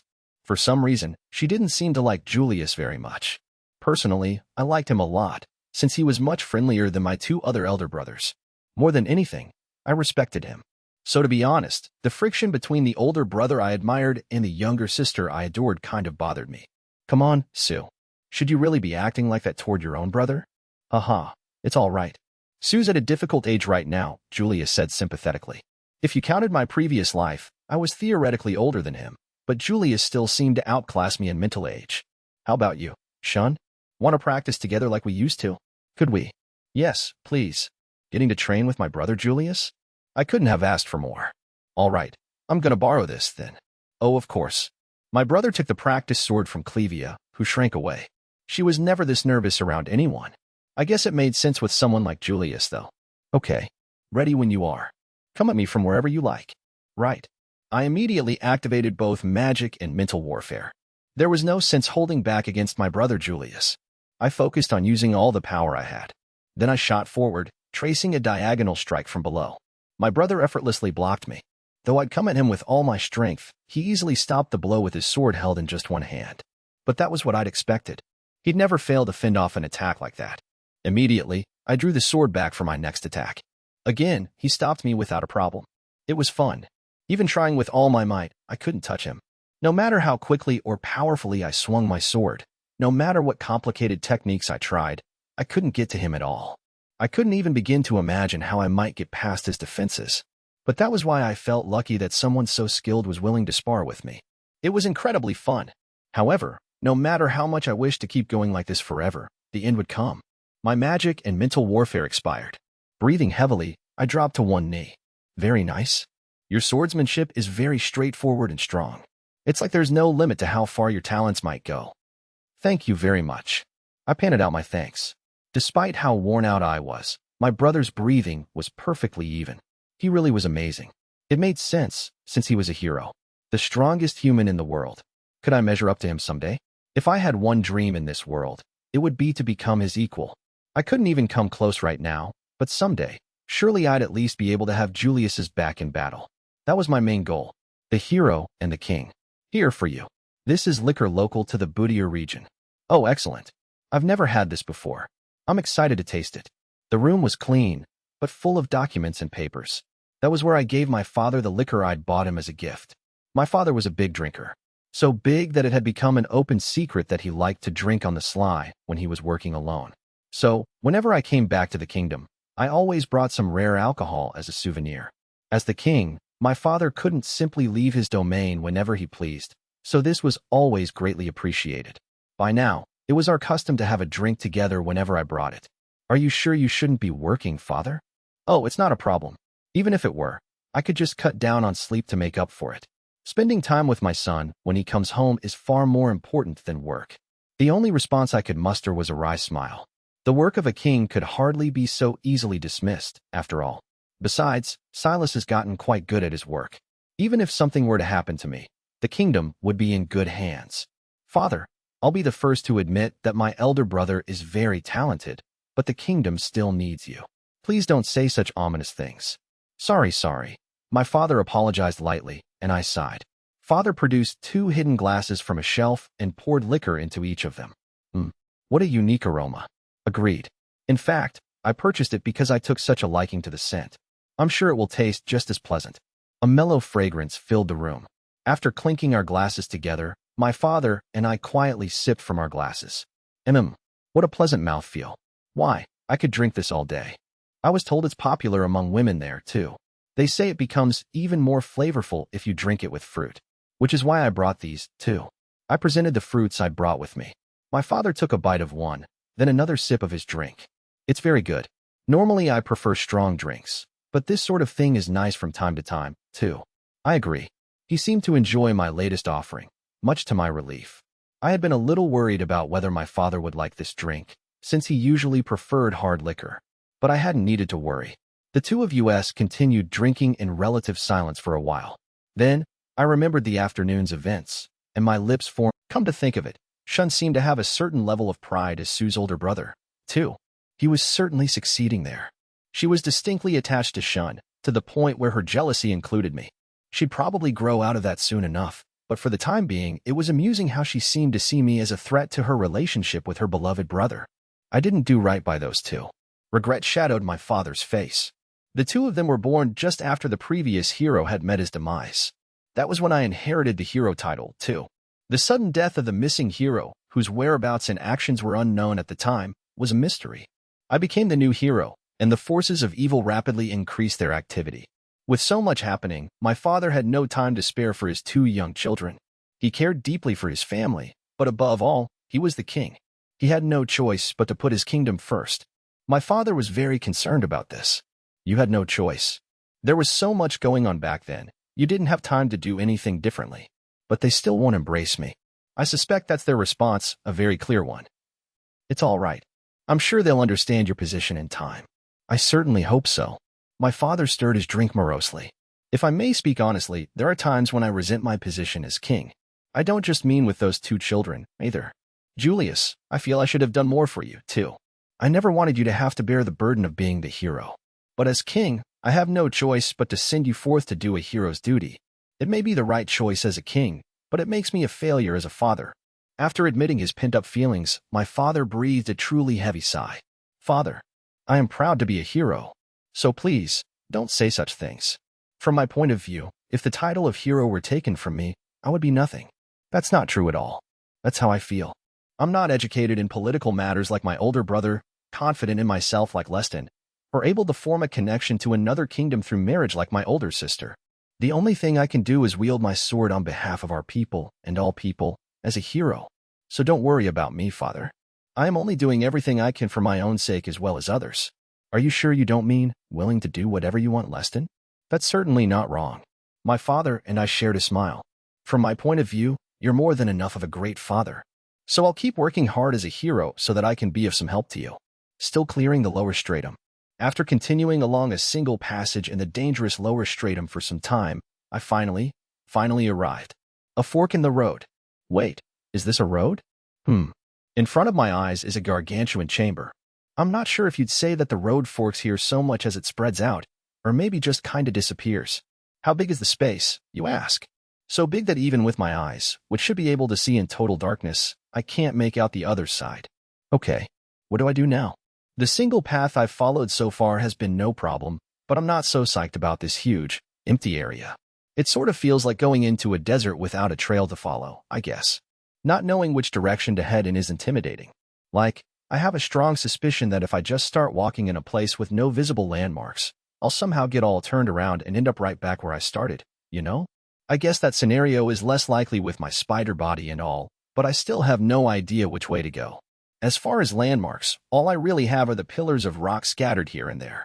But since they all pretty much look the same, they aren't really distinctive enough to work as markers. There are snail bugs everywhere, so at least I won't starve in a worst-case scenario, but it still seems like I could easily get lost without noticing. Oh well. My best course of action is probably to stick with the basics of dungeon exploring and proceed along the wall. I continue keeping to the right, just as I had before. This place is seriously enormous though. It's super wide. And also super tall.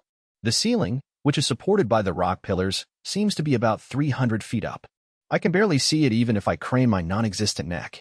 Thanks to that, despite being inside a dungeon, this area doesn't feel cramped at all. If anything, despite the place being full of nothing but rocks, there is a certain sense of the majesty of nature. Here, it really sinks in just how tiny and insignificant my existence is. Back in my old life, I saw a TV show about unexplored regions and stuff. To be honest, that kind of thing never inspired me. In the end, all that beautiful scenery on the TV screen just seemed like some far-off, irrelevant world to me. Far from inspiration, all I felt about it was apathy. I don't even know why I was watching that show in the first place.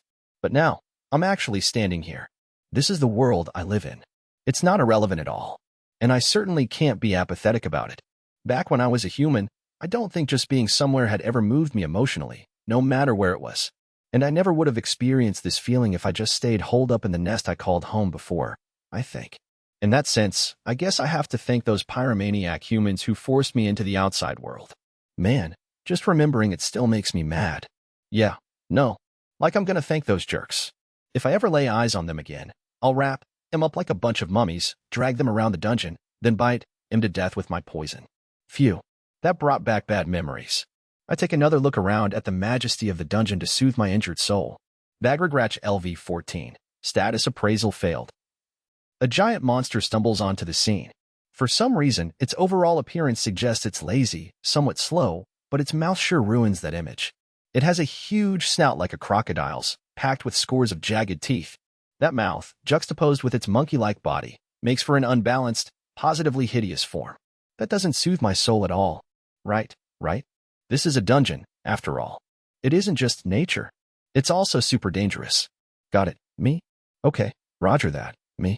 And so I stifle all signs of my presence as I make a hasty getaway. Okay, I manage to escape without being spotted. And then, well, something occurs to me that I don't really want to think about. This big, huge area can't be the bottom stratum, can it? I mean, I don't know what exactly indicates a change in stratum or whatever, but I suspect a lengthy road that ends up in a much wider area might qualify. The road has been straight, and I don't exactly feel like I've been descending, but what if it was just such a gradual slope that I didn't notice? That's possible, don't you think? No, no, no. It can't be, right? I just happened to arrive in an open area. Yeah, or maybe I even made it to the middle stratum. Ooh, that would be nice. Let's go with that. This is definitely the middle stratum. Wow, so I guess I finally escaped from that dangerous lower stratum. Baggergratch LV8. Status appraisal failed. Baggergratch LV4. Status appraisal failed. Baggergratch LV11. Status appraisal failed. This kind of thing wouldn't be in the middle stratum, would it? Time to become the invisible man. Oh, I mean, the invisible spider. Anyway, I have to hide my presence. Then I can just slip out of here. Easy peasy.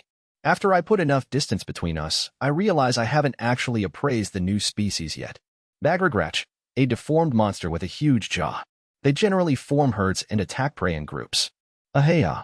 So even though they seem super powerful, they form herds even bigger than that? Now, that's scary. Yeah, let's just pretend my middle stratum theory never happened. The middle stratum would never be this tough. Sigh. I just have to hope that I'm not actually in the bottom stratum. I scuttle along the wall quietly. After I ate those last 3 monsters, my red stamina gauge stopped decreasing. Yeah, it was a lot of food, so the gauge was already nearly full by the time I finished the first one. But maybe my overeating skill is the cause or something? It could let me stock up extra energy by eating too much. This phenomenon never happened before I got the overeating skill, after all. So maybe that isn't such a far-fetched theory. Proficiency has reached the required level. Skill, Appraisal LV6, has become Appraisal LV7. Oh. Appraisal. You've come back to me. Now we're cooking with gas. After that big breakthrough last time, I can't help but have high expectations now, though. You know that, right? If you disappoint me again now, I'll never forgive you. Got it? You can still clear the bar now that I've raised it, right? We had a good thing going here. Don't mess it up, okay? Now, how are my self-appraisal results looking? Small Pterodactyl. LV3. Nameless. Status. HP, 3838 green. MP, 3838 blue. SP, 3838 yellow. 3838 red. Average offensive ability, 21. Average defensive ability, 21. Average magical ability, 19. Average resistance ability, 19. Average speed ability, 369. Skills. HP Auto Recovery LV2. Poison Fong LV8. Poison Synthesis LV1. Spider Thread LV8. Thread Control LV5. Throw LV1. Concentration LV1. Hit LV1. Appraisal LV7. Detection LV3. Stealth LV5. Heretic Magic LV2. Shadow Magic LV1. Poison Magic LV1. Overeating LV3. Night Vision LV10. Vision Expansion LV1. Poison Resistance LV7. Paralysis Resistance LV3. Petrification Resistance LV2. Acid Resistance LV3. Rot Resistance LV3. Fear Resistance LV5. Pain Nullification. Pain Mitigation LV5. Strength LV2. Solidity LV2. Skunda LV2. Taboo LV2. N% IW. Huh? Really? Seriously? My eyes aren't deceiving me? WH, way what? A real skill list. Seriously, appraisal, you're too good to me. You cleared that bar without a problem. Hoo-hoo. The dog days are over at last. Appraisal, you're amazing. Thank you. Seriously, thank you. With this, I can finally use double appraisal to find out what my mystery skills do. All right. Phew. Where to begin? Well, I was just thinking about overeating. So how about that one? Overeating allows the user to ingest food beyond normal limitations. In addition, the resultant stamina can be stocked as surplus. However, the user will gain weight proportionate to this. The amount of stamina that can be stocked increases with higher skill levels. Oh, whoa. Very nice. That's more or less what I guessed. So this skill means my stamina won't decrease for a while based on how much extra food I eat. I'd gain weight, though. Am I really that fat? I don't feel fat. Maybe it just doesn't make much of a difference, since I'm a spider. If I were human, that could be a serious disadvantage. Next, how about this one? Strength adds to average attack capability by the number of the skill level. Ooh, so that's what it does? So basically, a simple stat-enhancing skill? Come to think of it, this skill increases when I level up. I thought my attack power had gone up by 2 when I leveled up, but one of those points was actually thanks to this skill, I guess. Which would mean solidity adds to average defense capability by the number of the skill level. So this skill is the defensive version of strength. Honestly, it doesn't do much, but given how crappy my stats were, I'll take any advantage I can get. Okay, let's keep going. Next is one I don't recognize. Since it's level 2, it must have leveled up at some point, but I must have missed it when the divine voice, Temp, mentioned it. Skunda multiplies average speed capability by the number of the skill level. Also, growth of this stat at each level up increases by 10x the skill level. Huh? Wait, excuse me? Oh, so this skill is why my speed is so much higher than all my other stats. Okay, I get it. Wait, what kind of mega overpowered skill is that? I thought my speed was just because of my species or something, but it's because of this skill. Ooh, hold up. Is this, like, one of those reincarnation perks you hear about or something? Ooh, for real. Whatever god is responsible for this, you rule. Being born with a rare skill like this has to be the best benefit ever. All hail reincarnation. They didn't call me Skunda for nothing in that game I used to play. Whoa. Now, this I could get used to. So, what's with the other skill I haven't seen before? In %IW. Cannot be appraised. Can't be appraised? Why? Oh, man. I can't believe I'm stumbling here after coming all this way. Well, based on the name, it's probably just a bug or something, anyway. It's kinda creepy, to be honest, but since I can't appraise it, there's no point in getting hung up on it any further. Hopefully it isn't a negative skill or anything. Oh well, time to move on to the next one. Taboo, a skill given to those who commit a taboo. Must never be raised. Yikes. Now this is way too deep for me. That phrasing smells like a curse or some other destructive effect, though. Man, I don't want that. And it said, must never be raised, but it already went up to level 2 at some point. Seriously? That takes the wind out of my sails real quick. HP auto-recovery, HP gradually recovers over time. Can even recover injuries that would not otherwise recover naturally. Poison Fang. Attacks using fangs will be given the poison attribute. Poison synthesis. MP can be used to purify and customize poison. Poisons that can be synthesized vary depending on the level. LV1. Weak poison. Spider thread. A special skill possessed by spider-type creatures. Can make customizable threads. Customizable qualities. Viscosity, elasticity, resilience, texture, strength, size. Thread control. Allows the user to freely manipulate thread. Throw. Improves power and accuracy when throwing objects. Concentration. Ability to concentrate increases. Hit. Improves accuracy rate in any situation.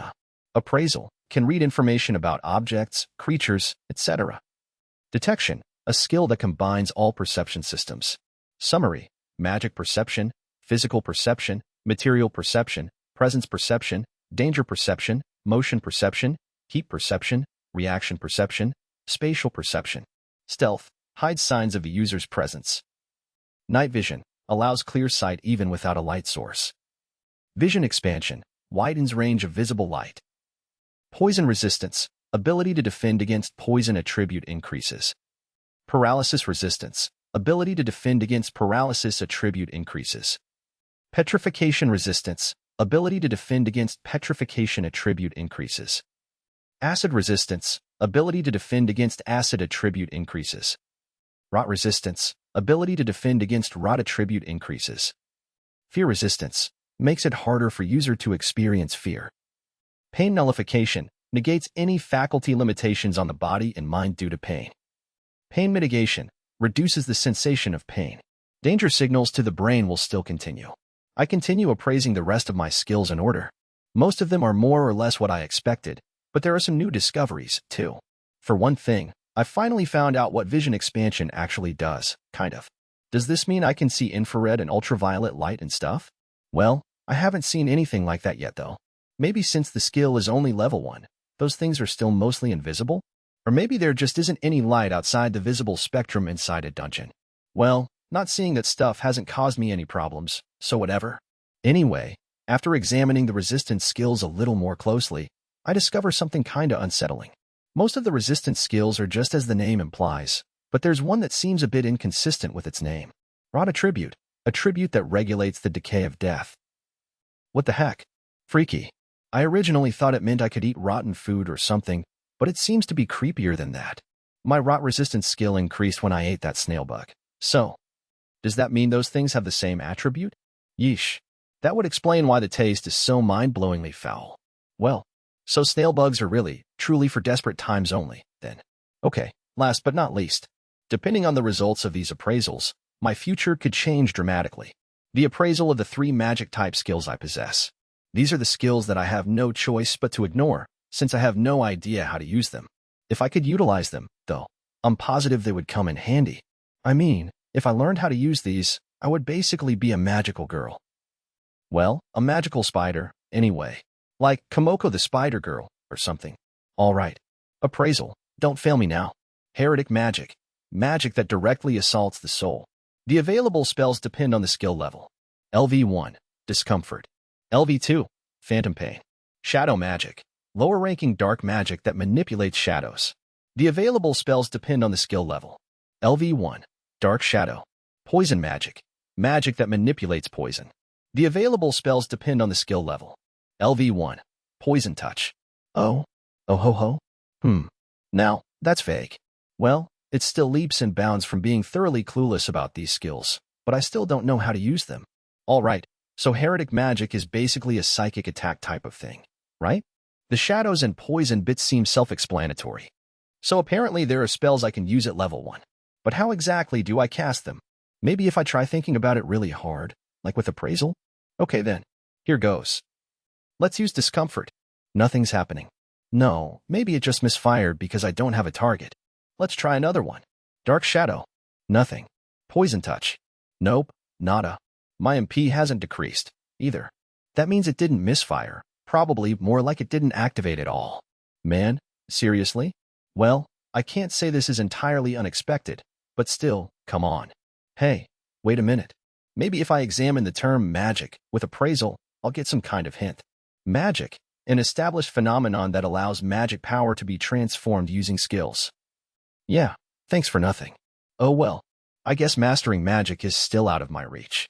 Damn, it looks like I won't be able to call myself Magical Girl Komoko for a while yet. Ah, man.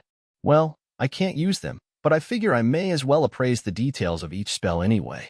Discomfort, plants discomfort directly in the soul. Phantom pain, plants phantom pain directly in the soul. Dark shadow, makes a shadow darker. Poison touch, adds a poison attribute attack to a target upon contact. So discomfort is a kind of mental attack, like the name implies. And phantom pain, well, it isn't too different from discomfort. Poison touch seems like a formidable spell to learn at level 1, but that means it's probably got some kind of weakness. Dark shadow's effect is obvious from the name, too, but how am I supposed to use that? Maybe you can combine it with higher level shadow magic or something? In which case, it probably doesn't serve much purpose on its own. Well, not like I can use it either way. I lurk motionlessly in the shadow of the rocks. Elrodaznach. LV23. Status. HP. 786/818 green. MP. 335/335 blue. SP. 779/779 yellow. 723/781 red. Status appraisal failed. The creature is ambling along slowly, some distance away from the boulder I'm hiding behind. What the heck is that thing? I don't even know how to explain it. Sort of like a huge freaking fish with limbs? No, not exactly, but that's the best I can manage to describe this bizarre creature. Well, this mystery monster doesn't really matter, anyway. Actually, I guess it kind of does. Or it will if it finds me, at least. But there's something more important than that right now. That's right, appraisal is at it again. I can see an enemy's stats. All I can actually see is HP, MP, and SP, but that's impressive in itself, no? Its success rate isn't very high, since it's probably only worked once every 3 or 4 tries, but it's still great to know even a portion of my opponent's status. The numerical values of HP, MP, and SP alone are enough to give me a rough idea of how strong something is. In this case, obviously these numbers mean I shouldn't try going toe-to-toe with this thing. My best strategy here is to value my own life. It's common sense not to pick a fight with unknown creatures that happen to wander by, really. I mean, did anyone else see those numbers? What kind of HP is that? That's enough to kill me 20 times and still have HP left over. Now that's what I call inflation. If this stupid-looking mystery monster has stats that high, then the Earth Dragon probably had at least 4 digits of HP. Unreal. In the past few days, I've learned one thing. Monsters above level 10 are all way too strong. I think that's because if they don't evolve at level 10, they're already a high-ranking species. So if I ever see a monster above level 10, it's generally best to run away from all members of its species, even if I meet one that's still in the single digits.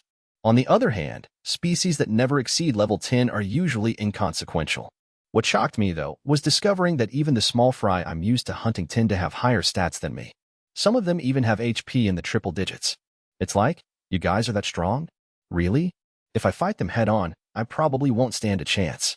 That was when I decided I had to bet everything on the element of surprise. Even the monsters I think of as small fry are higher ranked than me, meaning that my spider thread's ability to render them immobile without a problem is pretty darn impressive. Without it, I would probably be dead by now. Stats are important and all, but clearly skills are, too. It sure would be nice if I could see my opponent's arsenals soon. If I could have that information, it'd be a huge advantage in battle, I think. I mean, without my skills, my only advantage is my speed. If I run into an enemy that can counteract my thread with fire, for example, or use an antidote to negate my poison fangs, I'm basically screwed. Oh man, skill-based countermeasures could be scary. If I come up against someone that prepared, I'll probably die on the spot. But, well, other monsters probably don't have the foresight for something like that. That's exactly why a weak monster like me has been able to survive this long. Yep, intelligence is crucial. Humanity's greatest weapon. Sneak, sneak. Right side, all clear. Left side, all clear. Forward, all clear. Elro Kohokoro. LV7. Status. HP. 6789, green. MP. 2121, blue. SP. 7979, yellow. 5485, red. Status appraisal failed. In front of me is a monster that looks like a huge pill bug. Well, its body is like a pill bug's, but its head seems more like a rat's. Is it an insect or a mammal? Just pick one, will ya? I guess it's vaguely armadillo-ish, too, but it gives me the creeps, so let's just call it a pill bug. In any case, it can probably increase its defense by rolling into a ball. There was that one time a turtle monster gave me a hard time by retreating into its shell, after all. But all I have to do is wrap it up in my thread before it even gets the chance. And so, I ready my casting net. Take this. Direct hit. Then I simply use thread control to give it the OL-1-2. Condition satisfied. Acquired title, thread user. Acquired skills, thread control, LV1. Cutting thread, LV1. As a result of title, thread user. Skill, thread control, LV1. Has been integrated into thread control, LV5. Proficiency has reached the required level. Skill, thread control, LV5. Has become thread control, LV6. Oh, ooh, hooray, a new title. Thread user, huh? Now I would have been crazy about that in middle school. Okay, Mr. Pillbug, something more interesting just came up, so can we wrap things up here? You don't mind, do you? Oh, you do? Well, too bad.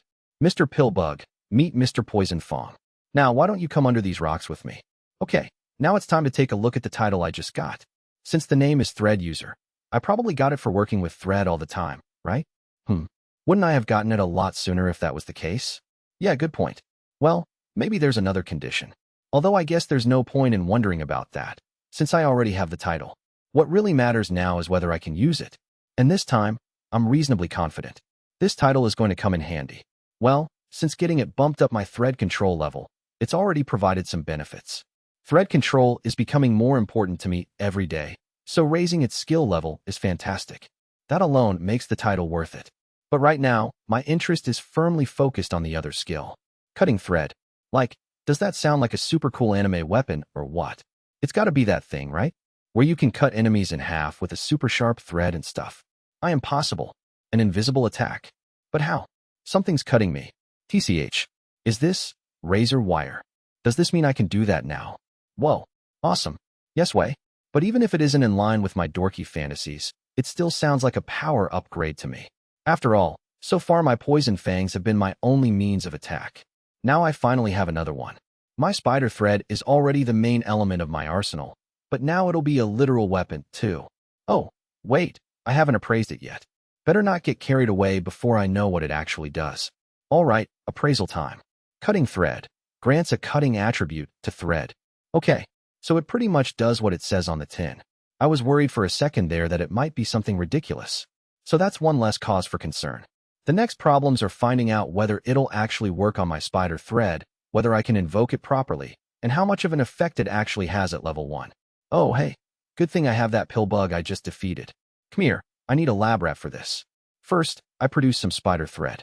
To start out, I make it as strong as possible and with 0 stickiness. Then, swinging it toward the corpse of the pill bug, I think, cutting thread. Oh, that seems like it did something. But the thread bounces off the body of the pill bug. Humph. I guess it's too much to hope for it to be very strong at level 1. Oh, but it did leave a bit of a scratch. That's good enough for starting out, right? So far, most of the skills I've tried at level 1 have been virtually useless, so scratching the hard-looking hide of a pill bug seems pretty good to me. Oh yeah, how is it consumption-wise? Does it use MP or something?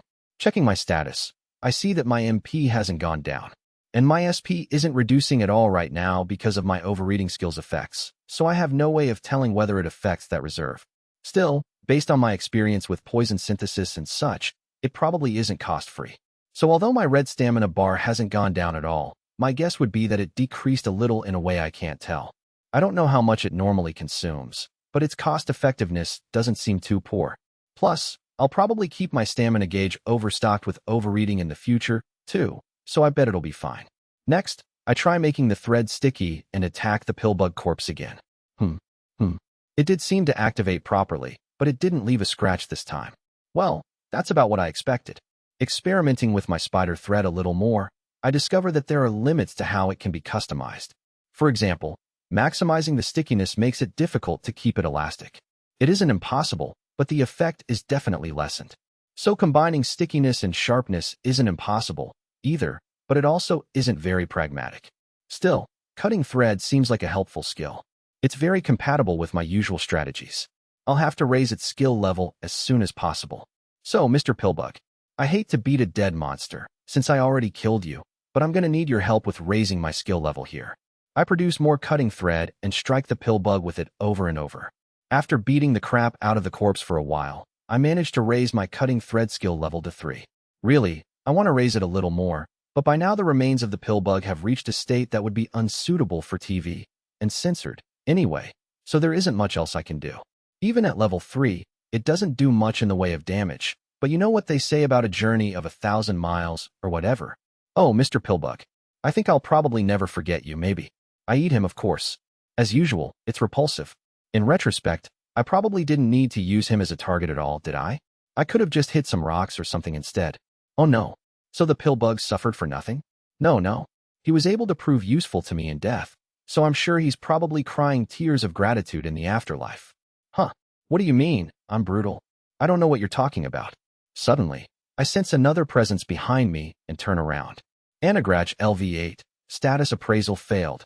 This is a monster I've never seen before. It sorta looks like a 6 or 7 foot tall monkey. Since I failed to appraise its status, I'd like to just ignore it, but it's too late for that, since it seems to have spotted me already. And judging by its eyes, it's not planning on letting me get away. The monkey charges at me, and at a good clip, too. In a panic, I hurl some spider thread at it. The monkey dodges it by leaping to one side. Seriously? While I stare in shock, the monkey keeps closing the gap between us. I toss more webbing toward it, but it dodges as easily as before. Bearing down on me, the monkey swings its arm. I quickly detach the thread attached to my butt and avoid the monkey's attack. Boom! The arm whips past me with a force I never would have expected from something so skinny. Oh boy, if I take a direct hit from that, I'll be 6 feet under before I know it.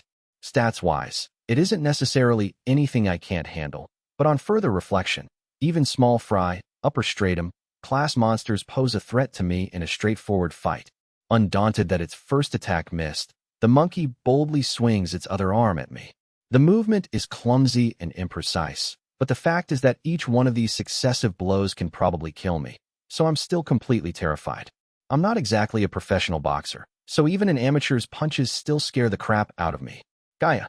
I shriek deep in my heart as I desperately dodge them. Proficiency has reached the required level. Acquired skill, Evasion LV1. This half-baked strategy proves worthwhile, since I get a new skill in the process. At the same time, the monkey seems fed up with missing, and it swipes at me in an even wider arc. Now's my chance. I sidestep the monkey's punch and stick some spider thread to its arm as it flails in the air. BW aha. It's all over for you now, pal. How's it feel to lo-o-os? Just like that, my body goes flying into the air. Gay. The monkey flings the connected spider thread upward, taking me with it. Oh crap. I quickly detach the thread from my body. As expected, the monkey slams it onto the ground. If I hadn't cut it off, my body would have smashed into the floor, too. I avoided that in the nick of time. Better yet, now that the thread on its arm is glued to the ground, the monkey's trapped in place. I quickly shift my position in the air and stick the landing perfectly. 10 points. Luckily, I wasn't actually too high in the air, so I take very little damage when I land. Victory is mine, even if half of it is the monkey's own fault. I tie more thread around my opponent until it can't move anymore, then finish it off with the usual poison fangs. The monkey shoots me a wrathful glare and lets out a roar, but it offers no further resistance. Soon it breathes its last. Experience has reached the required level. Individual small Terratect has increased from LV3 to LV4. All basic attributes have increased. Skill proficiency level up bonus acquired. Proficiency has reached the required level. Skill, concentration LV1, has become concentration LV2. Proficiency has reached the required level. Skill, throw LV1, has become throw LV2. Proficiency has reached the required level. Skill, hit LV1, has become hit LV2. Skill points acquired. I level up with my victory over the monkey, and 3 of my skills increase in rank as well.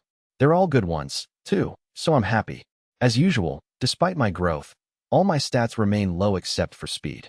But if I didn't have the Skunda skill, that would be low, too. And all I would have going for me is my thread. All hail Skunda. I'm psyched to have a bunch of things improve and all, but I still can't relax. For all I know, my fight with the monkey might have attracted other monsters. First things first, it's time to eat my fill. This guy isn't poisonous. For once, there's no bitterness. Still, it tastes and smells kind of funky, so I can't exactly say it's delicious. I miss the meat from my old life, like beef and pork.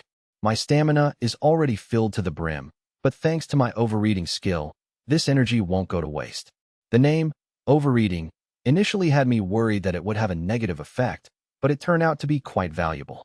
Like I said before, stamina is crucial to my survival. I need it for making thread and running and all that jazz, so a skill that can stock up extra stamina is almost essential for me. If I could use magic, that might reduce my dependence on stamina a little, but there's no point crying over something I can't have. Anyway, that monkey was a force to be reckoned with. I've been able to rely on surprise and such for a while now, so it's been a long time since I've had a real head-to-head battle like that. Lower stratum monsters really are scary. The monkey is probably one of the weaker species status-wise, but it was still a narrow win. Now then, I'm finished eating the monkey, so it's time to keep moving. The elf maiden. My father summoned me. Both me and Katia, no less. For some reason, I even had to bring Faye along. All 3 of us were puzzled as to what it might be about. You don't think it's about an engagement, do you? What? Whose? You know, you and me? Katia's insane suggestion left me at a total loss. No, it couldn't be. What's this? Have you developed a taste for BL, or something? Well, it wouldn't be BL in this case. Look at us, would you? A boy and girl, around the same age, from a similar pedigree. Not to mention, it's clear that we get along. Would it be that surprising if our parents decided that we should get engaged? When she put it that way, it didn't seem so far-fetched at all. I was a member of the royal family, after all, and Katia was the daughter of a venerable duke. From that perspective, we were a perfect match. And you're okay with that? Man, of course not. I can't even imagine marrying a dude. But it's bound to happen eventually, so I figure I'd better prepare myself. I'm surprised you've thought this stuff out that far ahead. Well, excuse me. But honestly, in practical terms, it's better to marry you than get stuck with some rando I've never even met. You know what my deal is and everything. Besides, it'd be kinda bad manners, but we could always mutually break off the engagement if we really had to. Was that something you could do? I'd never even considered the prospect of getting engaged before, but since I was a member of the royal family, that was probably going to come up sooner or later. In which case it might actually be more convenient to get engaged to Katia, since we'd both be able to just carry on normally. Except for one small problem.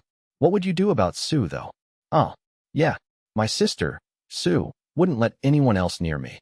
I'd even seen her murderous stare directed at Faye, who from Sue's perspective was just a pet. How can you get jealous of even an animal just because it's female? I wanted to ask her, but I was afraid her response would be something along the lines of, why wouldn't I?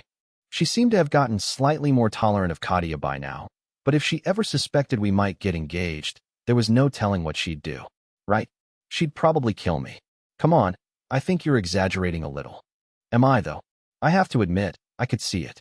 I knew Sue was a little bit out there, but I still thought they were being ridiculous. As we chatted, 2 more people, a man and a small girl, entered the room. Katia, Faye, and I all gaped in shock at the newcomers. Their ears were far too long to belong to humans. Greetings, friends.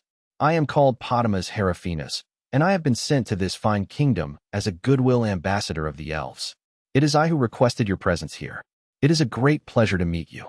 The man, Potamus, introduced himself in a disinterested tone. This was my first time meeting an elf.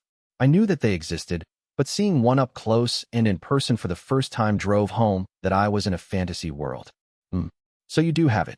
Potamus narrowed his eyes, and I got an uncomfortable feeling in my gut. Okay, these 2 humans and the creature here have what we're looking for. I'll leave the rest to you. All righty then. Understood. I'll be on my way then. Thanks for your help. Potamus left the room, just like that.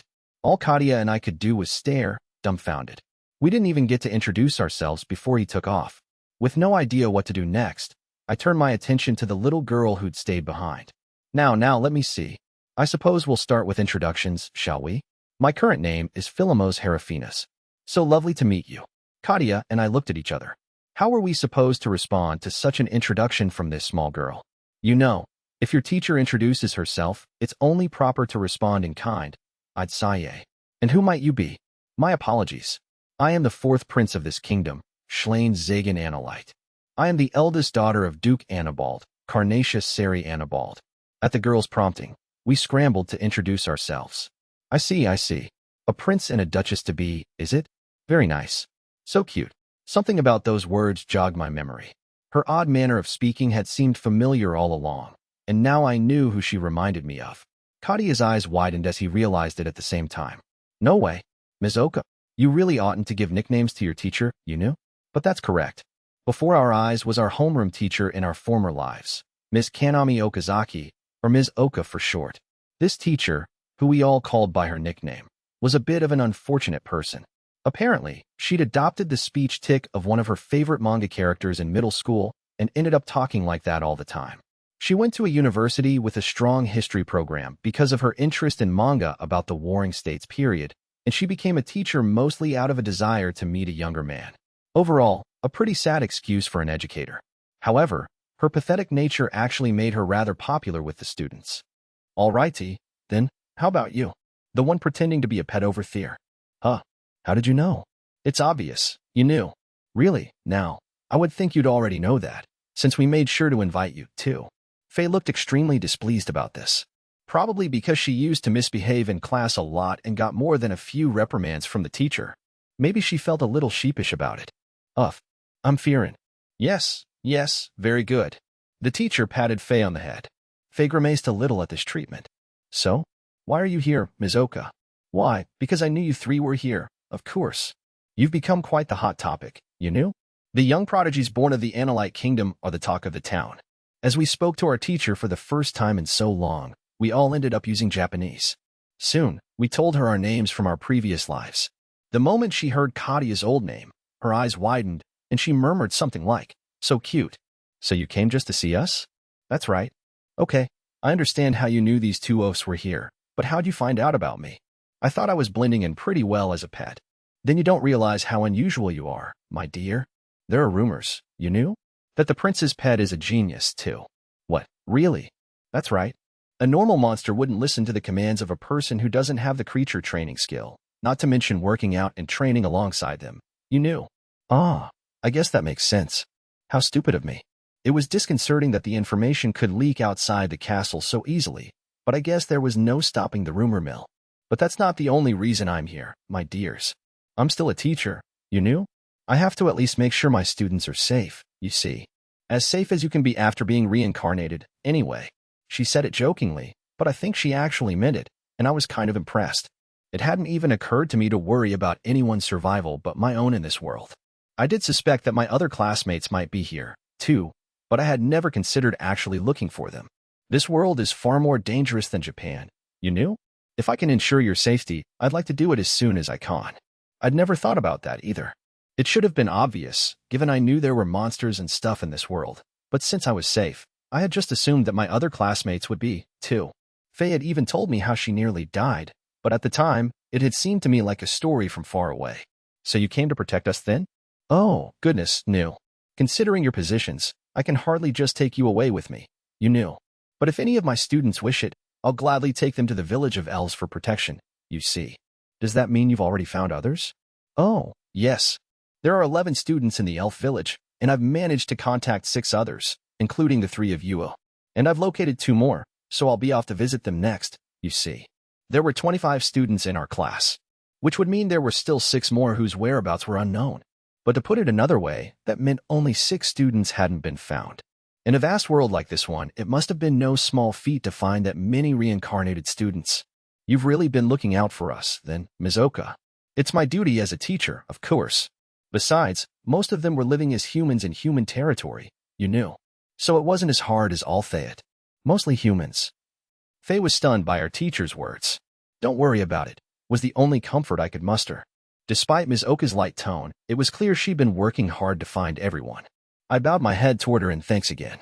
All righty, then. There's so much more we should talk about, but I'll be off to enter the school of this kingdom soon. We can discuss everything then, all right? Kadia and I would be attending that school soon, too. We were allowed to bring pets, so I was planning to bring Faye with me as well. A whole new life was dawning on the horizon. Battling 300 feet up. So tired. I'm not going to be able to keep my eyes open much longer.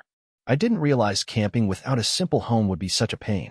I thought I could stick it out a little longer, but now I might be in real trouble if I don't come up with a good method of getting some restful sleep soon. Then again, if it were that easy, I wouldn't be forcing myself to keep exploring until exhaustion threatened to knock me out. The Earth Dragon probably isn't going to show up at this point, but now my problem is that I'm in the middle of an area chock full of other strong monsters. There's no guarantee that one of them won't just break through a basic web with ease. But that doesn't mean I can go ahead and build a more elaborate shelter here. I don't want to put down roots in this place. I want to get out of here as soon as possible. It doesn't make sense to spend a ton of time on a new home. In which case, it makes more sense to build a simple one. But I have no way of knowing whether that'll be enough to keep out the monsters that inhabit this area. I've been going over the same thoughts again and again, and now I'm stuck in a mental loop. I rack my exhausted brain, trying to figure out what to do. A simple home might work depending on how I make it, right? Like, instead of setting it up wherever, I could hide it in a hard-to-find nook or something. I mean, the rocks around here are pretty angular, but they don't necessarily make for the safest hiding spots. Hey, wait a minute. Maybe I don't have to hide at all? As long as other monsters can't mess with me, anywhere is fine, right? In which case, I might know a good place after all. So I head there right away. There being the ceiling, by way of climbing the wall. Phew. So high. Man, that was scary. Can I really sleep soundly here? But I haven't seen any monsters around these parts that can fly or climb walls. Aside from the snail bugs, anyway. I haven't seen any bees since coming out into this big space, either. So I figure it might be safe to set up a little home between the ceiling and the wall and sleep there. And so, without further ado, I start building my web. Wow, this is seriously high though. Probably about 300 feet in the air. How many skyscraper floors would that be? If I fall, I'll definitely die. I mean, I have a lifeline, so there's probably nothing to worry about, but it's still scary to work out in the open like this. Come on, fear resistance, get to work already. Proficiency has reached the required level. Skill, Fear Resistance LV5, has become Fear Resistance LV6. Okay, I'm sorry. I spoke too soon, so don't sass me like that, all right? Man, that startled me. Anyway, now the outer frame is complete. This is totally obvious from the outside, though, isn't it? If it takes a hit from a long-distance attack like that Earth Dragon's breath, it'll go down, won't it? It's probably best to hide a little somehow. Maybe I can use the rocks lying around on the ground. I lower myself back down for a bit and look at the rocks. These are way too big. Can I break them down somehow? Maybe with cutting thread or something? I fasten a thread to the rock, activate cutting thread, and pull. It scores it a little bit, but not enough to do much good. Maybe I can move it like a saw? Ooh, that seems to work. a little at a time. Proficiency has reached the required level. Skill Cutting Thread LV3 has become Cutting Thread LV4. My skill level goes up in the process, making my work more efficient. Alright, now I have some diced rock. I guess I can apply it to the surface of my web as camouflage. First, I stick thread to the rock firmly, then I climb up to 300 feet to the nest with the thread still attached. Okay, now all I have to do is pull it up, and... oof. Oh man, that's heavy. Erg. Come on, put your back into it. Hee-ho. Proficiency has reached the required level. Skill Strength LV2 has become Strength LV3. My strength skill level increases along the way. Even with the extra level, this thing is still a struggle. Hoof. This is consuming my immediate stamina and my overall stocked stamina at the same time. What a pain.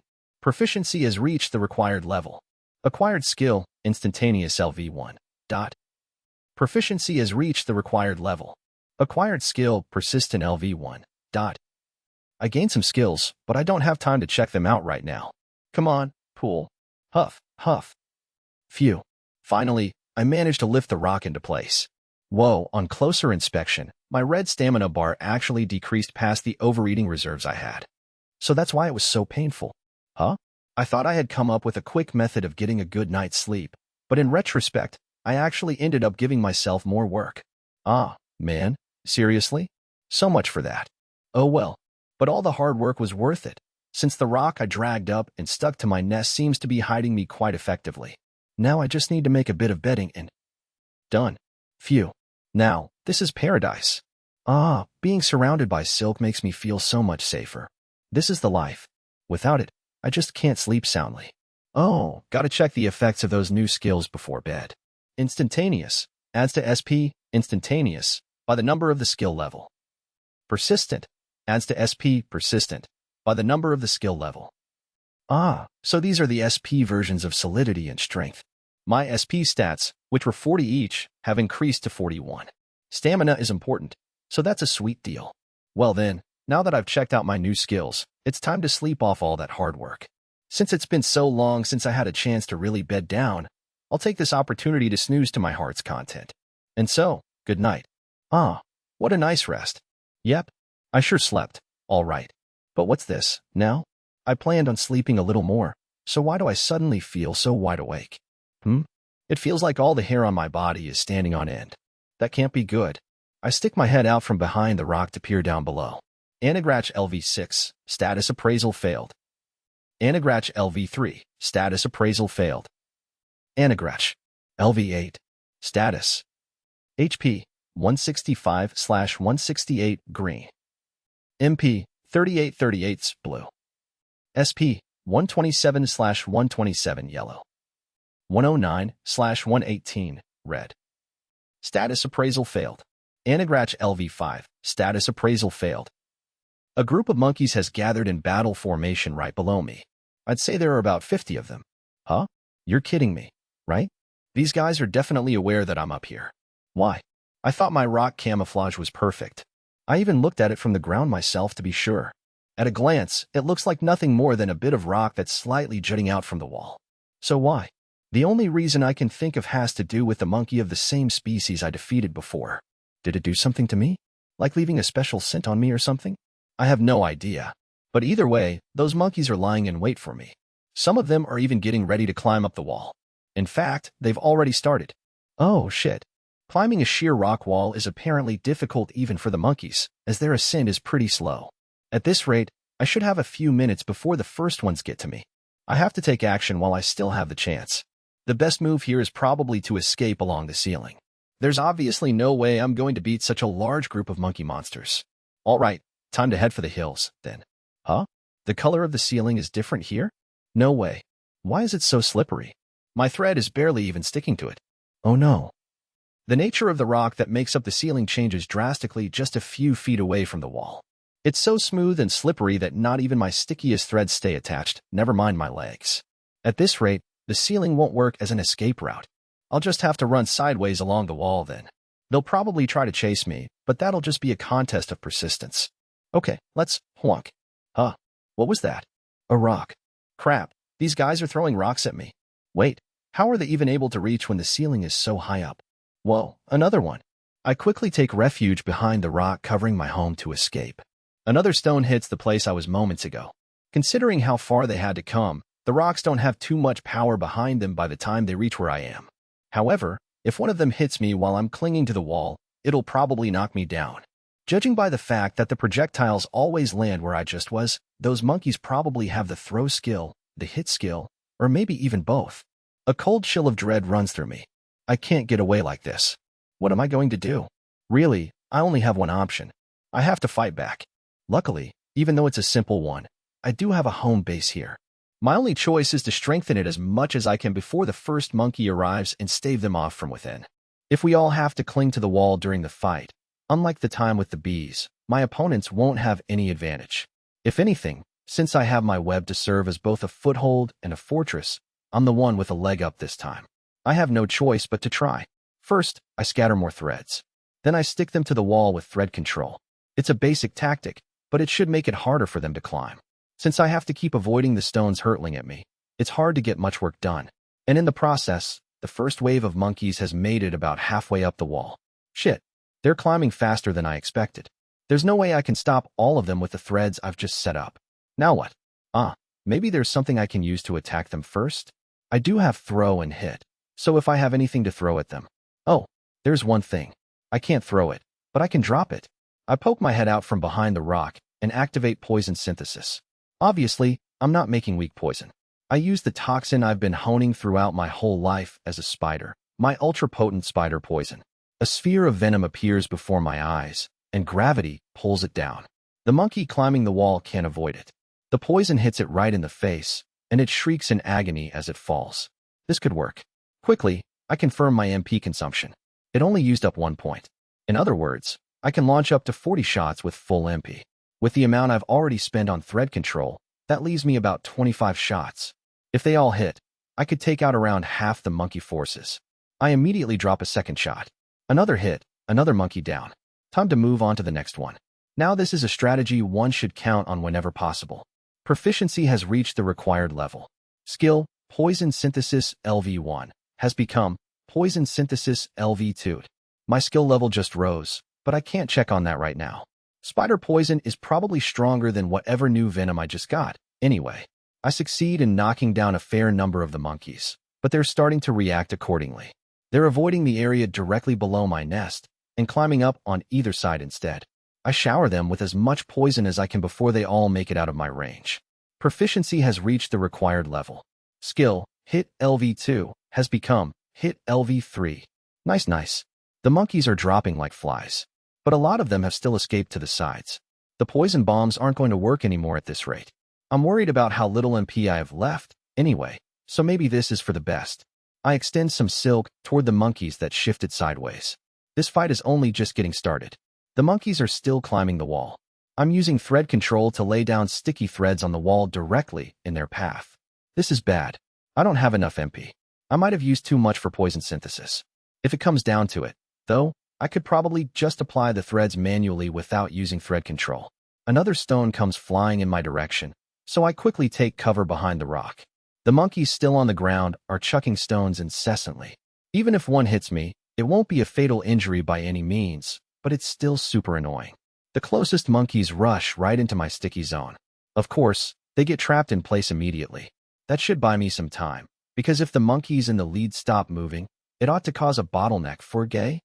Those assholes are using their own allies as footholds to keep climbing.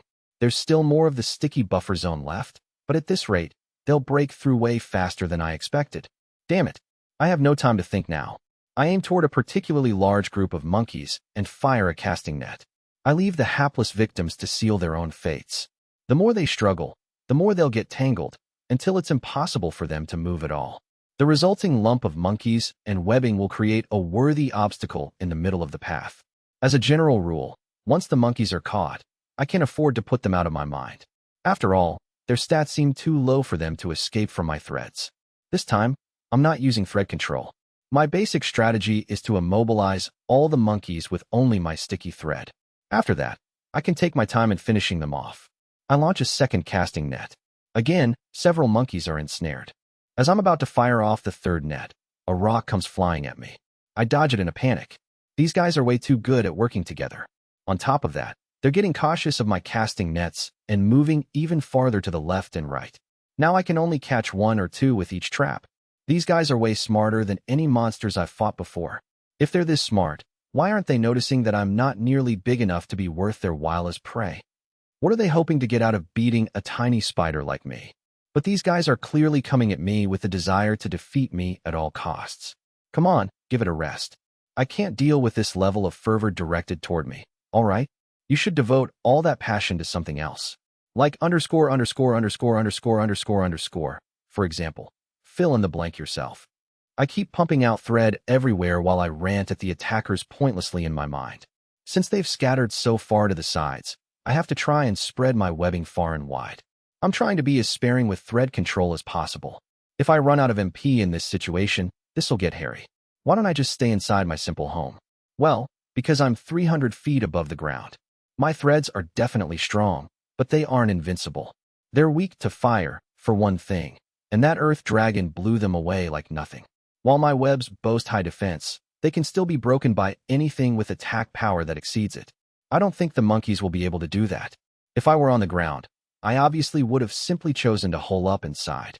But this isn't the ground. If a monkey attacks my little web and gets stuck to it, then its weight will obviously be added to it. And if that happens multiple times, my home may not be able to handle the load. This simple shelter doesn't have a foundation anchoring it down. It's just attached to the wall and sealing with some sticky thread. It can bear my weight and that of the rock without much trouble, but I don't know how much more it can take beyond that. I consider expanding it and increasing its stability, but instead I decide to try and keep the monkeys from getting any closer. My logic is that even expanding my web would only increase the possible load it can bear by so much. Still, it would be good enough for the number of monkeys. Or it would have been, in the beginning. Why only at that time, you ask? Because the number of monkeys isn't decreasing at all. I thought maybe I just failed to finish off the ones I hit with poison, but their corpses are piled up at the bottom of the wall. So it isn't like they've been revived or anything. No, it's just that there are more monkeys than there were initially. They must have called for reinforcements. I don't know where they're all coming from, but their numbers are definitely increasing.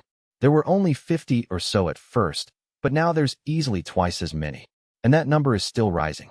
Not being able to see an end to this marathon isn't exactly reassuring. What am I going to do? Seriously, what now? Not only is my MP drained, now my red stamina bar is starting to get too low for comfort. Probably because I've been spinning threads this whole time. If I run out of stamina, it's all over. I won't be able to produce any more. So I have to avoid that, no matter what. I prepare a morning spider. My target is the monkey that's closest to me. I give it a toss, and it hits the mark. Next, I let the stickiness of the thread do the work and yank it up toward me. Quickly, I restrain the monkey as it tries to struggle. Then I strike with poison fang. In the process, a rock hits me. Ouch, but I only lost 5 HP. As I expected, there isn't much power in the missiles by the time they reach me. It hurts, but I ignore it with the help of pain nullification and pain mitigation. The monkey soon draws its last breath thanks to my venom. Time to eat. I make quick work of the meal. I have to finish as soon as possible and return to the battlefront. The monkeys are still struggling in my sticky threads. Most of them are so ensnared that they're essentially immobilized, but their bodies are forming a path for the rest of their comrades. Slowly but surely, the other monkeys are drawing closer. I've managed to recover some of my stamina, but it's probably safe to assume that I won't have that chance again. So it's all the more important that I eat every last bite to serve as fuel for the rest of the battle. Phew, all gone.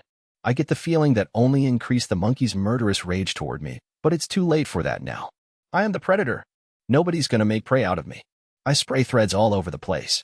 Proficiency has reached the required level. Skill concentration LV2 has become concentration LV3. Since I'm focusing as hard as I am, my concentration skill even levels up. But I don't care about that at the moment. If I let down my guard even for a second at this point, I'm screwed. There are tons of monkeys piled up below me, covered in thread. And yet their numbers aren't decreasing. In fact, there are even more of them. The number of immobilized monkeys is increasing, sure, but their reinforcements have been swelling faster. It's as if all the monkeys in the area are gathering right here. I only have 2 MP left. I don't know what negative effects there may be when my MP reaches 0, so I can't use it anymore, just to be safe. That means I can't use thread control now, either. But at the moment, that isn't too big of an issue. Because the monkey vanguard is right before me now.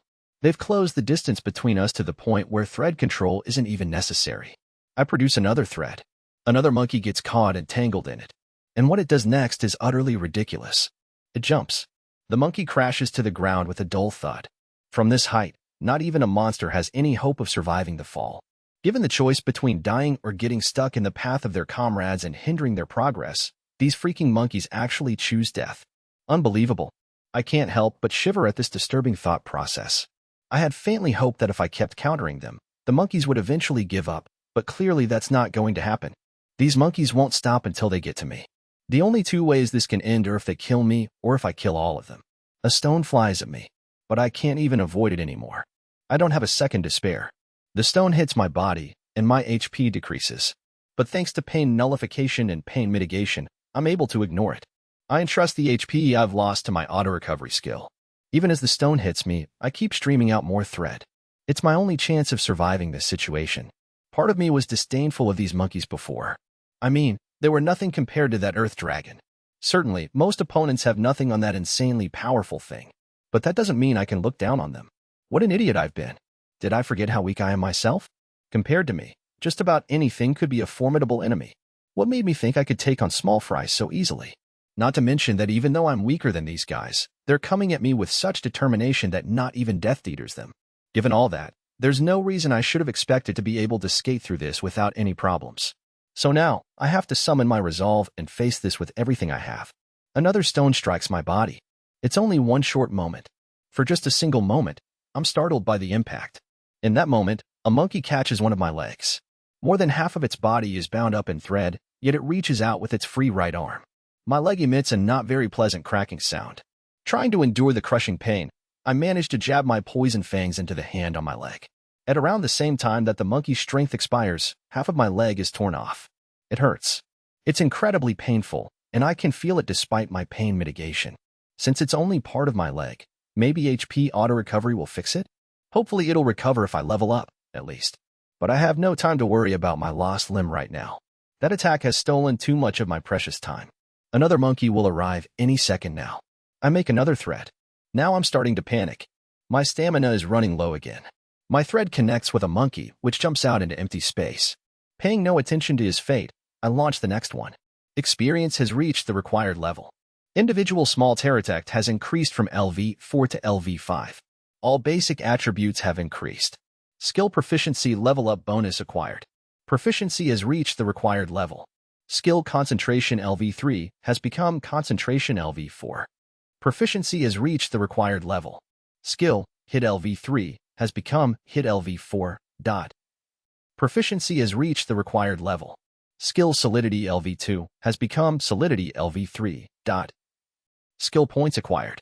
The moment I hear that voice, I quickly evacuate into my simplified home. It's good timing, but there's a disadvantage to it, too. Molting. I hurriedly peel off my old skin. My torn leg has recovered without a problem. Tossing the husk aside, I immediately return to the front lines. Even the short time that molting takes could be fatal in this situation. Just as I'd expected, a monkey has gotten stuck to my modest web. They've reached my final line of defense.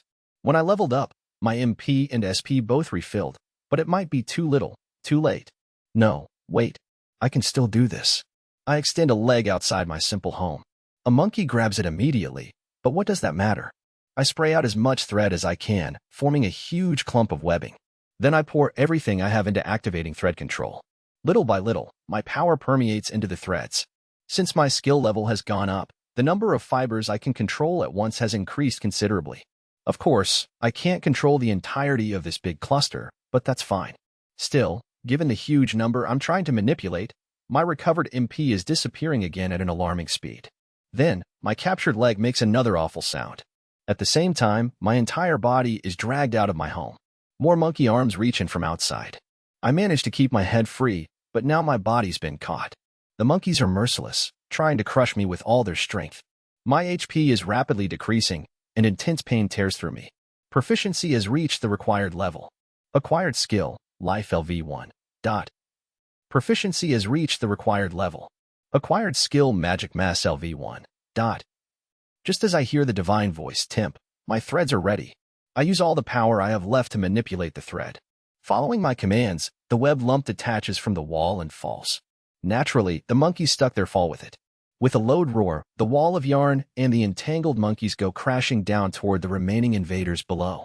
Experience has reached the required level. Individual small pterodactyl has increased from LV5 to LV6. All basic attributes have increased. Skill proficiency level up bonus acquired. Proficiency has reached the required level. Skill, thread control LV6, has become thread control LV7. Proficiency has reached the required level. Skill, overeating LV3, has become overeating LV4. Skill points acquired. Experience has reached the required level. Individual small pterodactyl has increased from LV6 to LV7. All basic attributes have increased. Skill proficiency level up bonus acquired. Proficiency has reached the required level. Skill pain mitigation LV5 has become pain mitigation LV6. Proficiency has reached the required level. Skill stealth LV5 has become stealth LV6. Proficiency has reached the required level. Skill evasion LV1 has become evasion LV2. Skill points acquired. I've succeeded in slaughtering a multitude of monkeys all at once. Thanks to the molting procedure of leveling up, my captured body and leg are freed from the monkey's grasp. All they hold now are 2 layers of my old skin. My enormous thread bomb took care of most of the monkeys, but the ones that were attached to my simple home are still alive. Even so, they're already trapped in my web. I had more thread to immobilize them and then finish them off decisively with my poison. When the last one stops moving, I breathe a sigh of relief. It isn't quite over yet, but I made it through the first wave. My heart wants to relax, but I whip it into shape. No, it isn't over yet. The monkeys haven't all been wiped out. I can't let my guard down until every last one has been annihilated. I immediately exit my web and survey the situation below. A dreadful spectacle greets my eyes. I see the remains of the enemies who'd smashed into the ground, tangled in my threads, and the others who'd been crushed beneath them. And among this gruesome carnage, I spot the survivors, who still haven't lost their will to fight. I immediately start laying more threads on the wall. The monkeys haven't given up yet. The moment they're ready, they'll come after me again. Before that happens, I have to make preparations of my own. Reinforcements are still coming. Seriously, how many of them are there? Give me a break already. And among those new enemies is something I really didn't want to see. Bagragratch LV3, status appraisal failed. Bagragratch LV4, status appraisal failed. Bagragratch LV6, status appraisal failed. A mouth like a giant crocodile's. And inside that mouth, a countless number of fiendish, saw-like teeth. A height nearly double that of the monkeys I've fought off so far. A much thicker body, too. Freakish, deformed, giant monkeys. It's the monster I first saw when I entered this wide-open area. The monkey species name was Anagrash. I should have noticed the similar name. That giant monkey is the evolved form of these guys. And now several of them have shown up as horrible reinforcements for the monkeys. There are 3 of them, mingling with the other kinds. Their levels are lower than the first one I saw, but they're still superior evolved monsters, so I can't let my guard down just because of that. Besides, even the regular monkeys are fierce fighters, so their evolved forms can't possibly be weak. They look horrifying, too, so it's probably safe to assume they're way stronger than the monkeys. Sure, they probably don't hold a candle to the Earth Dragon, but they're still stronger than my current opponents, and there are 3 of them. The difficulty of this area has jumped up again. I freeze in fear, but only for a second. As the surviving monkeys start making their move, my mind is dragged back to reality. Giving a wide berth to the fallen lump of thread, the monkeys start climbing the walls from the far left and right again. Judging by their movement, they're clearly being wary of my thread now. These guys are tough customers. Keeping an eye on the giant monkeys, I continue adding more threads. The freaky ones haven't moved yet. Maybe they aren't so interested in collaborating with the regular monkeys? That'd be nice, but I can't afford to be optimistic. I have to keep an eye on them at all times. The primates have apparently given up on flinging rocks. It didn't do much anyway, and maybe the collapsed pile of thread is now preventing them from reaching me that way. So they've abandoned the stone throwing and are now simply concentrating on climbing the walls. That works just fine for me. Those rocks were quite a hindrance. They damaged my HP and hampered my movements, so not having to worry about that anymore is one small mercy. Then, one of the giant monkeys starts moving. Slowly, it lifts up a boulder. Wait, a boulder? It's hefting the huge thing without any apparent difficulty, but that's the big boulder I originally cut up for my little home. I thought it was firmly attached to the ground, but this thing just lifted it up like it's nothing. Even the tiny slice I made before was wicked heavy. Okay, what am I going to do about this? Wait, what is it lifting it like that for? No way. I hurriedly evacuate from my simplified home. An instant later, the giant rock shoots up like a cannonball and smashes right into it. When the dust clears, I see that the rock has utterly devastated my web. You've got to be kidding me, right? That's way too much power. If I take a hit from that, there'll be nothing left of me but a smear on the wall.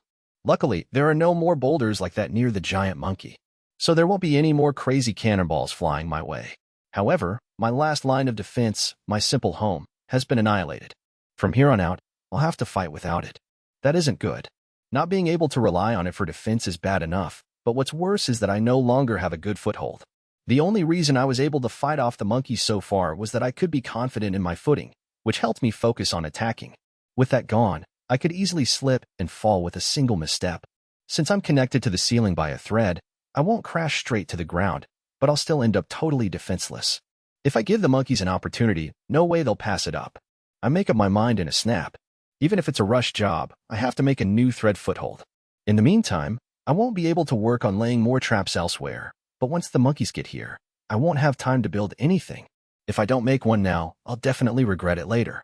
All right, I've made a scaffold big enough for me to stand on. Now I have a spot to take on the enemy.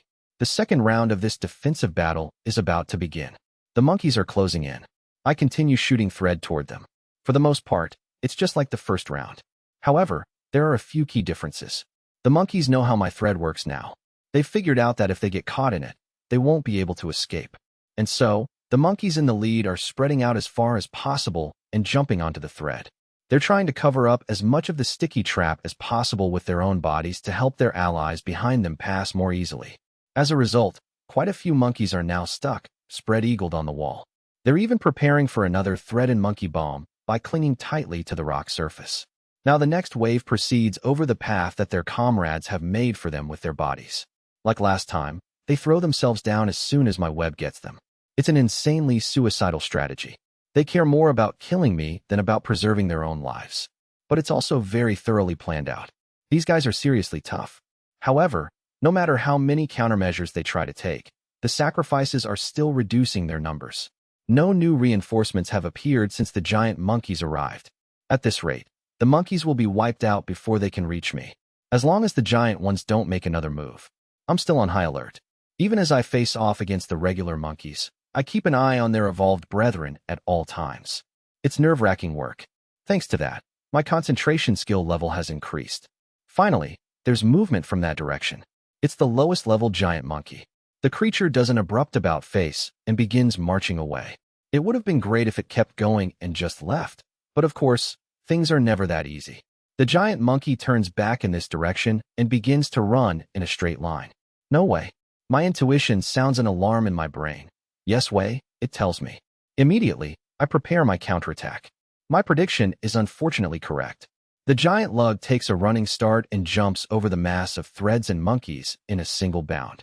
Then, those terrifyingly powerful legs launch it right toward me. Finishing my preparations just in time, I fling a casting net toward the Goliath as it closes in. Unable to dodge in midair, it becomes caught in the web. Luckily, the impact of the net shifts the creature's trajectory slightly downward. It sails forward and crashes into the wall right beneath me.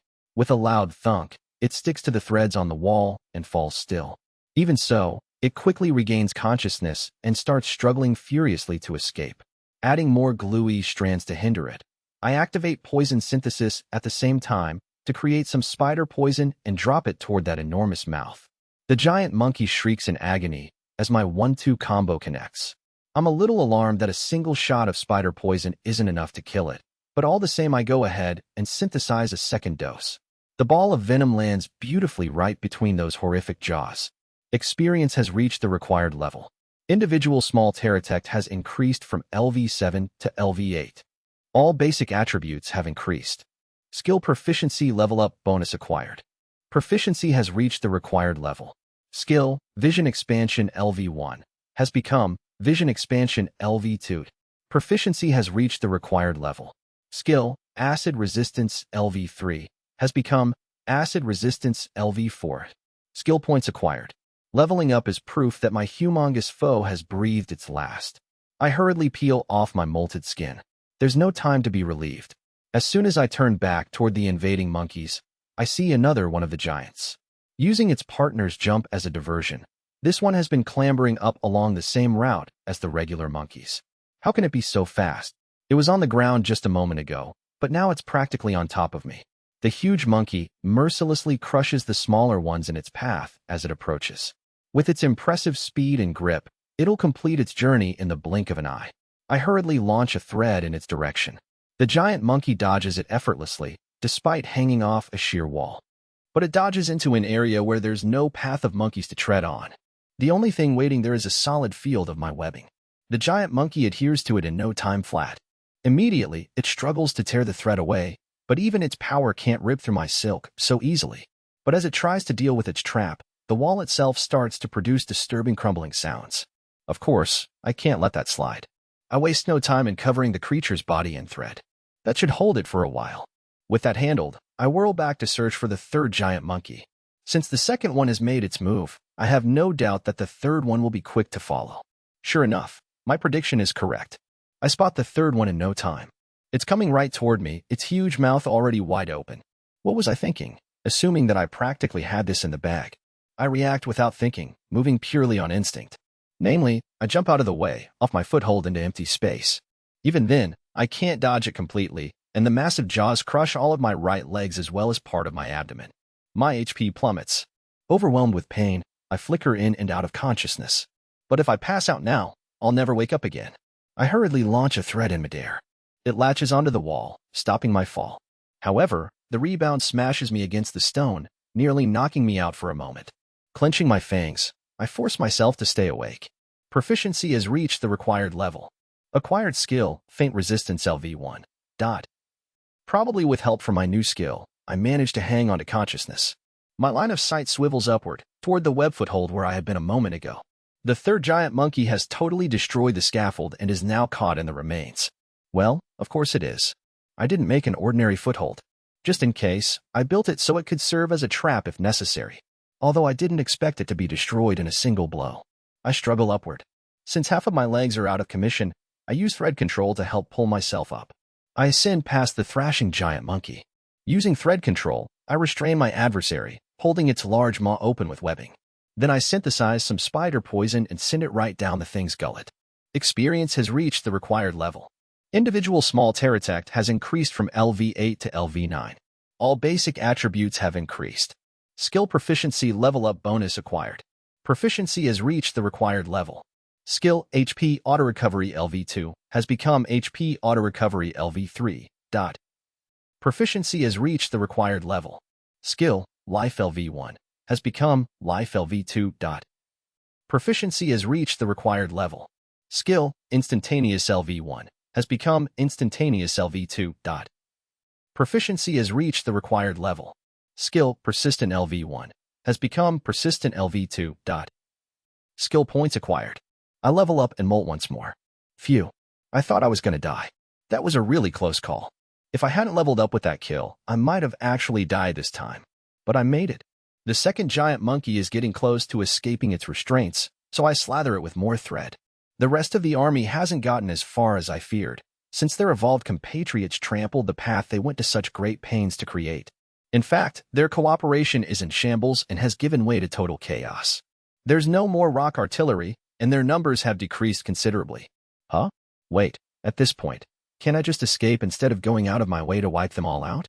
No, it'd be silly to get this far and then just run away. If I do that, then there was no point in leaving my home in the first place. How could I run away now, when I swore never to do it again? The very last monkey is caught in my silk right before me. Its outstretched hand falls just short of reaching me. I wrap more thread around the hand, rendering it totally motionless. Then I look around. Nothing but more trapped monkeys, as far as the eye can see. There isn't a single one that can move freely. Just to be sure, I take a long look around the ground below, but there are no more reinforcements. Straining my ears, I can't hear anything else coming, either. Finally, I've immobilized all my attackers. It's tempting to relax now that I've apparently won, but I can't let my guard down just yet. They can't move anymore, but I haven't killed them. Below me, I can see more wrapped-up monkeys than I care to count. Among them are the conspicuously larger shapes of the giant monkeys.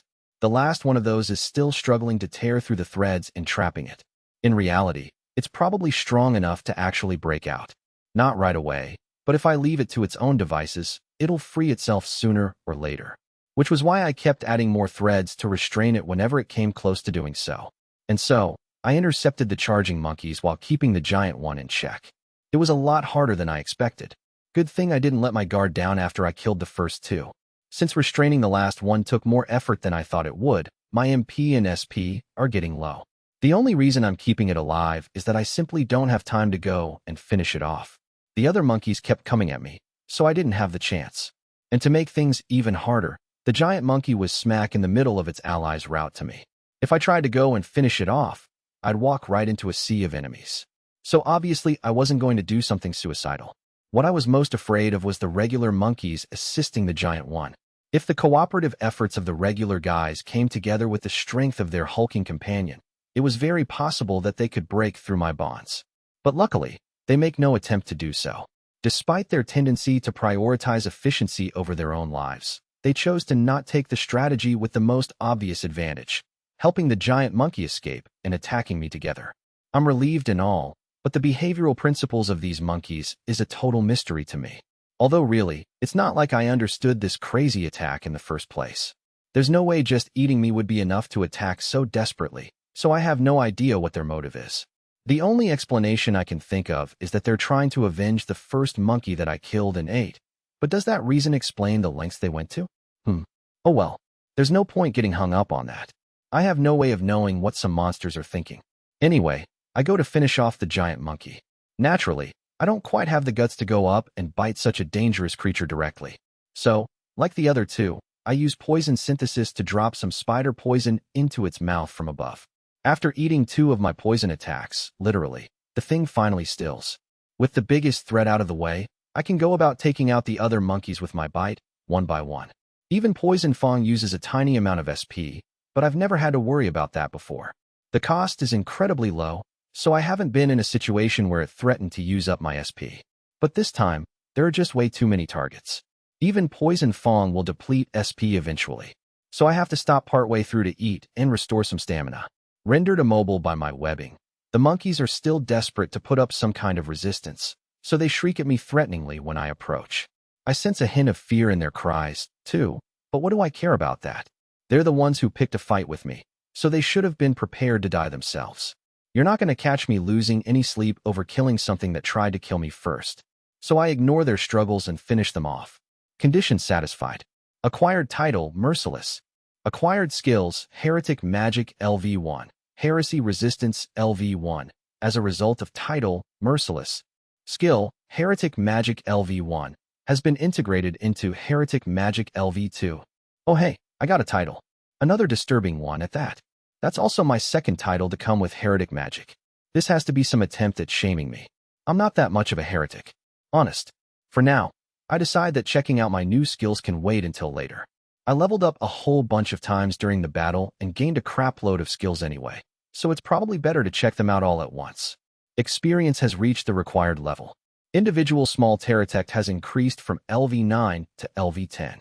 All basic attributes have increased. Skill Proficiency Level Up Bonus acquired. Proficiency has reached the required level. Skill Poison Synthesis LV2 has become Poison Synthesis LV3. Proficiency has reached the required level. Skill Throw LV2 has become Throw LV3. Proficiency has reached the required level. Skill Magic Mass LV1 has become Magic Mass LV2. Skill Points acquired. Condition satisfied. Individual small Terratect can now evolve. As I mechanically finish off all the monkeys, my level rises again. Oh, level 10 already? That's fast. I mean, I did level up quite a bit during battle, but I can already evolve again. There are multiple options for evolution. Please choose from the following. Terratect. Small Poison Terratect. I was expecting Terratect Sans Small to be an option, but Small Poison Terratect? Is that a race that's ultra specialized in poisons or something? Well, I should probably put this off for later, too. I don't want to evolve until I can guarantee my safety. At the very least, I have to finish off all the other monkeys. Condition satisfied. Acquired title, Monster Slaughterer.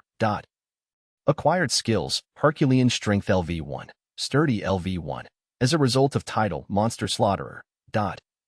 Skill Strength LV3 has been integrated into Herculean Strength LV1. Skill Solidity LV3 has been integrated into Sturdy LV1.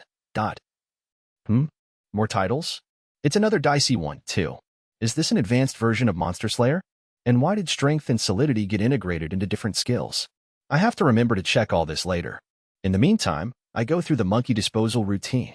Poison Fong, occasionally pausing for a snack or adding more threats.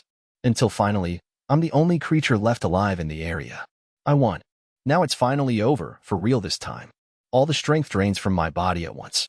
However, there's one emotion that bubbles up more than simple fatigue. I survived. Hoo-hoo. Look at me. I'm alive. I'm Aliev. When I made my narrow getaway from the Earth Dragon's onslaught, I was overwhelmed with fear. But I was a little bit frustrated, too. I made an oath when I was driven out of my home in the upper stratum. I swore to live with pride from that moment on. But I've been breaking that promise over and over ever since. I had no pride. I just kept running away so that I could survive. I don't think that was the wrong decision. If I hadn't fled those times, I wouldn't be alive now. But even if it was the right choice, the fact remains that I threw away my dignity and fled. Always running, always scared, always frustrated with myself. But this time, I stood my ground and lived to tell the tale. Admittedly, that was because I didn't have the option of escaping. But still, I stood my ground and won the battle. This is my first fair and square victory since arriving in the lower stratum. I'm pumped. Right now, I feel like I can take on anything that might come my way. Ha ha ha. Heroes, demon lords, whoever, or whatever, come at me. No earth dragons though, please. Once again, I take a moment to bask in the joy of my victory. I'm Aliev. The end. Okay, Goyev, please lead the way. Yes, sir. And may I say it's a pleasure to work with you, Sir Julius the hero. The Labyrinth Guide, Goyev, bowed graciously when I greeted him. As his title implied, his job was to guide people through the Great Elro Labyrinth. Goyev was particularly skilled, a veteran labyrinth guide. Because of my position as the hero, I've been given one of the most capable guides around for my venture into the labyrinth. Now then, Sir Hero, are you entering the labyrinth this time to dispatch a monster? Indeed I am. Apparently, there's been a sighting of a unique pterodactyl. I'm here to take it down. A group of adventurers had reported seeing a particularly unusual member of the spider-type pterodactyl species. As the hero, I was called upon to defeat it. All right, shall we? With a gesture toward Goyev and my comrades, I stepped through the entrance into the vast Great Elro Labyrinth.